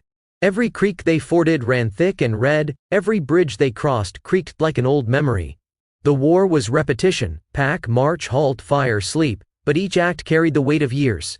The younger soldiers moved with the rhythm of men who had forgotten they were young. Brody Mallory knew it by the set of their shoulders and the way they no longer talked about tomorrow. The air warmed. Spring meant mud instead of frost, thunder instead of wind. The Tennessee men said they could smell planting season in the earth and felt guilty for noticing. Brody rode in silence. Ajax moved with an unhurried, steady gait, ears flicking to every sound. The horse's flanks had leaned down to corded muscle. Brody's coat hung loose at the buttons. Between dispatch runs he wrote in his notebook, pencil dull, hand cramped from cold. March 3rd. We turn west again. The land behind us smokes. I cannot remember the color of the fields before we passed. Some nights the frogs begin before the guns stop. I think that means the world is still brave. He closed the book, touched the pocket that held Culpepper's letters, and felt the familiar faint comfort there. They reached the river near month's end. It was swollen with melt, pale and restless, its banks eaten back by water. The air smelled of silt, and the sound, slow, constant, alive, made the men pause as if they stood at the edge of something older than orders. Vicksburg rose ahead, scarred but living. New tents dotted the bluffs, boats hugged the wharf, smoke bleeding from their stacks into afternoon. Supply wagons creaked to the landing. The town had learned to bear soldiers the way a tree bears moss, without love, without choice. Grant was east, called to Virginia. Sherman held command, sharp as a chisel. Brody saw him once at a distance, a tall, spare figure on a bay, hat brim low, eyes bright with private calculation. He looked like a man already moving faster than the world around him. Brody delivered his reports, signed the log, and stepped back into open air. The Mississippi lay wide and shining, full of that low, dangerous grace that had always drawn him. He led Ajax to the water's edge. The horse sniffed and pawed once at the muddy bank. Across the river, Arkansas lay blue and flat. The current between looked slow but carried whole trees in its arms. Brody squatted and touched the water. It was warmer than he expected. The smell, mud, leaf rot, distant rain, hit deep in his chest. "Old friend," he said quiet, "you've been following us the whole damn time." The river made no answer, but the wind turned, and he thought he heard laughter somewhere downstream. That evening he walked the wharf where steamboats moored shoulder to shoulder. Pilots shouted across decks, coal stokers swore and sang in the same breath. Soldiers queued for pay, whiskey, letters. Lights along the landing trembled on the water like coins no one would ever find. A clerk at the transport office recognized his name. "Captain Mallory, Illinois Cavalry? Packet came upriver for you last week, from Tennessee." Brody's heart jumped in a way he hadn't allowed in months. "She's quick," he murmured. He signed the ledger and took the letter outside, breaking the seal in lantern glow. The hand was firm even. February 22nd. The river broke its ice this morning. The sound was like applause. I stood by the landing and thought of you. Eli says spring will come early. The frogs have already started their practice. There are rumors the war is ending in pieces. I do not trust peace yet, but I keep bread on the porch for it anyway. Come home when the water's right. The door will be unlatched. See." He read it twice, then tucked it close, his hand resting over the words. Street noise blurred, uniforms, wheels, shouts, but the letter cut through all of it. The door unlatched. bread, waiting, a life he could still walk back into. He turned toward the river. Boats rocked against their lines, hulls whispering. Down the wharf a deckhand called a roll of names, men bound north, men going home. Ajax stood hitched nearby, head lowered, tail flicking lazily. Brody ran a hand along the horse's neck. "We're almost there," he said. "One more road the river wants us to walk." He spent the next week at the city's edge, running dispatch between depots. The camps had changed. New recruits, fresh flags, laughter that sounded strange after so much silence. Underneath ran the same weariness, the same soft footfall of waiting. Rain came and went. The Mississippi rose another foot. Floodwater crept into the low fields, turning everything to mirror. One night he woke to ice breaking upriver, great sheets rolling down, shattering against the piers, booming like far-off cannon. He shrugged on his coat and stepped outside. The air was sharp and clear, the moon low and yellow. He walked to the bluff and looked down at the black alive river. Ice spun and collided, caught in the current, carried south toward places he'd never seen. It looked like the river was shedding its skin. He breathed deep. The cold burned his lungs in the best way. Below a steamboat whistle sounded, long, low, mournful, and full of promise. He closed his eyes. "Soon," he whispered. Wind off the water lifted the hair at his temple. The smell of mud and smoke wrapped him. Familiar kind. Chapter 21. The Long Road South. 17, November-December 22, 1864. From Atlanta to Savannah, Sherman's march to the sea, Georgia. They left Atlanta under a sky the color of forged smoke. On the first morning the columns stood out of their camps as if the land itself had decided to move, infantry in long blue snakes, artillery in heavy, patient knots, wagon trains stretched until perspective failed. The smell was pine, leather, iron, the sound 100 small sounds braided into one: boots and dust, trace chains, forge hammers, mule bells, men's breath. Orders went down the line with the steadiness of rain: break the rails, burn the depots, feed the army on what the land can't hide. Brody Mallory rode the screen on the left wing, a dozen troopers at his shoulder, Ajax moving with the low, unconcerned economy that had carried him across a continent of trouble. Under the horse Georgia rolled, red clay and stubbled fields, the odd grove of pecan or peach gone gray with dust. Fences sagged like tired men. Chimneys remained where houses had been, thin bricks stacked against sky. The world's clearest note on permanence. Sherman rode the column's spine in a plain coat, hat pulled down, eyes bright as a winter river. He didn't shout. He didn't need to. A quarter-mile away you could feel the man's will like weather, pushing the army forward whether the land accepted it or not. The first railroad went up before noon, ties pried loose, heaped, lit, rails laid across until their middles glowed devil red. Pioneers levered them off the heat and curled them round cottonwood trunks until the ends kissed and held. Neckties, a corporal called them, admiring and sick at once. The iron moaned, and the moan got into men's bones. You could swallow it, but you couldn't help tasting it again. Villages learned the new grammar in an hour. A clerk stood in a doorway holding a ledger he would never balance again. A woman with red, dish scoured hands asked only that the well be left clean and the graves alone. The provost wrote receipts as if paper could keep the peace. It couldn't. But the attempt sat better on a conscience than the alternative. Brody promised what he could where he stood. He'd learned a promise has radius. Outside it, the world is weather. By evening the army's camps made a half-galaxy of fire against the pines, each star with its ring of men. Coffee boiled, bacon surrendered, a fiddle made something that wasn't quite a hymn and wasn't lying either. On the perimeter, the cavalry sat quiet in the dark, horses blowing, ears pricking at things the human eye never found in time. Brody rubbed Ajax's legs, thumbed the near fore for heat, drew the hoof pick, and worked the frog clean, the way a man tends what he can't afford to lose. The ordinary work cut a door in the day's noise and let him step through. He rode by lantern after mess, careful hand on rough paper. November 17th. The rails make a sound like animals when they bend. We call it necessary, and it is, and still the land keeps a tally we don't see. We move through a grove of peaches where the leaves held dust like sorrow. I am not hurt. Ajax is sound. At night, the pines sing one note the whole time. He folded the page and put it where the heat of his chest would teach it to remember him. Days turned into the same day done differently. The columns split and rejoined, probing for roads that would carry weight.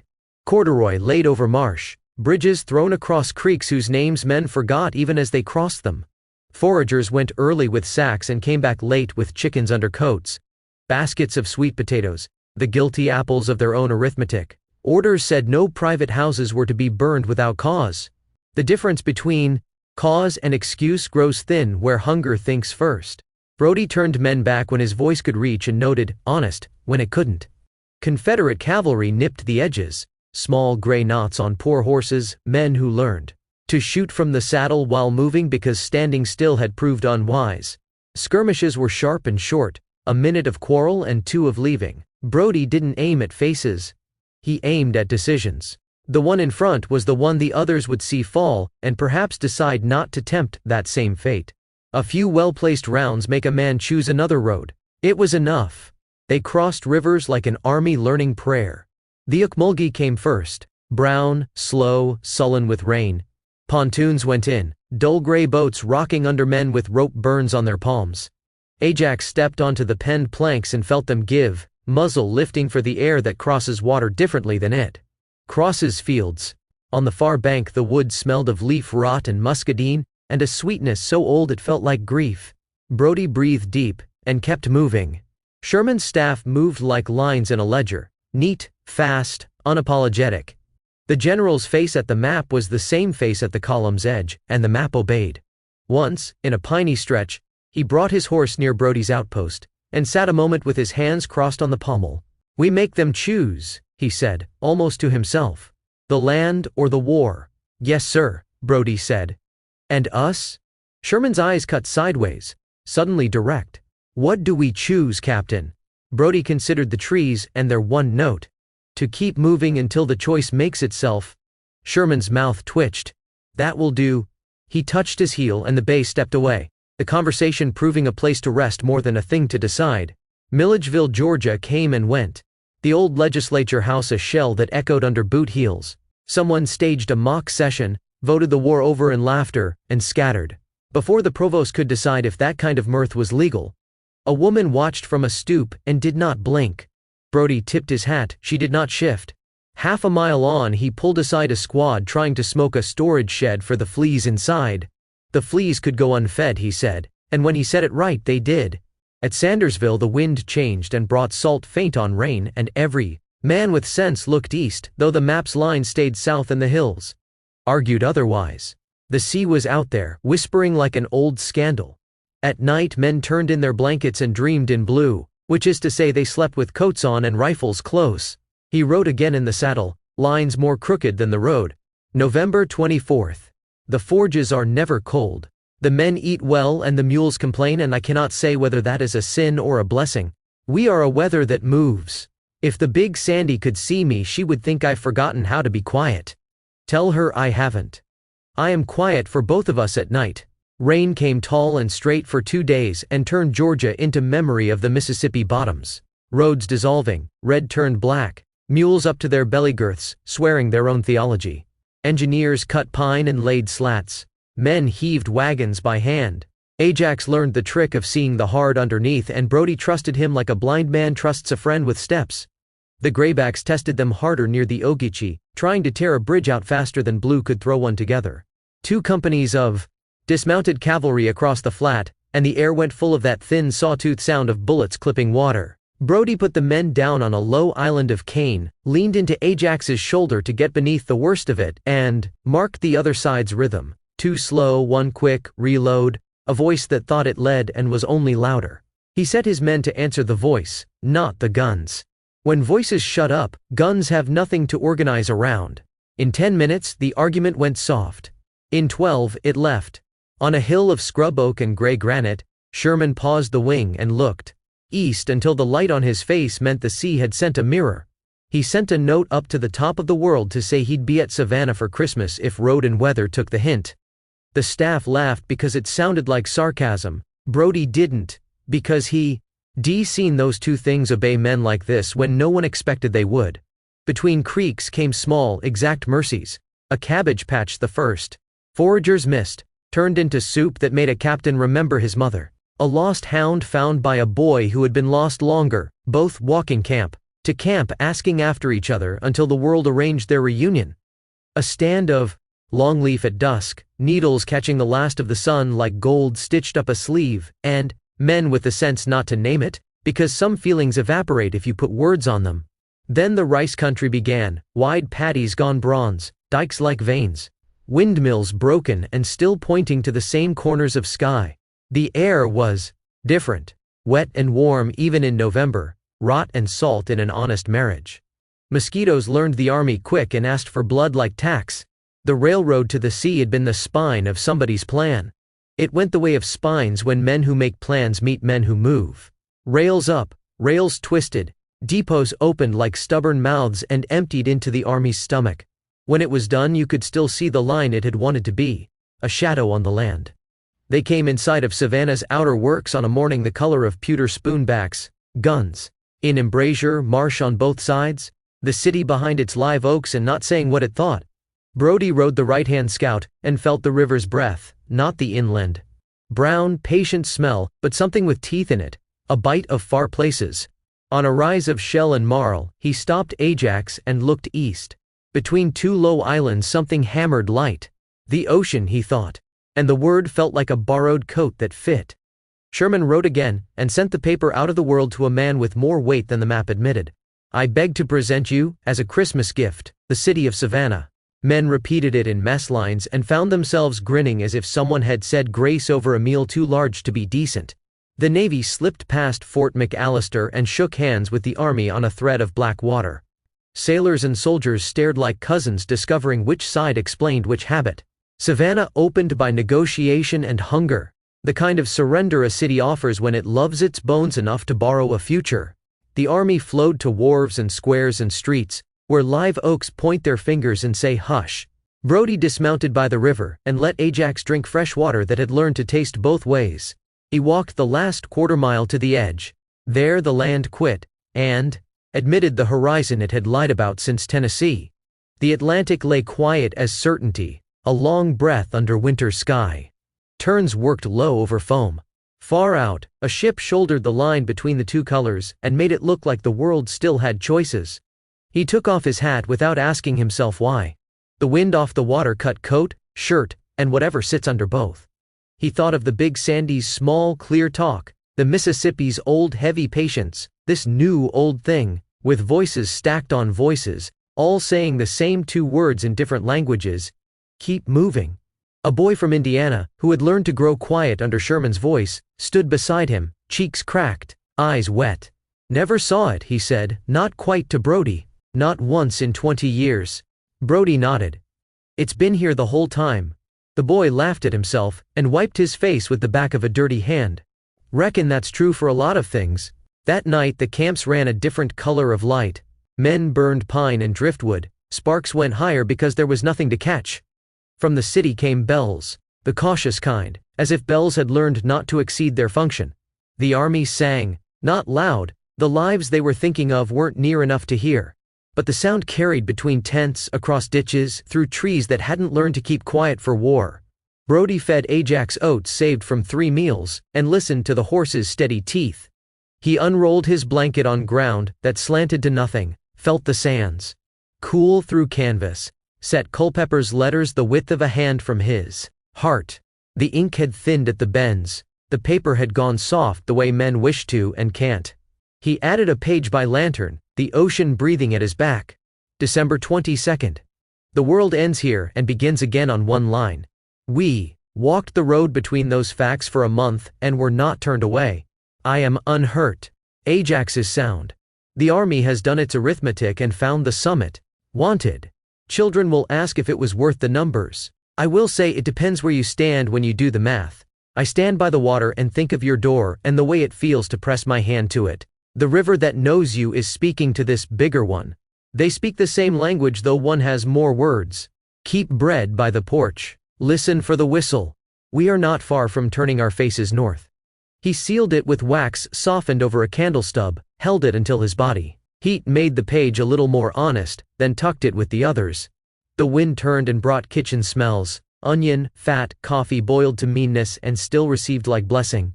Sherman came past with 2 aides walking, not riding. His stride had that bird-boned speed that makes the ground seem complicit. He glanced at Brody's horse the way a man glances at something he has counted on and found still working. "You got him this far," he said. "Get him farther." "Yes, sir." "Endings," Sherman said, looking where black broke to white. "People. Expect trumpets. Mostly, they're just another camp, another set of orders, another road. Don't be disappointed." "I'm not," Brody said, and found it true. The general nodded once and moved on, already writing tomorrow against the map in his head. Near midnight the tide turned. You heard it before you saw it, water. Shouldering water, a long, soft, predatory sound. The river through the city took the instruction and obeyed. Brody lay with his hat over his eyes and listened to something larger than men keep its appointment with itself. He slept like a creature that had learned a new alphabet. Morning came up hard and clean. Gulls argued. Flags lifted. Men went for water with tin cups and came back different for having seen the edge again. Brody walked Ajax to the surf line and let the foam eat at the horse's ankles until both made their peace with it. Salt went on leather and left its memory. He laughed, unexpected and low. "Easy, old friend," he said. "We've come as far as land allows." Behind him, an army turned its head north with a migratory reflex. Wires were being restrung, rails scavenged and rebent into submission, wagon tongues repaired with baling wire and prayer. Men rode home. Men played cards. Men slept with boots on because habits keep you when plans do not. Brody stood another minute and let the sea count his breaths. Then he set the bridle and swung up. Camp noise reached and took him back like family, without asking permission. He rode toward the quartermaster, where lists begin and end, where some clerk would put his name beside a line that would read, "Simply transport north." He did not rush. There are turns you take slow, to be sure the heart makes them with you. The road out of Savannah ran under live oaks that filtered light into coins. Men moved beneath them quieter than they had come in. You could mistake it for reverence. Mostly it was fatigue, and some of it was gratitude, which is what reverence becomes when it grows up. Brody touched the pocket with the letters and felt the steady weight. North wasn't just a direction anymore. It was a word with a door in it. Ajax took the ruts easy, head low, ears forward. Ahead, the land lifted and fell in small, forgiving ways. Far beyond any hill you could name, the old river waited the way patient things do. Never still, never in a hurry. "Home," Brody said, not to correct the map, to inform it. The horse flicked an ear, and kept walking. The long road south was behind them. The longer road, the one that bends toward bread on a porch and a door unlatched, had begun. Chapter 22. The Carolinas March. February-March 1865. From Savannah through South Carolina into North Carolina. Carolinas Campaign. The rain began before they crossed the river and did not stop for 6 weeks. It came thin at first, like the world testing its weight on their shoulders, then heavier. Until sky and earth traded places and the men could not tell one from the other. Roads disappeared, creeks turned to rivers, rivers to oceans. The army moved through it anyway. Bridges built and unbuilt, men wading to their waists. Mules sunk to the belly, everything soaked, half-rotten, still going north. Brody Mallory rode the edge of the right wing, the same mud-black horse that had carried him across half the continent under his knees. Ajax took the rein without complaint, eyes half-lidded, tail heavy with water. His coat had lost its shine, his endurance had not. The countryside had given up pretending. Fields lay drowned under a sheen of brown water, fences washed flat, houses sagged into the mire. What few civilians remained stood in doorways or on bare porches, faces carved out of weather. They did not curse or plead anymore. They only watched. The columns passed and their silence followed. Orders came down like the rain, brief, impossible, obeyed anyway. Take forage where found, destroy what cannot be carried. It was the arithmetic of a country closing its own books. Sherman's army was 2 rivers wide now. Howard's army of the Tennessee on the right, Slocum's army of Georgia on the left, snakes of blue and mud twisting through drowned pines. At night their campfires showed as far as the next county, small red constellations trembling in the mist. From a hill you could see them all at once, firelight flickering like the pulse of something too large to be human. Brody slept in his blanket with Ajax's reins looped around his wrist. The nights had a kind of breathing to them. Rain, frogs, the low cough of fires trying to live. Sometimes he dreamed of Culpepper's cabin by the big sandy river water under ice. Her voice asking simple things like, "Did you eat? Is it quiet there yet?" He woke with the dream of her in his head, the rain still falling, the army still moving north. South Carolina was a swamp. The men built rafts from fence rails and floated their wagons, mules, swimming behind. Entire bridges vanished overnight, leaving nothing but rope ends hanging above water. They built new ones with trees felled by hand, axes ringing across the floodplain like small defiant bells. Every step forward cost something. They burned what they left, not for cruelty but for certainty. War had taught them fire was the only thing that couldn't be reclaimed.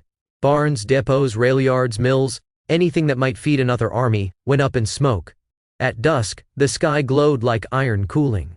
It wasn't rage, it was policy.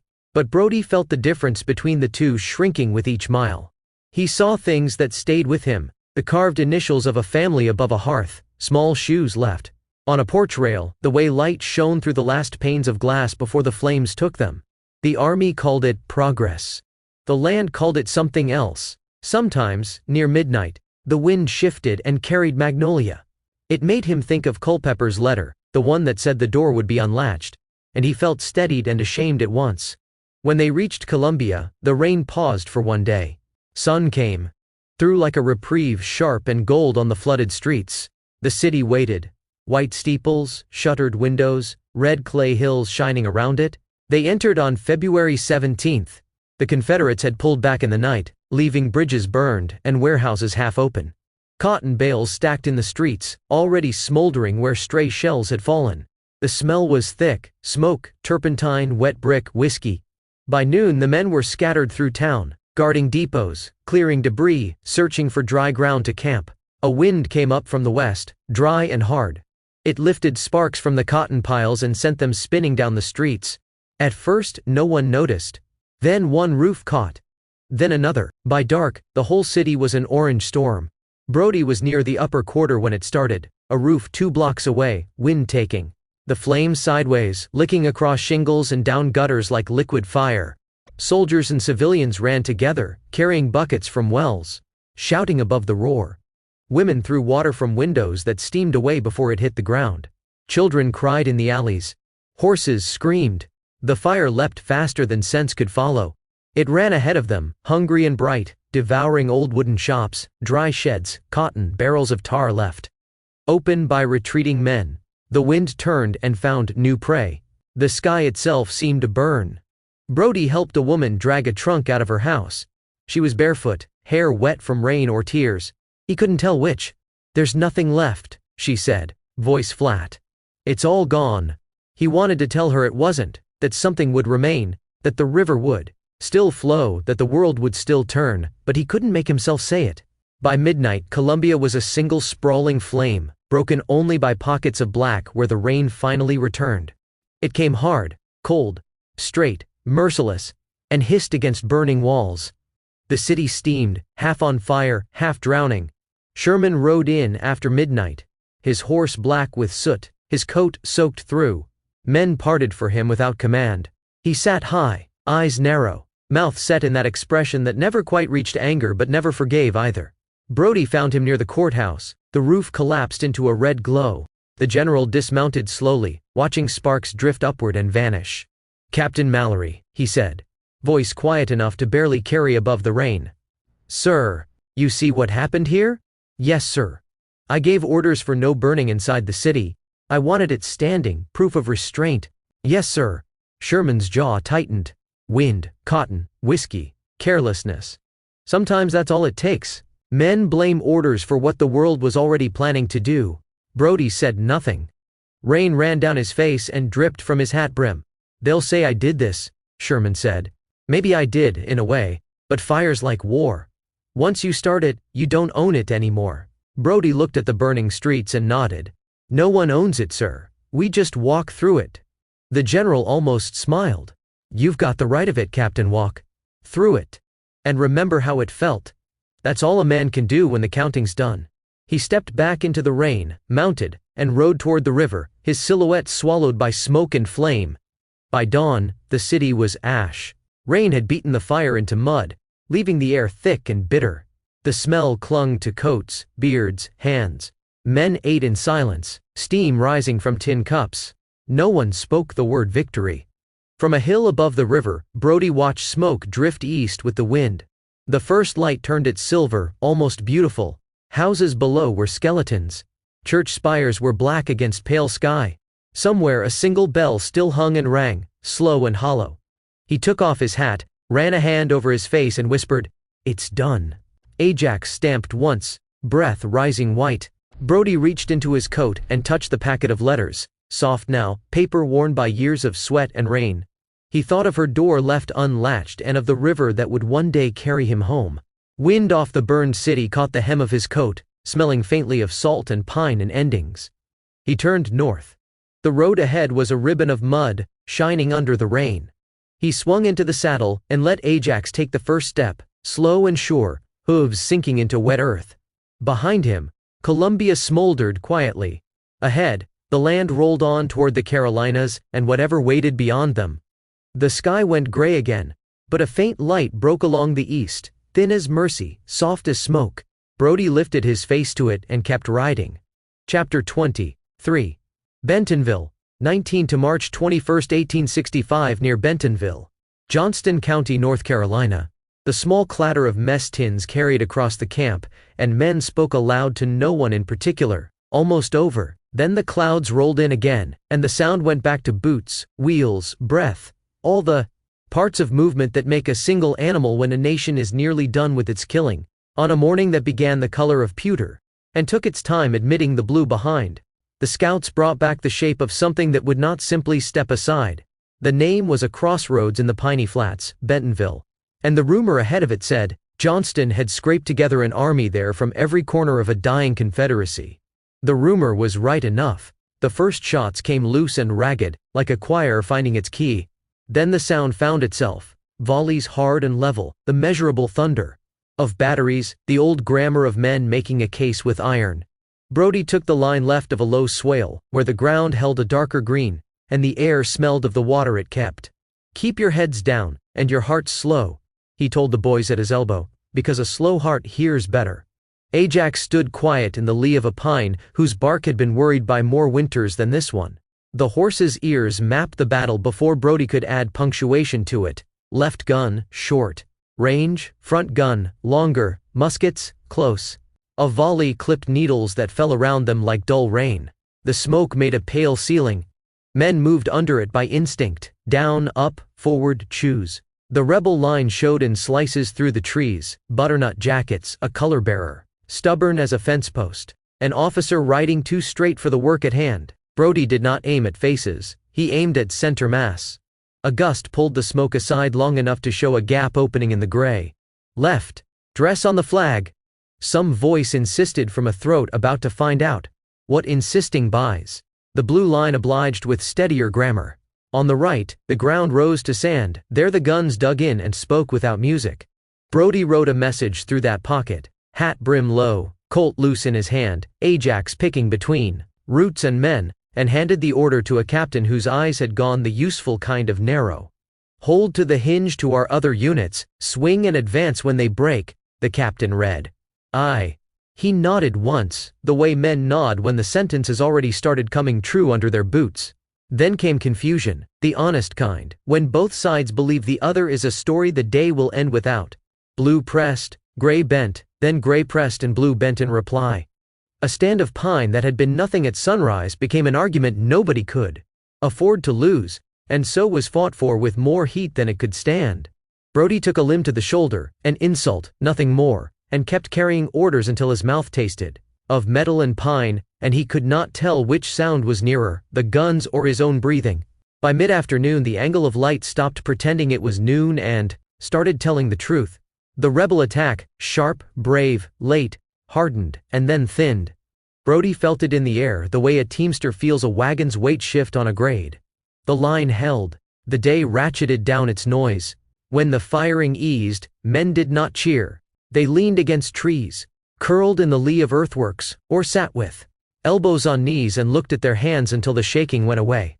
Brody watered Ajax at a shallow trickle that had picked up a color it would forget by nightfall. The horse drank and lifted his head, drank and lifted again, patient, unconcerned with maps.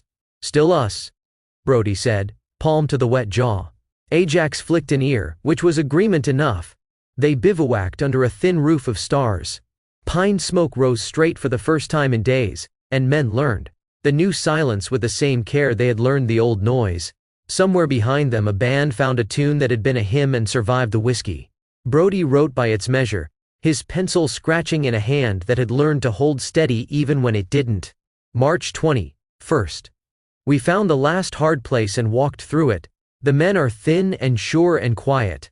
Ajax is sound. The pines keep one note from dusk to dawn. If peace sounds like this, I will recognize it when it comes. If it doesn't, I will wait until it learns how. He slept with his hand on the halter rope, and woke at first gray to the simple astonishment of being alive again. That feeling did not get old. Goldsboro orders. The days after Bentonville were careful. Skirmishers taking lone pot shots made the wind still smell of rain and powder, but the big guns were quiet. Men spoke in low voices, as if the war could hear them and change its mind. They moved east toward Goldsboro through fields where the rivers had finally remembered their banks. At dusk, a courier found Brody, and pointed him up the rise where the big tent hummed in the wind. Inside, maps lay under stones, rain ticked on canvas like a pen finding its line. "Captain Mallory," Sherman said without preface. "You've got new orders. General Grant sent your name, says you can be trusted to do more than follow a line of march." Brody waited. "There's word from the prisons in Georgia," Andersonville, Sherman went on. "They're opening the gates. Thousands of our boys are coming out, God help them, they can barely walk. Grant wants them brought home, and he wants it done right." He folded the map, the gesture sharp as punctuation. "Your next assignment may be the most important of the war. Get our captured soldiers home safe." "Yes, sir. You are to report to Grant when you have the men loaded on the boats at Vicksburg. He will be at his headquarters at City Point, Virginia for further orders. You'll leave at first light," Sherman said. "Take your men, what horses you can keep on their feet, report through Macon. From there, the quartermaster will guide you to the stockade." He turned back to the map, voice lower. "And Captain, when you've done it, I hope you get to go home. This country's going to need men who remember what quiet looks like." Brody stepped into the drizzle. The tent flap fell shut behind him, leaving only rain and the muffled murmur of an army trying to remember how to stop moving. Dawn was a pewter coin. The world felt recently washed. He gathered a small detail, 2 Illinois boys who'd learned patience, a Tennessee teamster who could fix anything by listening to it first, a hospital steward with clever hands, and they turned their faces southwest. At the edge of the city, a courier caught them with a sealed packet. Permits, lists, signatures that turned doors into doors that opened. Brody tucked it beneath his coat. The telegraph wire over the road sang a faint high note as the wind shifted. They took the long road quiet, the horses finding firm ground by memory. Fences stood again where none had the year before. 2 days on, they halted at a junction where a single shack in a small town held the wire and a man to hear it. The operator stepped out with his hat in his hands and a slip of yellow paper held like a scripture. "Captain," he said, voice thin. He handed Brody the slip of paper and walked away. Brody read silently, then turned Ajax to address his men. "From Washington. The president's been shot. At Ford's Theater. He died this morning." For a moment even the horses stilled, ears turned the same way. A freight whistle far down the line pulled the news along with it, long and low. No one spoke. The key inside the shack began again, click, click, click, as if prayer could be sent on wire. By the time the sun found them, the shock had dulled into silence, and work was the only thing that made sense. Chapter 24. Andersonville. Early April 1865.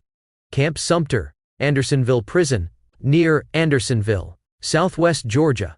They topped the rise, and the track showed itself. 2 dark lines on pale ballast, ties black where rain had pooled. A handcar stood on the spur, like a child's toy left out. Beyond, low sheds listed into the wind. Men in federal shell jackets, thin and ragged but federal still, worked.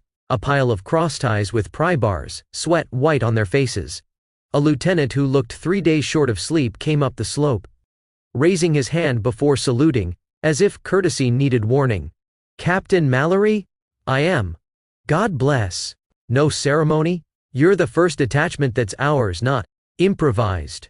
Surgeon and quartermaster are already at the camp. Cars'll be ready when you are. He took in horses, men, the way they sat. His shoulders lowered a fraction, as if something in him believed them on sight. We planned for water barrels and oatmeal. Won't taste like mercy, but it'll keep 'em upright. You've done right, Brody said. They left the track for a sand road bending toward the pines, rutted, narrow, hemmed by scrub and longleaf. Somewhere a bell clanged once, and stopped like a thought with nowhere else to go. The wind shifted, the smell changed, less trees, more earth. It had a flatness to it, a dried-out sound that moved in the nose and stayed. The stockade appeared without drama, as if it had always been there and only. The travelers were new, a long pale wall of gray timbers, tops cut square. The gate stood with one door thrown wide. No sentry. No challenge. Just the open mouth of a thing that had chewed healthmen into bits and shells of their former selves. They slowed without anyone saying so. Ajax set his hooves careful at the threshold, as if the idea of stepping into such a place deserved minding. Inside, the ground lay bare and ribbed, clay packed by feet with no choice but to return to the same places. A creek crossed the center, shallow and dull, braided with small sandbars like the bones of a fish. The sun came out just then, and made everything too clean to be forgiven. Tucker took his hat off and let it hang from 2 fingers. Christ, he said, soft and for need alone. Red's pencil scratched once and stopped. He looked at Brody. Do we write this down? We carry it, Brody said. Writing comes after. Eli slid from the saddle and stood with his hands loose, like a man in an empty church, aware of the echo of prayer, unwilling to put his own into it yet. A surgeon in a faded frock coat stepped from a lean-to's shade near the far fence. He was built narrow and moved like a man who saved strength for the hands. One spectacle lens was cracked, his collar was clean. He came briskly, the pace itself a kind of respect. Captain, he said, thank you for coming. We've categorized as best we can, those fit to ride but not to walk, those needing stretchers and time, those who should not be moved today, however badly we want them out from under this sky. He looked past Brody into the yard, and took a breath not for himself. Quartermaster has wagons near the rail. We can load by platoons, slowly, kindly. He added the last like a supply he had guarded with his life. Brody dismounted. The ache along the backs of his legs found a place to sit and be quiet. He handed Ajax's rein to Harlan, already down. We will take what can go now. Water and shade first, Brody said. Then, movement. Nobody runs. That should free up resources for the ones that have to stay for now. We will fix the path as best we can on the way to Vicksburg, and report what will be further needed here from there. Good, the surgeon said, shoulders dropping that same fraction as the lieutenant's. Tarps there, boiled water, oatmeal, coffee if it can be called that. Tucker had gone to the gate, where 2 men in tattered blue stood with their hands on the wood as if asking a question. He raised his palm, an agreed sign that meant, we see you, wait, and turned back. Men on the barrels, he murmured. Spigots stick. Somebody be gentle. Eli stepped into the yard first, not quickly. He made his hands show before his mouth did. Water, he said, voice steady. Come easy. We ain't leavin' nobody behind. The sound that rose was not a cheer. It was a rustle, like wind in stiff grass. Men stood from the line of shade, from blankets that had been tents, from bare ground where sitting had become sleeping. They moved in crooked lines, sober, slow, each making room for the next because time had taught them to. Faces were narrow, eyes too large. But the eyes were bright when they found the waiting in Eli's voice. Brody made small decisions and let them expand. Red at the barrel with a cup and a rule, 1 full cup to start, step aside, more will come later. And gentleness that never asked permission. Harlan at the bread tarp, cutting honest slices, each the same by a soldier's eye. Tucker to the wagons, guarding the loading from old habits. Eli at the gate, because some steadiness instructs without speaking. The first man to reach Brody was young by time and old wear. His jacket hung on him like a borrowed statement. He looked at Brody's boots, then up. Sir, he said. Not question, not salute, just the word. Water behind me, Brody said. Shade after. Then we move. I can walk, the man said, as if apologizing to all the feet that couldn't. I know. That will help. The work found its shape. The surgeon and orderlies checked wrists, eyelids, tongues. They practiced the arithmetic that matters: water first, bread second, sugar later. Men who hadn't stood straight in months began to remember how, not because anyone barked, but because the body remembers what it learned under kinder roofs. A chaplain in a torn collar said nothing and held a shoulder when a shoulder needed holding. The wind tugged the tarps, the sun came and went, unsure whether to help or mind its business. Near mid-afternoon, a boy with colorless hair and a grin, still interested in the world, pointed at Ajax, grazing in a patch of light as if it were the last honest job. "That yours?" he asked Tucker, ledger unused in his hand.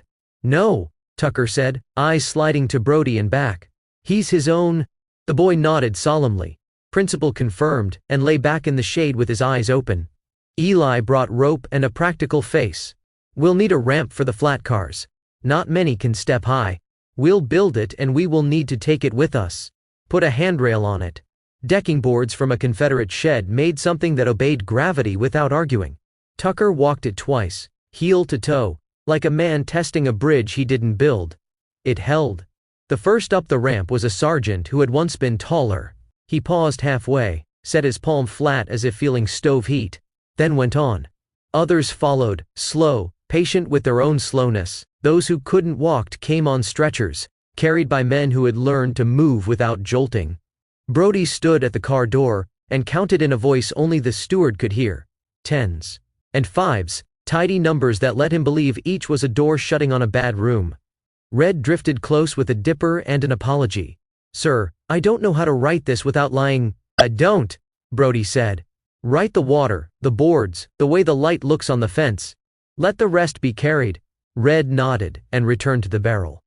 By the time the sun leaned into the pines, the first cars were loaded and covered. Men settled like birds along the slats, each finding the angle that hurt least. Someone started a tune that had once been a march and let it die, because air was worth more than memory. The locomotive exhaled a breath of steam, a long, useful sigh. Brody lifted his hand. "Easy," he said. The train learned to move the way a wound learns to close, slow, careful, the weight of care obvious in the act. The cars jolted again, coupling slack taken up with a metallic cry. Men swayed and settled into the patience that had kept them alive. A tall boy whose shoulders had not decided to be grown yet, watched Brody as if placing a face from another life.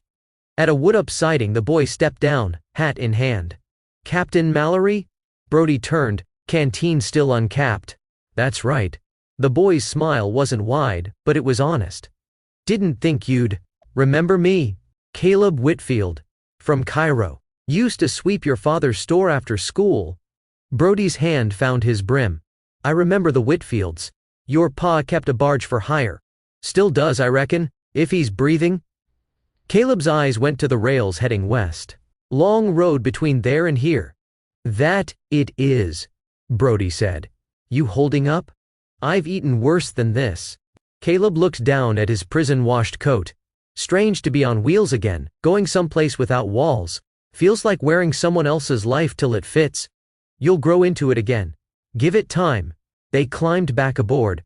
The train shuddered, smoke trailing like a second sky. Brody moved through the cars, checking rations, speaking low to the sick. Passing Caleb's doorway, he found the young man making room. "You think we'll see the river soon?" Caleb asked. "Tomorrow, maybe the next. The Mississippi's patient but close." Caleb smiled faintly. "Used to fish her banks with my brother, thought she was the biggest thing in the world, now she's just home.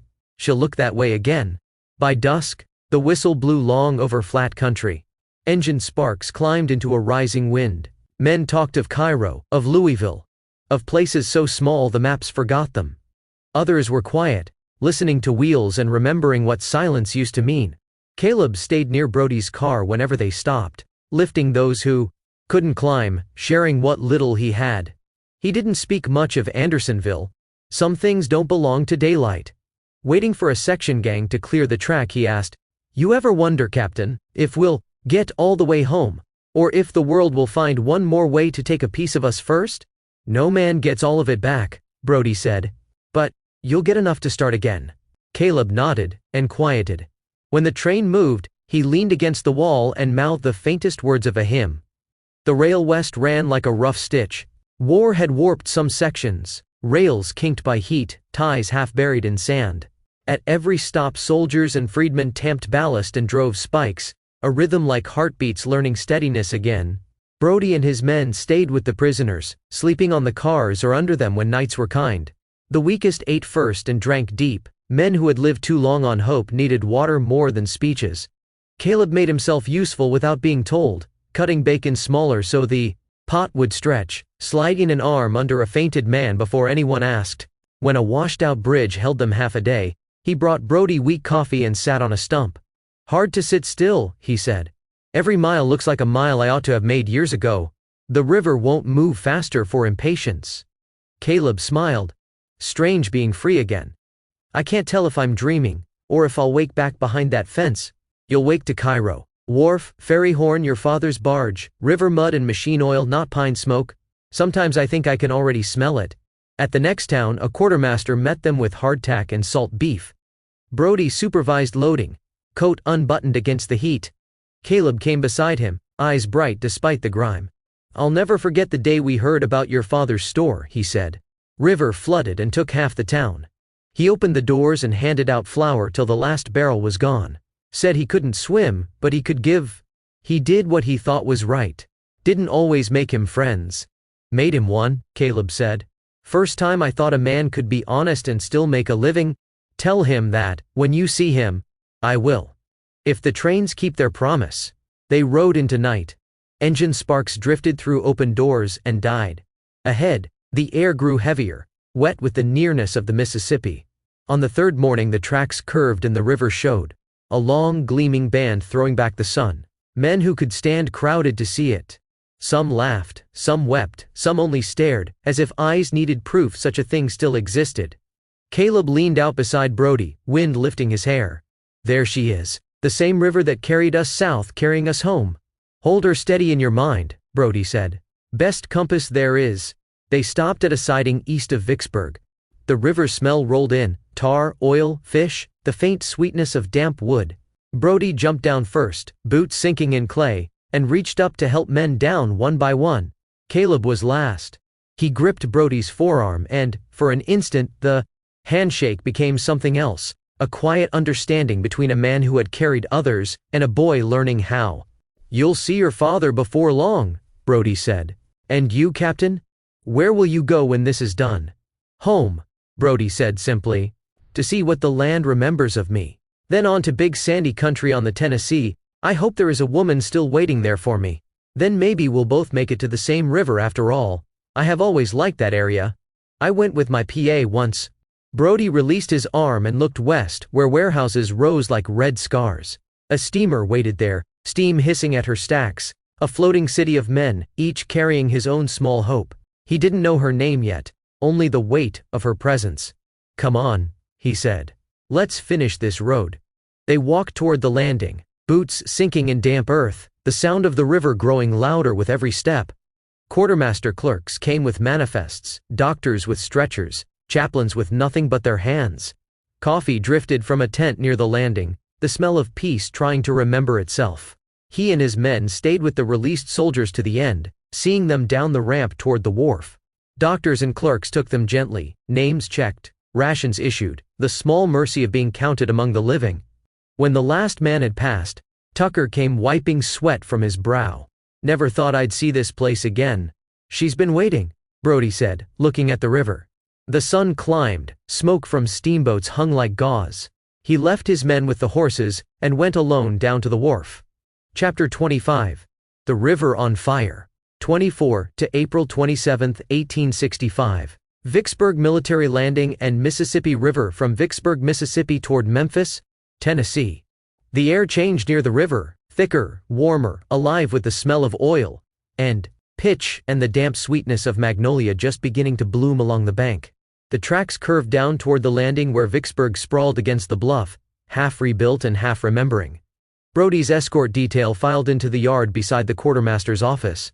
Wagons and drays crowded the square, drivers shouting over the hiss of steam and the metallic cough of boilers being tested. The city looked like a single sweating organism trying to breathe men and machines at once. Caleb shaded his eyes. Never saw so many boats in one place. Looks like the river's sprouting teeth. Brody followed his gaze. Paddle wheels taller than houses, iron chimneys blackened with soot, river water slapping at hulls already low with weight. At the far end of the landing stood the largest of them, paint too. Clean for wartime. Sultana spelled in gold across the paddle box. Decks jammed with men, lines of barrels stacked between them, smoke pouring up into a sky already the color of pewter. Brody felt a knot turn in his stomach. "She's too low in the water," he said. The steward beside him squinted. "Boats have been worse, sir. Not with that load." Brody looked at the gangways flexing under boot after boot. "She's fighting her own weight before she leaves the bank." Caleb said nothing for a moment, watching the men. Then, softly, "They just want to go home, Captain.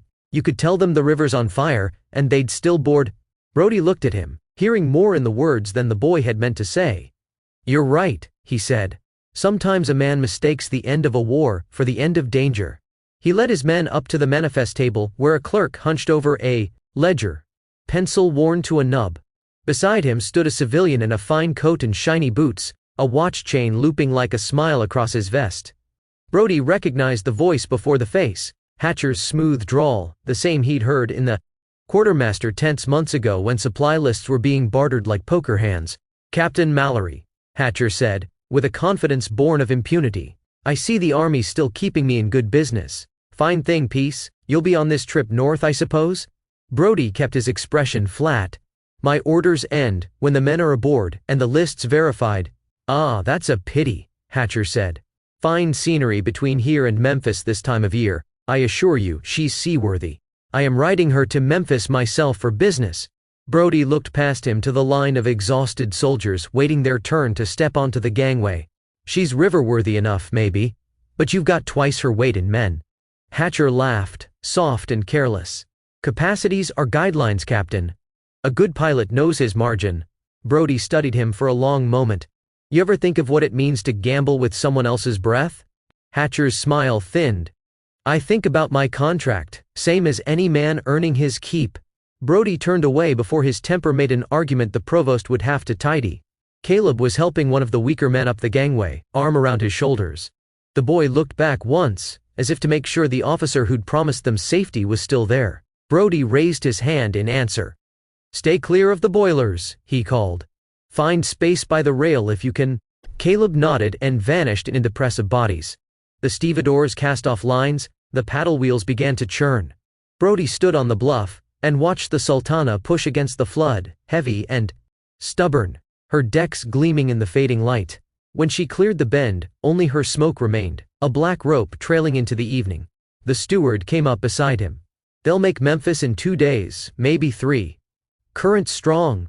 Brody's eyes stayed on the dark line of the river. Too strong to carry that load all the way to Cairo. He didn't sleep that night.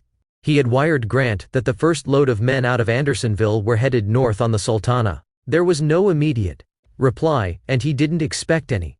He lay awake thinking of what orders might come, and hoping the men would be all right on the trip north. The wind off the water carried the smell of coal smoke, and the faint, uneven beat of a paddle wheel until near dawn. Somewhere upriver, thunder began, or something like it, too brief to be a storm. The night of April 26 wore on, long and heavy. The Sultana had left Memphis hours ago, and was pushing against the swollen current with all the stubbornness steam could buy. The river was black glass below, stars trembling in it. Men slept shoulder to shoulder on the decks, boots still on, the air thick with breath and coal smoke. Caleb drifted between waking and dream, the rhythm of the paddles mixing with memory.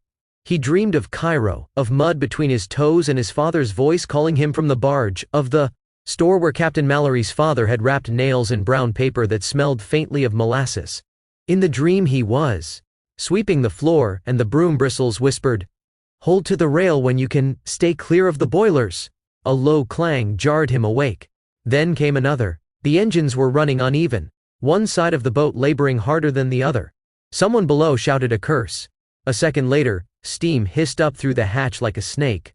Caleb rose to his knees. "Water's low," a voice bellowed from the fire room. "She's dryin' out."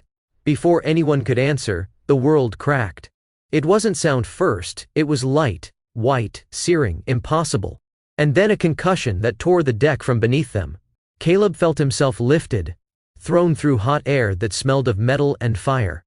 The noise that followed was the kind that ends other noises forever. When he hit the river, it was cold enough to steal his breath and merciful enough to give it back. He surfaced once, coughing, and saw what the sky had become. The middle of the boat was gone, the rest burned like a torch planted in the water. Men ran flaming, Dove vanished. The night was full of voices, some praying, some screaming, all small against the roar. The boilers had burst just rear of the wheelhouse, their iron flues glowing red one heartbeat before they shattered. The weight on her stern made her ride too deep. The front boilers could not carry their water. Caleb treaded water, choking on soot. Planks, barrels, and men floated around him. A few shouted for buckets, for lines, for anything to fight the fire. But the fire buckets were gone, taken days ago by thirsty soldiers to dip water from the river. The wind shifted.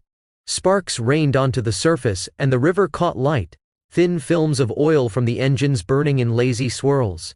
The heat seared his face even from the water. Caleb pushed away, legs heavy with boots, searching for anything that would float. His hand struck a beam, he clung to it and pulled another man aboard. The stranger's eyes were blind with smoke. "We're heading downstream," the man gasped. "Hold on," Caleb said. "Anywhere away from that fire is better for now." They drifted together while the boat burned behind them, a pyre tall as a church. The paddle wheels, still turning out of habit, beat the flames into a storm that threw embers half a mile. Caleb watched them rise, thinking absurdly of fireflies over cornfields, of summer nights that would come again somewhere. The other man slid from the timber and did not resurface. Caleb tried to pull him back, but the river took what it wanted. He closed his eyes against the glare. Hours passed in fragments, cold, dark, brief flares of light when sections of the hull gave way. He heard men calling names, sometimes his own. Once he saw a lifeboat, half smashed, carrying too many already. A soldier reached a hand toward him, but the current spun them apart. Toward dawn the fire dimmed to smoke. The river was littered with what had been lives, boards, hats, canteens, and floating drums. Caleb's arms trembled, numb. He could no longer feel his legs. He thought of Brody again, of the easy calm in the captain's voice when he'd said, "Stay clear of the boilers." "I did, sir," he whispered to the empty water. "I did." A shout carried downriver, oars, men's voices. Through the mist came a low silhouette, a skiff from the USS Tyler, one of the rescue boats sent from Memphis. Hands caught him under the arms, pulled him over the gunwale. He collapsed on the planks, coughing river water until his throat burned. "You're all right now, soldier," someone said. He wasn't sure of that, but he nodded anyway. Behind them, what was left of the Sultana hissed once, and sank into the current. A final exhale. The sun rose red over the Mississippi, turning the smoke to blood and gold. Caleb watched it through half-closed eyes. The light trembled on the water like home seen from far away. He thought of Cairo, of Brody Mallory, of a promise to tell an old man that his scales were true. Then he let his head fall back against the hull and slept. The skiff labored against the flood, its oars dipping in and out of the red reflection that stained the water. Smoke rolled low across the river like fog made of iron. Caleb lay on the bottom boards, every breath cutting like glass. His clothes steamed, his hands were blistered. A sailor threw a blanket over him that smelled of salt and coal dust. "Easy, son," the man said. "We'll have you to Memphis before the next bell." Caleb nodded, though he wasn't sure he'd heard right. The world around him came in flashes, the paddle of another boat, men hauling bodies over the side, someone shouting counts that never matched. He tried to sit up, and a hand pushed him gently back. "Stay down. You've done your part," the sailor said. "Current's doing the rest." The rescue crew from the USS Tyler worked through the gray dawn, pulling in men who could still lift their arms. The river was full of them, scattered like driftwood. Some clung to barrels, some to each other, some to nothing at all. It was a picture of horror and despair, one rescuer later said in a report. The water covered with men and the wreck still burning above them. Caleb turned his head toward the east bank. What was left of the Sultana was still visible, a skeleton of timbers, smoke curling from the ribs. Every so often a plank collapsed, hissing as it met the river. The sun came up behind it, and for a moment the fire looked holy, as if someone had set a candle for the dead and the living both. He tried to count the men in the skiff, 8, maybe 10. Most were silent. One cried softly under his breath. Another stared at the sky, lips moving with a prayer Caleb couldn't hear. He thought of the water buckets, their absence, and wondered how something so small could unmake so much. If only there'd been time to refill them. If only someone had thought of thirst and fire in the same hour. When the boat bumped the hull of the Tyler, hands lifted him again. He caught a glimpse of the gunboat's flag, wet with river spray. Someone said his name. Or maybe it was just a sound. He felt the deck under him, solid and merciful. For the first time since the blast, he realized his knuckles were bleeding from where he had held on to the timber he floated on. The next hours blurred, the groan of engines as the Tyler turned. Downstream, the low murmur of men offering water, the whisper of blankets being pulled over faces that no longer lived. He drifted in and out, sometimes awake enough to see the shoreline sliding by. Cattle stood in the shallows, watching. Smoke still trailed upriver. Once, he asked a sailor what time it was. Past noon, the man said. April 27th. Caleb tried to do the math, how long since the deck had buckled, since the light had come like judgment, and gave up. The numbers didn't matter. The day had already written itself. They reached Memphis at dusk. The wharves were alive with movement, stretchers, wagons, women bringing buckets of water, soldiers running without orders. Bells rang in the churches above the bluff. Word had traveled faster than the boats. People were waiting with blankets and questions no one could answer. Caleb was carried ashore and laid on a line of straw pallets along Front Street. The air smelled of carbolic acid and magnolia bloom, of life and what follows it. A nurse pressed a cup of water to his lips. He drank greedily until she pulled it back. Easy now, she said. There's more where that came from.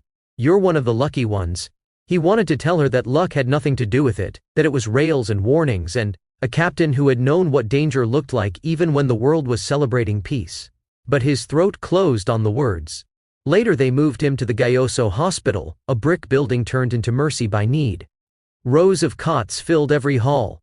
Lanterns hung from beams, their light pale against the wounds. Caleb lay listening to the sound of men breathing in different tempos, some steady, some fading. The doctors worked without pause, their hands red and sure. He dreamed again of the store in Cairo, of Brody's father slicing plug tobacco and measuring it with the scale that never lied. In the dream, Brody stood by the counter, hat in hand, saying something about rails and boilers and holding on. Caleb woke with the words still in his head and whispered them to the ceiling. When morning came, the light through the high windows was clean and thin. Someone outside was reading a list of survivors. He heard his own name mispronounced but recognizable. He smiled despite the pain. The nurse came by and checked his bandages. You're healing, she said. Rest while you can. He nodded. If Captain Mallory comes, he managed. Tell him I stayed clear of the boilers. She looked puzzled but wrote the name down on a scrap of paper. I'll tell him, she said. Caleb closed his eyes. Outside, the bells of Memphis tolled again, slow and deliberate. He listened to them until they merged with the rhythm of his heart. And the remembered sound of the river, steady, indifferent, eternal. 2 days after the river burned, the corridors of the Gayoso still smelled of smoke. Outside, wagons clattered up from the levee with more of the living and too many of the dead. Inside, the doctors moved like men walking through a storm, sleeves rolled, eyes red. Someone said there were 400 survivors, then they said no, fewer. Numbers changed with every breath. Chapter 26. The Road Home. Late April-May 1865. Roads north from Memphis, Mississippi River Valley into western Tennessee. The morning put silver on the river and let it keep it. Vicksburg woke slow, like a body that had remembered how to breathe. The bluff smelled of dew and coal smoke. Flags along the provost tents hung limp as laundry with nothing left to say. Brody Mallory stood with his men at the edge of the slope, where the earth fell away to the landing, and for a minute they were only shapes against water, men who had walked through a book and found its last hard page. Brody found the telegraph operator inside the freight office, half asleep with a tin cup of chicory beside him. The man nodded once, and handed over the yellow paper without comment. It was from Grant. Captain Brody Mallory, the service of your men and yourself is noted and appreciated. It has been an honor to serve with you men. You and your men are hereby released from military service. Muster out at Vicksburg. Good job, men. Grant. Brody handed the telegraph first to Tucker, then passed it around to the rest. When the last man gave it back, Brody said, "Well, looks like our work is done for now." Later in the day, when the paperwork was signed and payroll paid out, Tucker tugged at his glove and looked east, where the line of hills softened into haze. "Quartermaster released 3 mounts," he said. "Says he's got no use for stubborn horses and stubborn men now the war's over." Eli Watts smiled without showing teeth. "We'll try not to shame either." Harlan Mott said, "The road to Jackson's dry by noon," he said, "more to the map than to anyone standing on it. If we hold to the ridges, we'll cut a day." Red Fisher stood apart, writing a line, scratching it out, and then letting the page be. Ajax blew slowly through his nostrils, the old patient sound that had been a metronome through 4 seasons of ruin. Brody looked from the river to the men and back. "2 roads," he said. "Tennessee east and Cairo north. We've come this far together. We can afford to split honest and slow." Tucker swung up into the saddle with the care a man gives his last good pair of boots. "We'll aim for Shiloh Church by Sunday," he said. "Walk the field and keep our hats on." He glanced at Eli and Harlan. "You boys ready to see home without the drums?" "Ready to see anything that isn't a camp," Eli said. Harlan set his boot, found the stirrup, and mounted like a man climbing back into himself. "I remember the turn by the sycamore. I remember the way the creek talks when it's about to flood. I want to hear if it's kept the habit." Brody offered his hand, one by one. Tucker took it. "Grip dry and exact. You need anything along the river, send word to the mill," Tucker said. "There's always someone listening where corn gets ground." Eli's grip was warm. He tipped his hat, shy as always when things mattered. "I'll whistle a cardinal at dusk," he said. "You'll hear it if you're near, and if you're not." Harlan held Brody's hand longer than courtesy required. "We make graves right," he said softly. "Yours if it asks, mine if it's time, and none if the Lord is feeling generous." Brody nodded. "None," he said. "Let's be greedy with that." They didn't embrace. They didn't speak promises they didn't own. Tucker only touched the brim of his hat and said, "I'll come look you up next spring. We'll have time when the corns gets about knee high." Then, the 3 of them turned their horses' heads toward the pale hills, and rode at a pace that would last the day. Brody watched until they were figures, then dust. Then the thought of dust. Red closed his notebook and looked north along the river, where the water ran wide as decision. "We better find a packet," he said, "before the whole state of Illinois sails without us." Brody smiled, small and private. "Come on," he said to Red and Ajax both. "Let's see what the river is selling today." The city behind them thinned to scrub and cane as Tucker's small party took the east road. The morning heat lifted off the pines like breath. Fences came and went, some upright as sermons, some slumped into the furrows like men at mess. They rode with coats unbuttoned, hats pulled low, hands easy on reins. Birds were suddenly everywhere, as if a quiet had been declared and posted on trees. By noon they found the ridge Harlan remembered. The old trace ran along it, 2-wheel ruts and a goat path sharing what passed for a future. They kept a shade where they could. A woman in a calico dress waved from a porch without stepping off it. A boy on a stump shot them with a finger and grinned when Tucker played, dead for a heartbeat before sitting up straight and saluting. "Looks like the war's ended in some counties," Tucker said mildly. "In others, it's going to take a while to realize," Eli answered. They watered at a spring that came out from under a limestone lip, sweet and cold enough to make Harlan laugh once. Tucker knelt, cupped both hands, and drank until his belly said stop. The horses stood hip-shot, tails switching, pleased to be asked nothing but patience. Eli lay on his back in the grass and looked up through the leaves. "You remember the first time you rode to war?" He asked nobody in particular. How it all sounded important, boots and bits and men trying to be loud enough to be brave. Harlan answered him without moving. "I remember the first time it didn't. That's nearer to now." They pushed on when the shadows shortened. Afternoon stretched long as fence wire. A field of ruined corn stood like a bad memory, and beyond it an orchard had the nerve to bloom. They passed a church, where the bell hung sideways on a frayed rope, and a graveyard where the new stones leaned toward the old like apprentices asking instruction. Toward evening they came to a creek with a plank bridge that had survived out of habit. Tucker pulled up and looked east, where the sky had gone the color of hot iron cooling. "We'll camp here," he said. "Water, wood, and the world, not giving us any opinion to the contrary." They built a small fire that made more comfort than heat.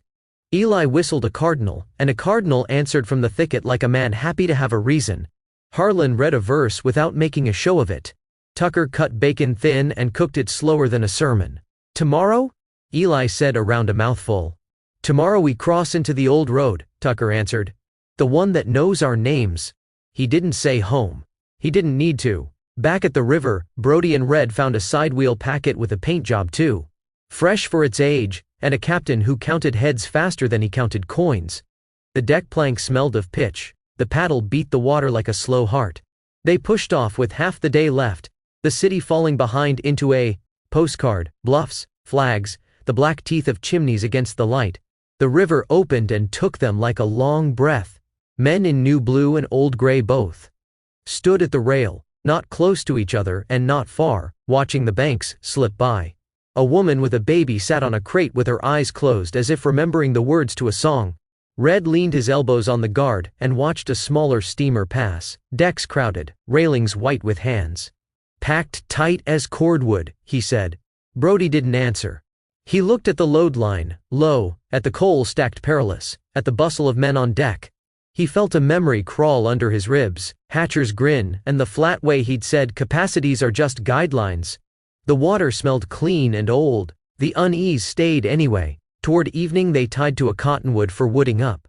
Boys in dirty shirts threw billets to the deck with reckless grace. The deckhands stacked it to the gunwale. The captain stood with a pipe in his teeth and a ledger under his arm, overseeing the work. When they pushed off again, the sun was already laying a path of gold east to west, and the river took it as if it were due. Brody sat on the forward bench with Ajax's lead wrapped round his hand, and let the paddle's thrum teach his bones a calmer arithmetic. Red slept sitting up, hat over his face, pencil still in his fingers like a relic he'd forgotten to put away. They passed towns that folded flags at dusk, men raising cheer with the same voices they had once used for mourning. A church on a bluff rang a bell slowly, as if testing it for peacetime. Brody listened for the difference. He heard only the river. After dark, the boat ran with a lantern at the jackstaff and another over the stern, two small stars moving against the big ones. The captain kept her near the Mississippi's Tennessee shore where the current ran cleaner, then swung to the Arkansas side to ride a slower bend. Somewhere in the middle, the river spoke the way it always had, a low, continuous word that meant keep faith. Brody slept in slices and woke between them to the same sound. Each time he opened his eyes, the water lay black and patient, as if waiting on its own better nature. At dawn, the sky over the east bank shifted from iron to pewter to a negotiable blue. Memphis rose out of it, flat wharf stacks, a loose churn of wagons and men. Before the boat touched, the smell changed, not pine smoke but something scorched and oily, heat spent too fast. Brody felt it. Red came to the rail, hat in hand. "Feels like the city's holding its breath. Or had it knocked out," Brody said. They tied up hard. Hawser ashore. Capstan clattering. Brody led Ajax down. A soldier in a stained shirt, face gray with sleeplessness, caught his sleeve. "You off that Vicksburg packet?" "We are." "You just missed it," the man said, eyes wide. "The Sultana blew last night up the bend. God help us." Kindling. The word hit and stayed. Wagons hammered past toward the hospital streets. Across the water, a roost of crows lifted ragged into the morning. Brody didn't ask how. Hospitals? Gayoso Hospital, Adams Street, overflow anywhere with a dry floor, lists posted. Red swore once, low. "Stable Ajax," Brody said. "Find a clerk. Bring the lists." Red ran. Brody climbed the bluff at a pace no one would mistake for calm. Streets widened into where smoke roofed the town. The first hospital announced itself by the noise, orders, prayers, inventory. Inside, carbolic, steam, burned wool, breath. Light through tall windows looked like mercy because it was light. A clerk with inked cuffs lifted a ledger. "Can I help you?" "I'm Mallory. I brought Andersonville men in on the Vicksburg manifests 3 days back. I need to know which of mine are here." The clerk checked the signature, the rank, the steadiness. Relief crossed his face. "Yes, Captain." He ran a finger down 2 columns, alive and missing, and the blank third that meant gone. 32 from your roll so far. More coming in by skiff." He swallowed. The clerk's page seemed endless. Whitfield Caleb, Cairo, ill. Hurried halfway down. Brody thanked him and walked the rows. Faces from Andersonville, from the rail cars. Others he'd never know. The nurses stepped aside when they saw the insignia. Caleb lay near a window, hands and cheek bandaged, lashes startling against pale skin. The chart said burns and exposure in neat script. "Whitfield," Brody said softly. Caleb stirred, then smiled. "Captain, you made it." "I stayed on the bank," Brody said, drawing a chair close. "You did the hard part." Caleb's smile flickered. "Felt like the river wanted to finish the war herself." "Nearly did." He swallowed. "You told me to keep clear of the boilers." "I should have said keep clear of the men who ran them." "Hatcher," Caleb murmured, more tired than angry. "He'll answer for it," Brody said. "He got off at Memphis." Caleb fell quiet, listening. A bell tolled from St. Peter's. "Thought I'd never hear a church bell again," he said. Out there everything screamed, river on fire, men calling for buckets that weren't there. "You held on," Brody said. "I kept thinking of Cairo," Caleb whispered. "Your father's store. That brown paper. Funny what sticks." "You'll make the rest of the way," Brody said. "Trains north as soon as you're fit." Caleb's eyes found the light. "You coming back to Cairo?" "As soon as these men are carried home," Brody said. "That's my last order." "Get there, Captain. Tell your father we knew his scales were true." "You tell him," Brody said gently. "You'll be out in a few days. I've business to finish, then I'll come." The ward hummed, low voices bandage rustle, the living insisting on being counted. River smell drifted in, faint and clean. When Caleb slept, Brody folded the blanket and turned for the hall. A nurse met him. "He's one of the lucky ones." "No, ma'am," Brody said. "One of the strong." Nurses moved like decisions. A chaplain held a hand until it let go. A man on a pallet breathed in the metronome way pain commands. The place sounded like midnight said aloud. In Ward C he waited while a man's eyes came back to him. "You were there," the man whispered. "At Andersonville, the Black Horse." "I was." "She lit up like morning," the man said, the words already in the air. "Fire up from the deck and down into the water and the river wouldn't let go." He turned toward the dim window. Sounded like a country breaking. Then it was just water and dark. He closed his eyes, not asleep, measuring the distance to it. Brody stood a moment, hat in hand, then moved cot to cot, taking down the night in pieces, each true and none complete. Outside, evening laid gold on the water. Driftwood slid past, silent markers of what the river had taken and spared. Brody watched until the sun dropped behind the far bank, then went back inside, toward duty, toward the few still waiting. Chapter 27. The Tales of the Survivors. May, 1865. Army hospitals and wards, Memphis, Shelby, County, Tennessee. The next ward was quieter. Nurses walked with careful feet, shadows kept small. Rain whispered on the glass, and kept time with grief. Brody paused by a cot where a man stared at the ceiling as if reading sky. When Brody's shadow crossed him, the eyes widened in the small, exact way of a face remembering. "Private Samuel Mac Mullen. You were the cavalry officer," he rasped. "Black Horse at Vicksburg." Brody inclined his head. "You rode out on the first car." McMullen's mouth twitched. "That train smelled like freedom." "The river did too, until it burned." He coughed, dry. "My brother, he was beside me when she went.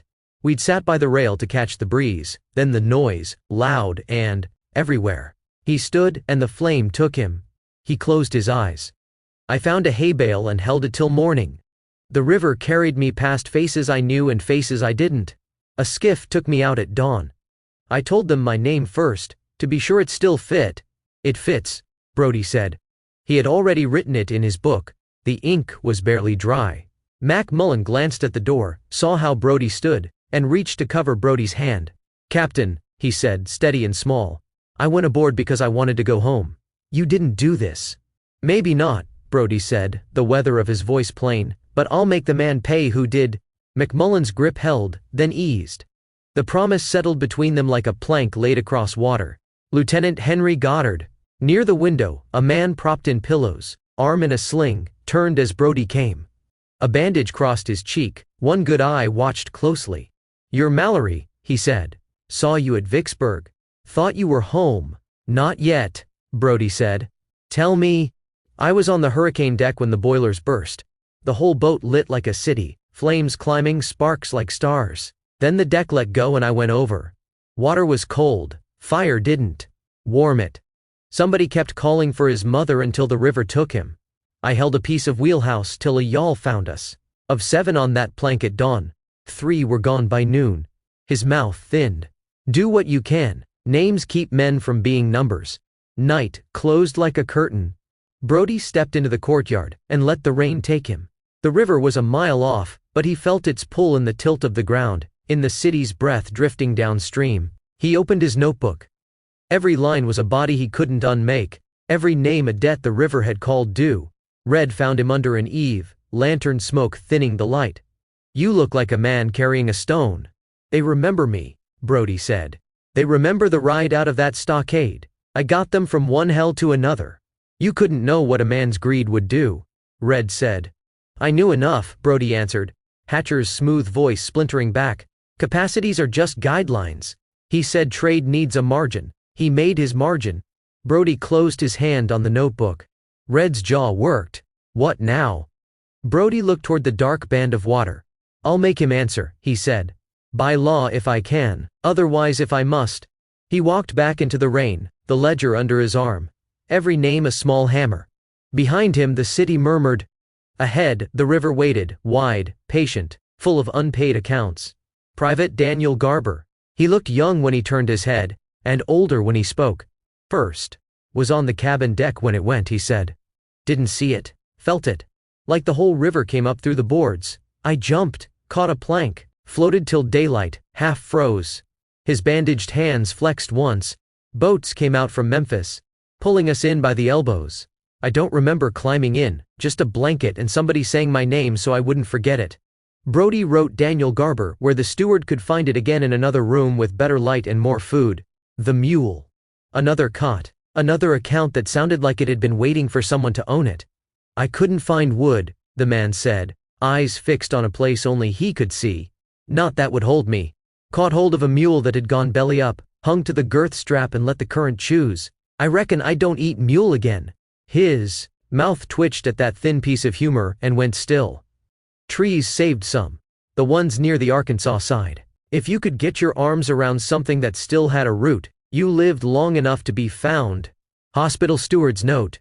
The steward found Brody again in the aisle, ledger open. Most we pull from the water are burned and cold both, he said. Plenty were hugging cypress or drift, hands cut to ribbons from bark. They come in shivering and quiet. The noisy ones go quiet soon after. Brody nodded, then corrected himself and said, thank you, because a man should be thanked for telling the truth when it's not easy. We thought fire would warm the river. Another man, cheek wrapped tight, watched rain streak the window. When the boilers went, I figured the water'd be warm, he said. Fire that big, it should have been, weren't, it cut like March. We passed each other in the black, men I knew, men I didn't, holding doors, boards, anything. Some called for their mothers, till the river took the breath for them. A yawl hooked us out. 7 on my plank at dawn, 4 by noon. Brody looked down at his hands, brown with sun, uncut by bark.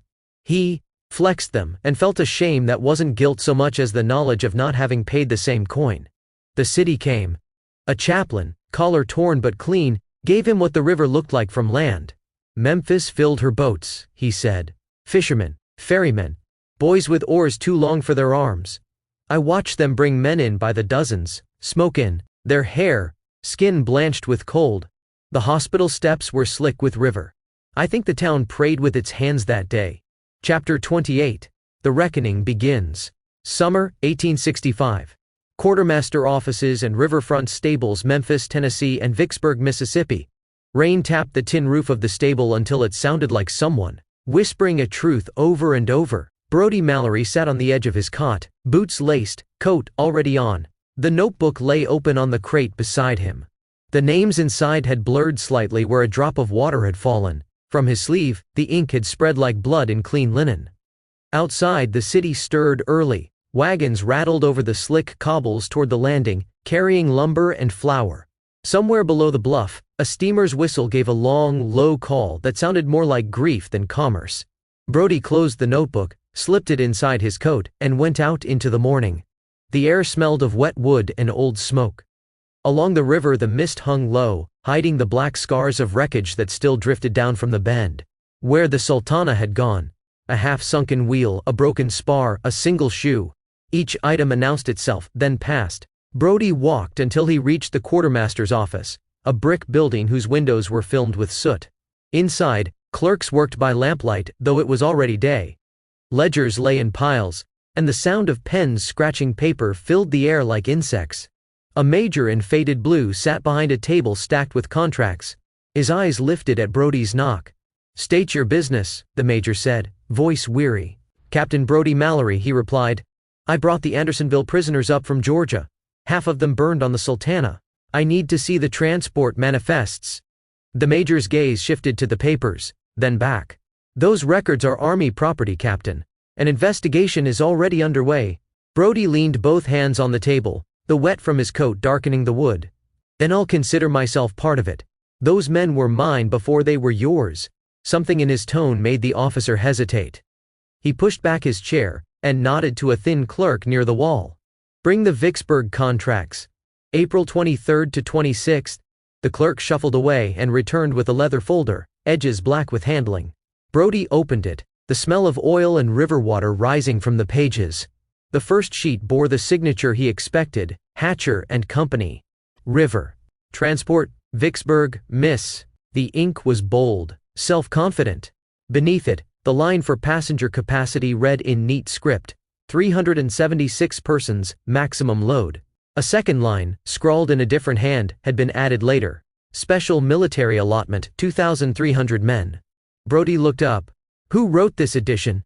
The major shook his head. "Came that way from Vicksburg. I signed the voucher sight unseen. The boats were already boarded." "Did you inspect her?" "No, Captain. That was the contractor's responsibility." "The contractor was Hatcher," Brody said flatly. The major's lips thinned. "He's got friends in Washington. His brother's a colonel in the commissary department. I'd suggest you leave this to the board." Brody closed the folder gently, as though afraid the pages might bite. "I'll leave it when the river does." He tucked the papers under his arm and walked out before the major could answer. The rain had stopped by the time he reached the docks, but the air stayed thick, as if the storm had only stepped aside to listen. The landing was a mess of half-loaded barges and cranes swinging slowly over the water. The charred ribs of a hull had grounded against a sandbar a mile downstream. Scavengers were already picking at it for brass and wire. Two deckhands sat on an overturned crate near the freight office, smoking damp tobacco. Brody approached, the mud sucking at his boots. "You boys work this landing the night the Sultana sailed?" he asked. The older of the two, his beard the color of rope, squinted up. "We did." "You the one asking questions yesterday at the hospital?" "I am." The man tapped ash into the puddle. "Then I reckon you already know what happened. She was loaded stem to stern. You could hear the boards complain when they cast off." Brody showed him the folder. "Did you see Hatcher?" The younger hand nodded. "Aye. Fancy coat, silver chain on his watch. Stood by the purser's table counting heads. Told the pilot he'd be paid whether the hull floated or not. That was the joke." The older man gave a small laugh that held no humor. "When word came she blew, I said the river finally collected its debt." Brody closed the folder. "You'll swear to that if asked?" The man shrugged. "If someone's asking in good faith, I am," Brody said. He left them there with their pipe smoke curling into the heavy air. At the end of the landing stood a narrow building with a sign over the door, River Freight and Passenger Records. The window glass was clouded with dust, but a single lamp burned inside. Brody pushed through the door and found a clerk in shirt sleeves bent over a ledger. "Office is closed," the clerk said without looking up. Brody laid his orders on the desk. "Not to me." The man blinked at the papers, then at Brody. "Captain, I can't, these are civilian records." Brody's hand came down on the ledger. "Show me the manifest signed by Hatcher." The clerk hesitated, then gestured toward a shelf where a dozen books lay bound in canvas. Brody pulled one down, its spine labeled April 1865. He flipped until the entries matched the dates. There it was again. Hatcher's broad, confident hand, the same curl on the H, the same flourish on the R. Below it, the line inspection complete. Safe for transport.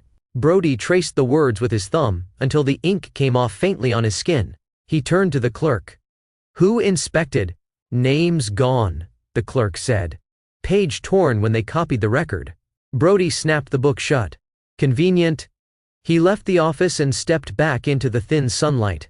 The clouds had broken just enough to show a slice of blue over the river.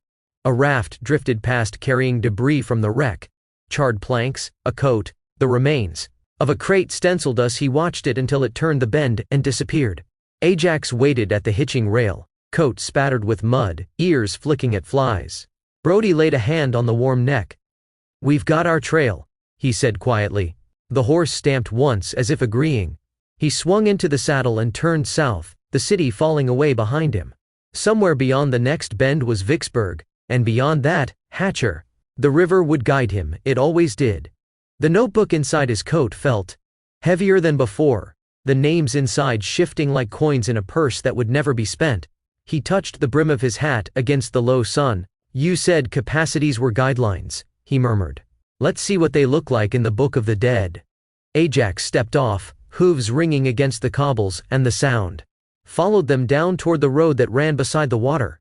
The river kept pace, slow and wide, its surface glinting with pieces of a wreck and the quiet promise of reckoning.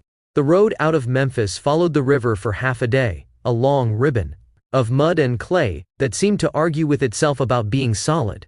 Brody kept Ajax to a steady walk, the sound of hooves folding into the slow breath of the Mississippi just beyond the trees. Every so often a skiff drifted past, carrying scavengers who poked at the flotsam with poles, pulling up bits of wreckage, shoes, sometimes less identifiable things. Each time Brody turned his head away and tightened the reins a fraction. By afternoon he had left the last of the city noise behind. The land flattened and turned to swamp, thick with willow and gum.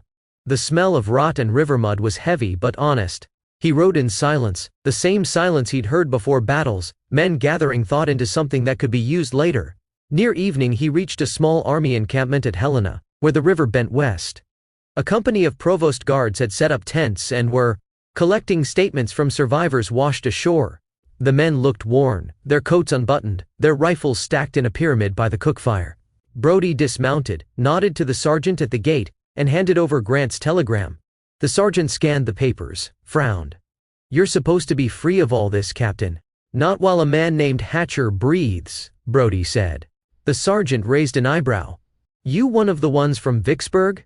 "I was the one who warned him not to overload her." "That was enough." The sergeant pointed him toward the command tent.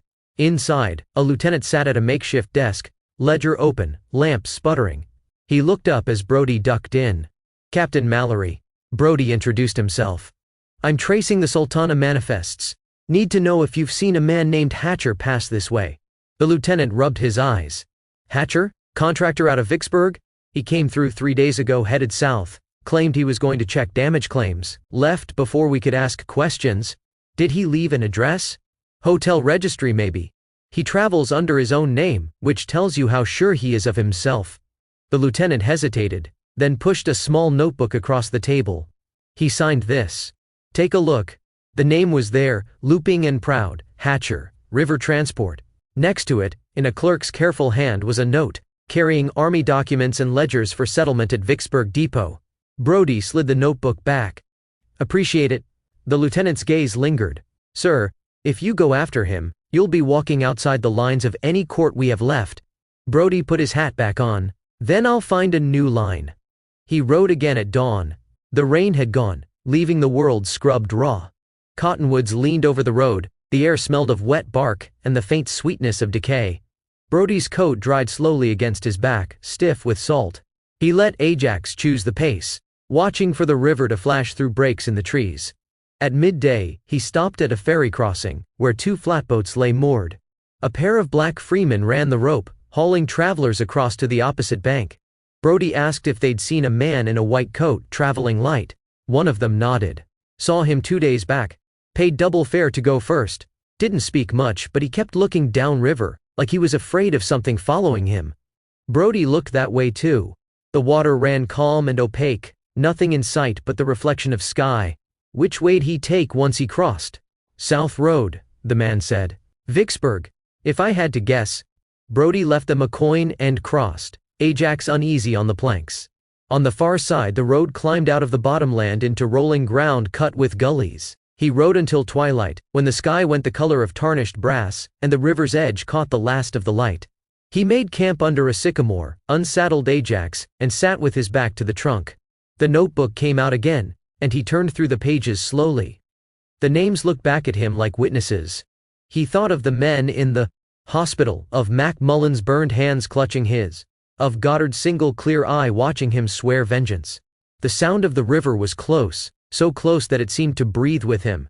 He spoke into the dark, not loud, but loud enough for the horse to flick an ear. Capacities are guidelines, you said. Guidelines for how much a man can bear, maybe. Let's see how much you can.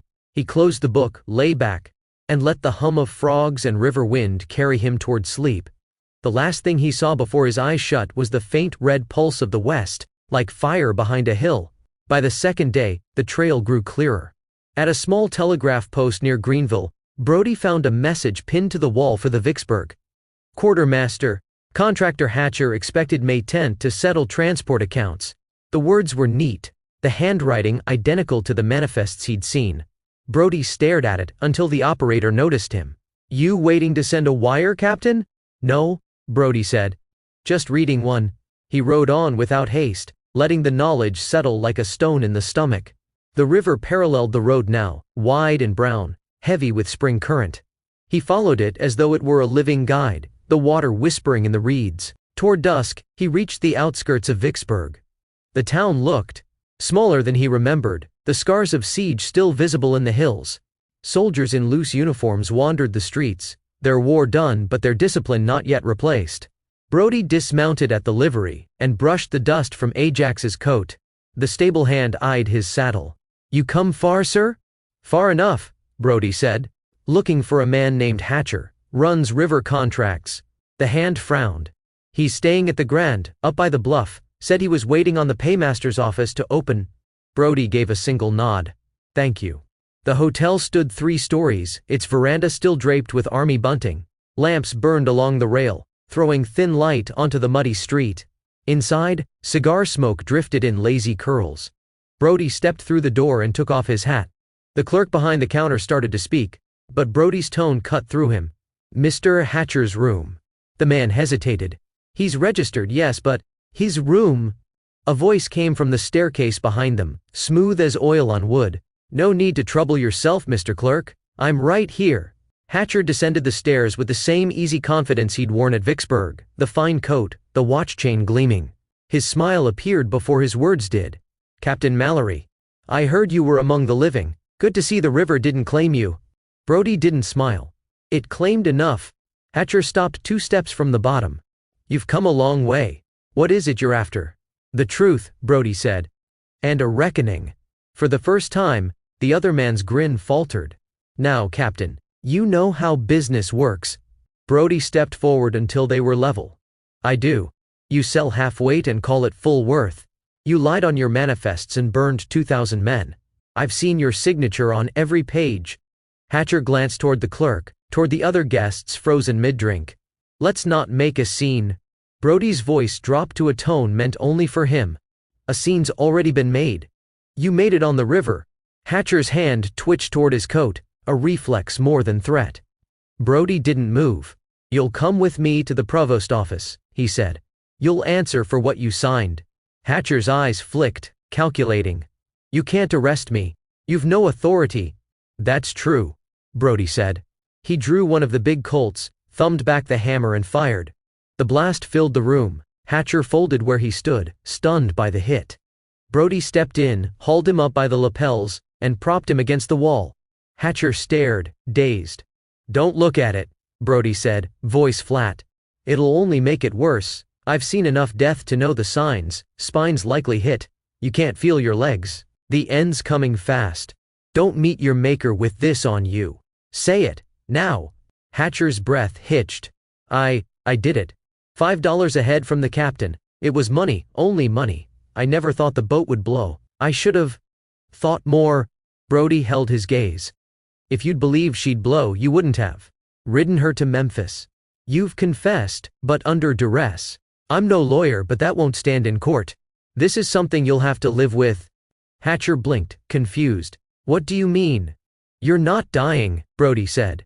I loaded a wax round made from lamp wick and candle wax. Hurts like hell.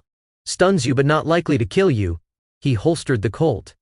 I didn't come here to take your life. I came to make sure you keep it, and remember, every night, the faces of those men you sold for a few dollars. Let that be the punishment, eh? Quick death would have spared you. We have all made mistakes in this war that we are going to have to live with. It's time to put hate behind us and start building this country back. Chapter 29. The Road Home. Late spring 1865. From Vicksburg to Danville Landing. Big Sandy River and Tennessee River valleys. Western Tennessee. He left Vicksburg before the streets had chosen a color. Dawn made everything the same: gray tents, chimneys, the river's slow back. Brody Mallory saddled Ajax in the half-light. He folded Grant's telegram and put it and the small notebook of names into his coat and rode north without ceremony. He did not look over his shoulder. The river did that for him, keeping the city in its long memory while it carried him along a quieter edge. The road out of town went narrow between cane and willow, then opened into long fields that had just begun to forgive. Fences stood again where winter had broken them. In the distance, men lifted frames of new barns the way a prayer gets lifted, together, with pauses, with breath.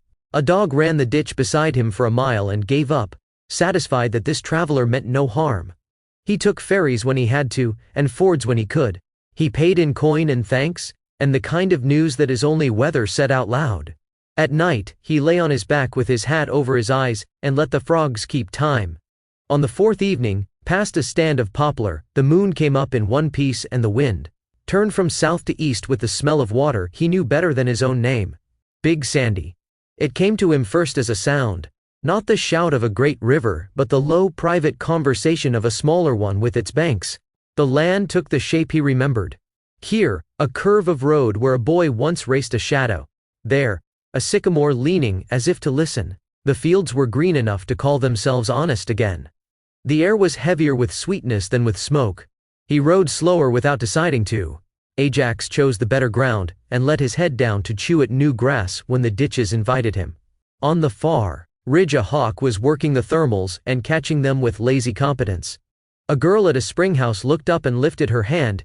He touched the brim of his hat, and the moment was as sufficient as a paragraph. At the crest of the last rise he stopped and stood in the stirrups for a better look. The house sat where it had always sat, back from the trace, whitewashed. Plain, the porch boards weathered into a color that had no name but home. A length of blue cloth hung from a nail to dry in the sun. There was a bucket at the well, turned upside down against a stray dog's interest. The door stood unlatched because that is how some doors keep faith. He breathed once and let it out all the way. Then he touched Ajax with his heel and rode down into the fold of the land where memory feels closer than distance. She was on the porch, not waiting in the way of storybooks, not posed, not made into a statue by hope. She came to the threshold because she heard a horse, and because the day had a shape that suggested a rider might be the next right thing to appear in it. Culpepper had tied her hair back with a strip of muslin that had seen other duties. There were flower streaks on her wrist. She wiped her hands on her skirt, as if to make them fit for touch, then seemed to think better of ceremony, and left them as they were. He swung down, boots taking the step the earth offered, and for a breath neither of them moved. Brody, she said, like a fact you can build on. Culpepper, he said. And the name filled his mouth the way a kind word fills a cold room. That might have been enough. It had to be the first thing. After that, small words made a bridge. You're thinner, she said. So are you, he answered. They smiled without trying to. He took one step, and felt 15 years do the same. I wrote to you in my head, he said. She nodded like a woman who knows the sound of that labor. I heard some of it, she said. It came down the road with the weather. He would have laughed if his throat hadn't tightened. He took her hand then, not to prove anything, only to check that touch still worked. And that the years hadn't made them into strangers dressed like people they knew. Are you staying? She asked, quiet, eyes steady. I am, he said. If you'll have me. She looked toward the river as if asking its opinion and then back to him. I will, she said. And then, because sentences can be built out of very simple lumber, I have, for a long time. They stood like that until the porch boards learned their weight again. Then she stepped aside, and let him inside, where the room had the plain grace of things kept in order because chaos was too expensive. A kettle hummed on the back of the stove. There was a Bible on the table with the string marker laid carefully where someone had left off and would return. Through the window you could see beans coming up in a straight line. That had a story behind it. Measure, dig, place, cover, water, wait, eat, she said, which is a form of love that doesn't need spelling out. He did, not quickly, not slow, and felt each mouthful turn into a sentence the body recognizes. You are home. You can stop running. You will be asked nothing that bread and rest won't answer. He told her pieces, not all of it. War is too large to bring into a house in one trip. He set down one thing and then another. The Carolinas rain that never learned its manners. Grant's quiet voice, a stockade of gray. Timbers and men who'd learned how to be thin and alive at the same time. A river that burned where it had no business doing it. He watched her eyes for when to stop. She watched his hands and knew without being told. When the meal was done, he rinsed the tin plate for the pleasure of doing a small thing right and set it to dry. The sun shifted along the floorboards in slow good arithmetic. Somewhere outside, a cow decided grass near the fence was lovelier, then grass on her side of it, and stuck her head through to prove it. The day kept going. He stepped to the door and looked out toward the bend where the big Sandy drinks its own shadow and becomes more itself. I came to ask you something we left unfinished, he said. I don't have a ring, I have a horse and a coat, and a name that's been crossed off a book. I have a promise I can keep clean. She did not make him say more. She came to him with the kind of certainty you can't rent and took both his hands. I don't need a ring to hear you, she said. But I'll take one later, if it makes you feel like the world agrees with us. He let out a breath that had been stored up since Raleigh. There's a preacher still at the Mission Ridge Chapel? There is, she said. He fights weeds like the rest of us. Tomorrow then, he said. Or now, if the river will do. She glanced at the sky, at the angle of the light, at the simple map of a day you learn when you live with work. Now, she said, with a small smile that had years in it. The river doesn't keep office hours. They walked down the path that had learned their feet years ago, and found that it still remembered. Ajax followed at a distance, interested in Clover. At the bank, the water moved with a seriousness that wasn't heavy. The surface made small talk with a breeze. Minnows made parentheses near the shallows. A kingfisher performed its sincere business with no eye for romance at all. Brody took her hands again, palms nicked and sure. He looked at her as a man looks when the words he is about to say will select a life and then live inside it.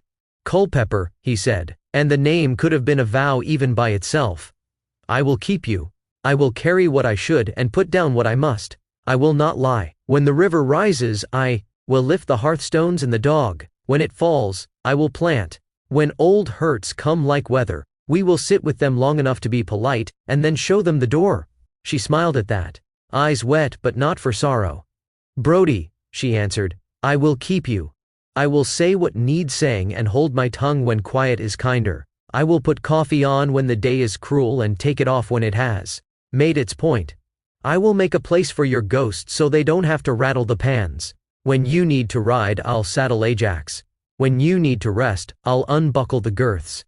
They stood a breath longer and let the water witness it. Then, because vows hold better when the world hears them twice, they said together, nearly laughing at how simple it can be, I take you. No paper, not yet, no ring. Just two names in the air where the big Sandy can keep them, and the sky can be custodian when no other is available. They walked back up the slope as if it belonged to them, which it did. Not by law yet, but by the older arrangements the land understands.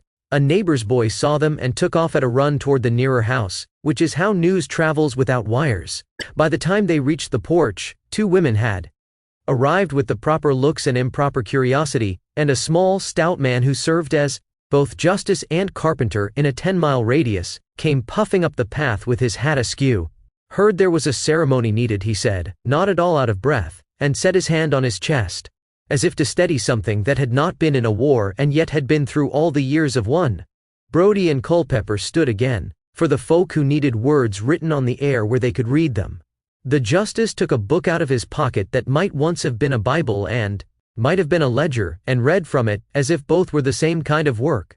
They promised again, and this time there were witnesses and a pan of biscuits that someone had already anticipated, and a jar of buttons produced for want of a ring. "Take the one that fits," the woman said, and Culpepper chose a plain, round one the color of pewter, and Brody looked at it as if it were gold, which in that light and that hour it was. There was laughter, and someone tuned a fiddle, and the afternoon went long and soft.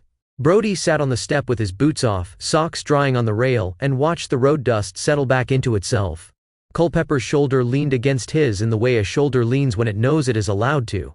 As the sun eased itself behind the ridge, the neighbor folk drifted off with promises to bring proper gifts that would be useful: nails, seed, a kettle lid that fit. The justice shook Brody's hand and then Culpepper's, and said something about paperwork tomorrow and God's good sense today. The porch went quiet except for the crickets starting their industry. Brody stood and looked out where the river lay like a truth no argument could improve. He felt inside himself for the old ache that had kept his bones at attention for years. It was still there, but it had been given a chair and a cup of coffee and told to behave. He took Culpepper's hand again because there are habits a man should never break. "Tomorrow," he said, "we'll walk to the chapel and sign what needs signing. Next week I'll mend the fence by the lower field. After that we'll see what else the land asks."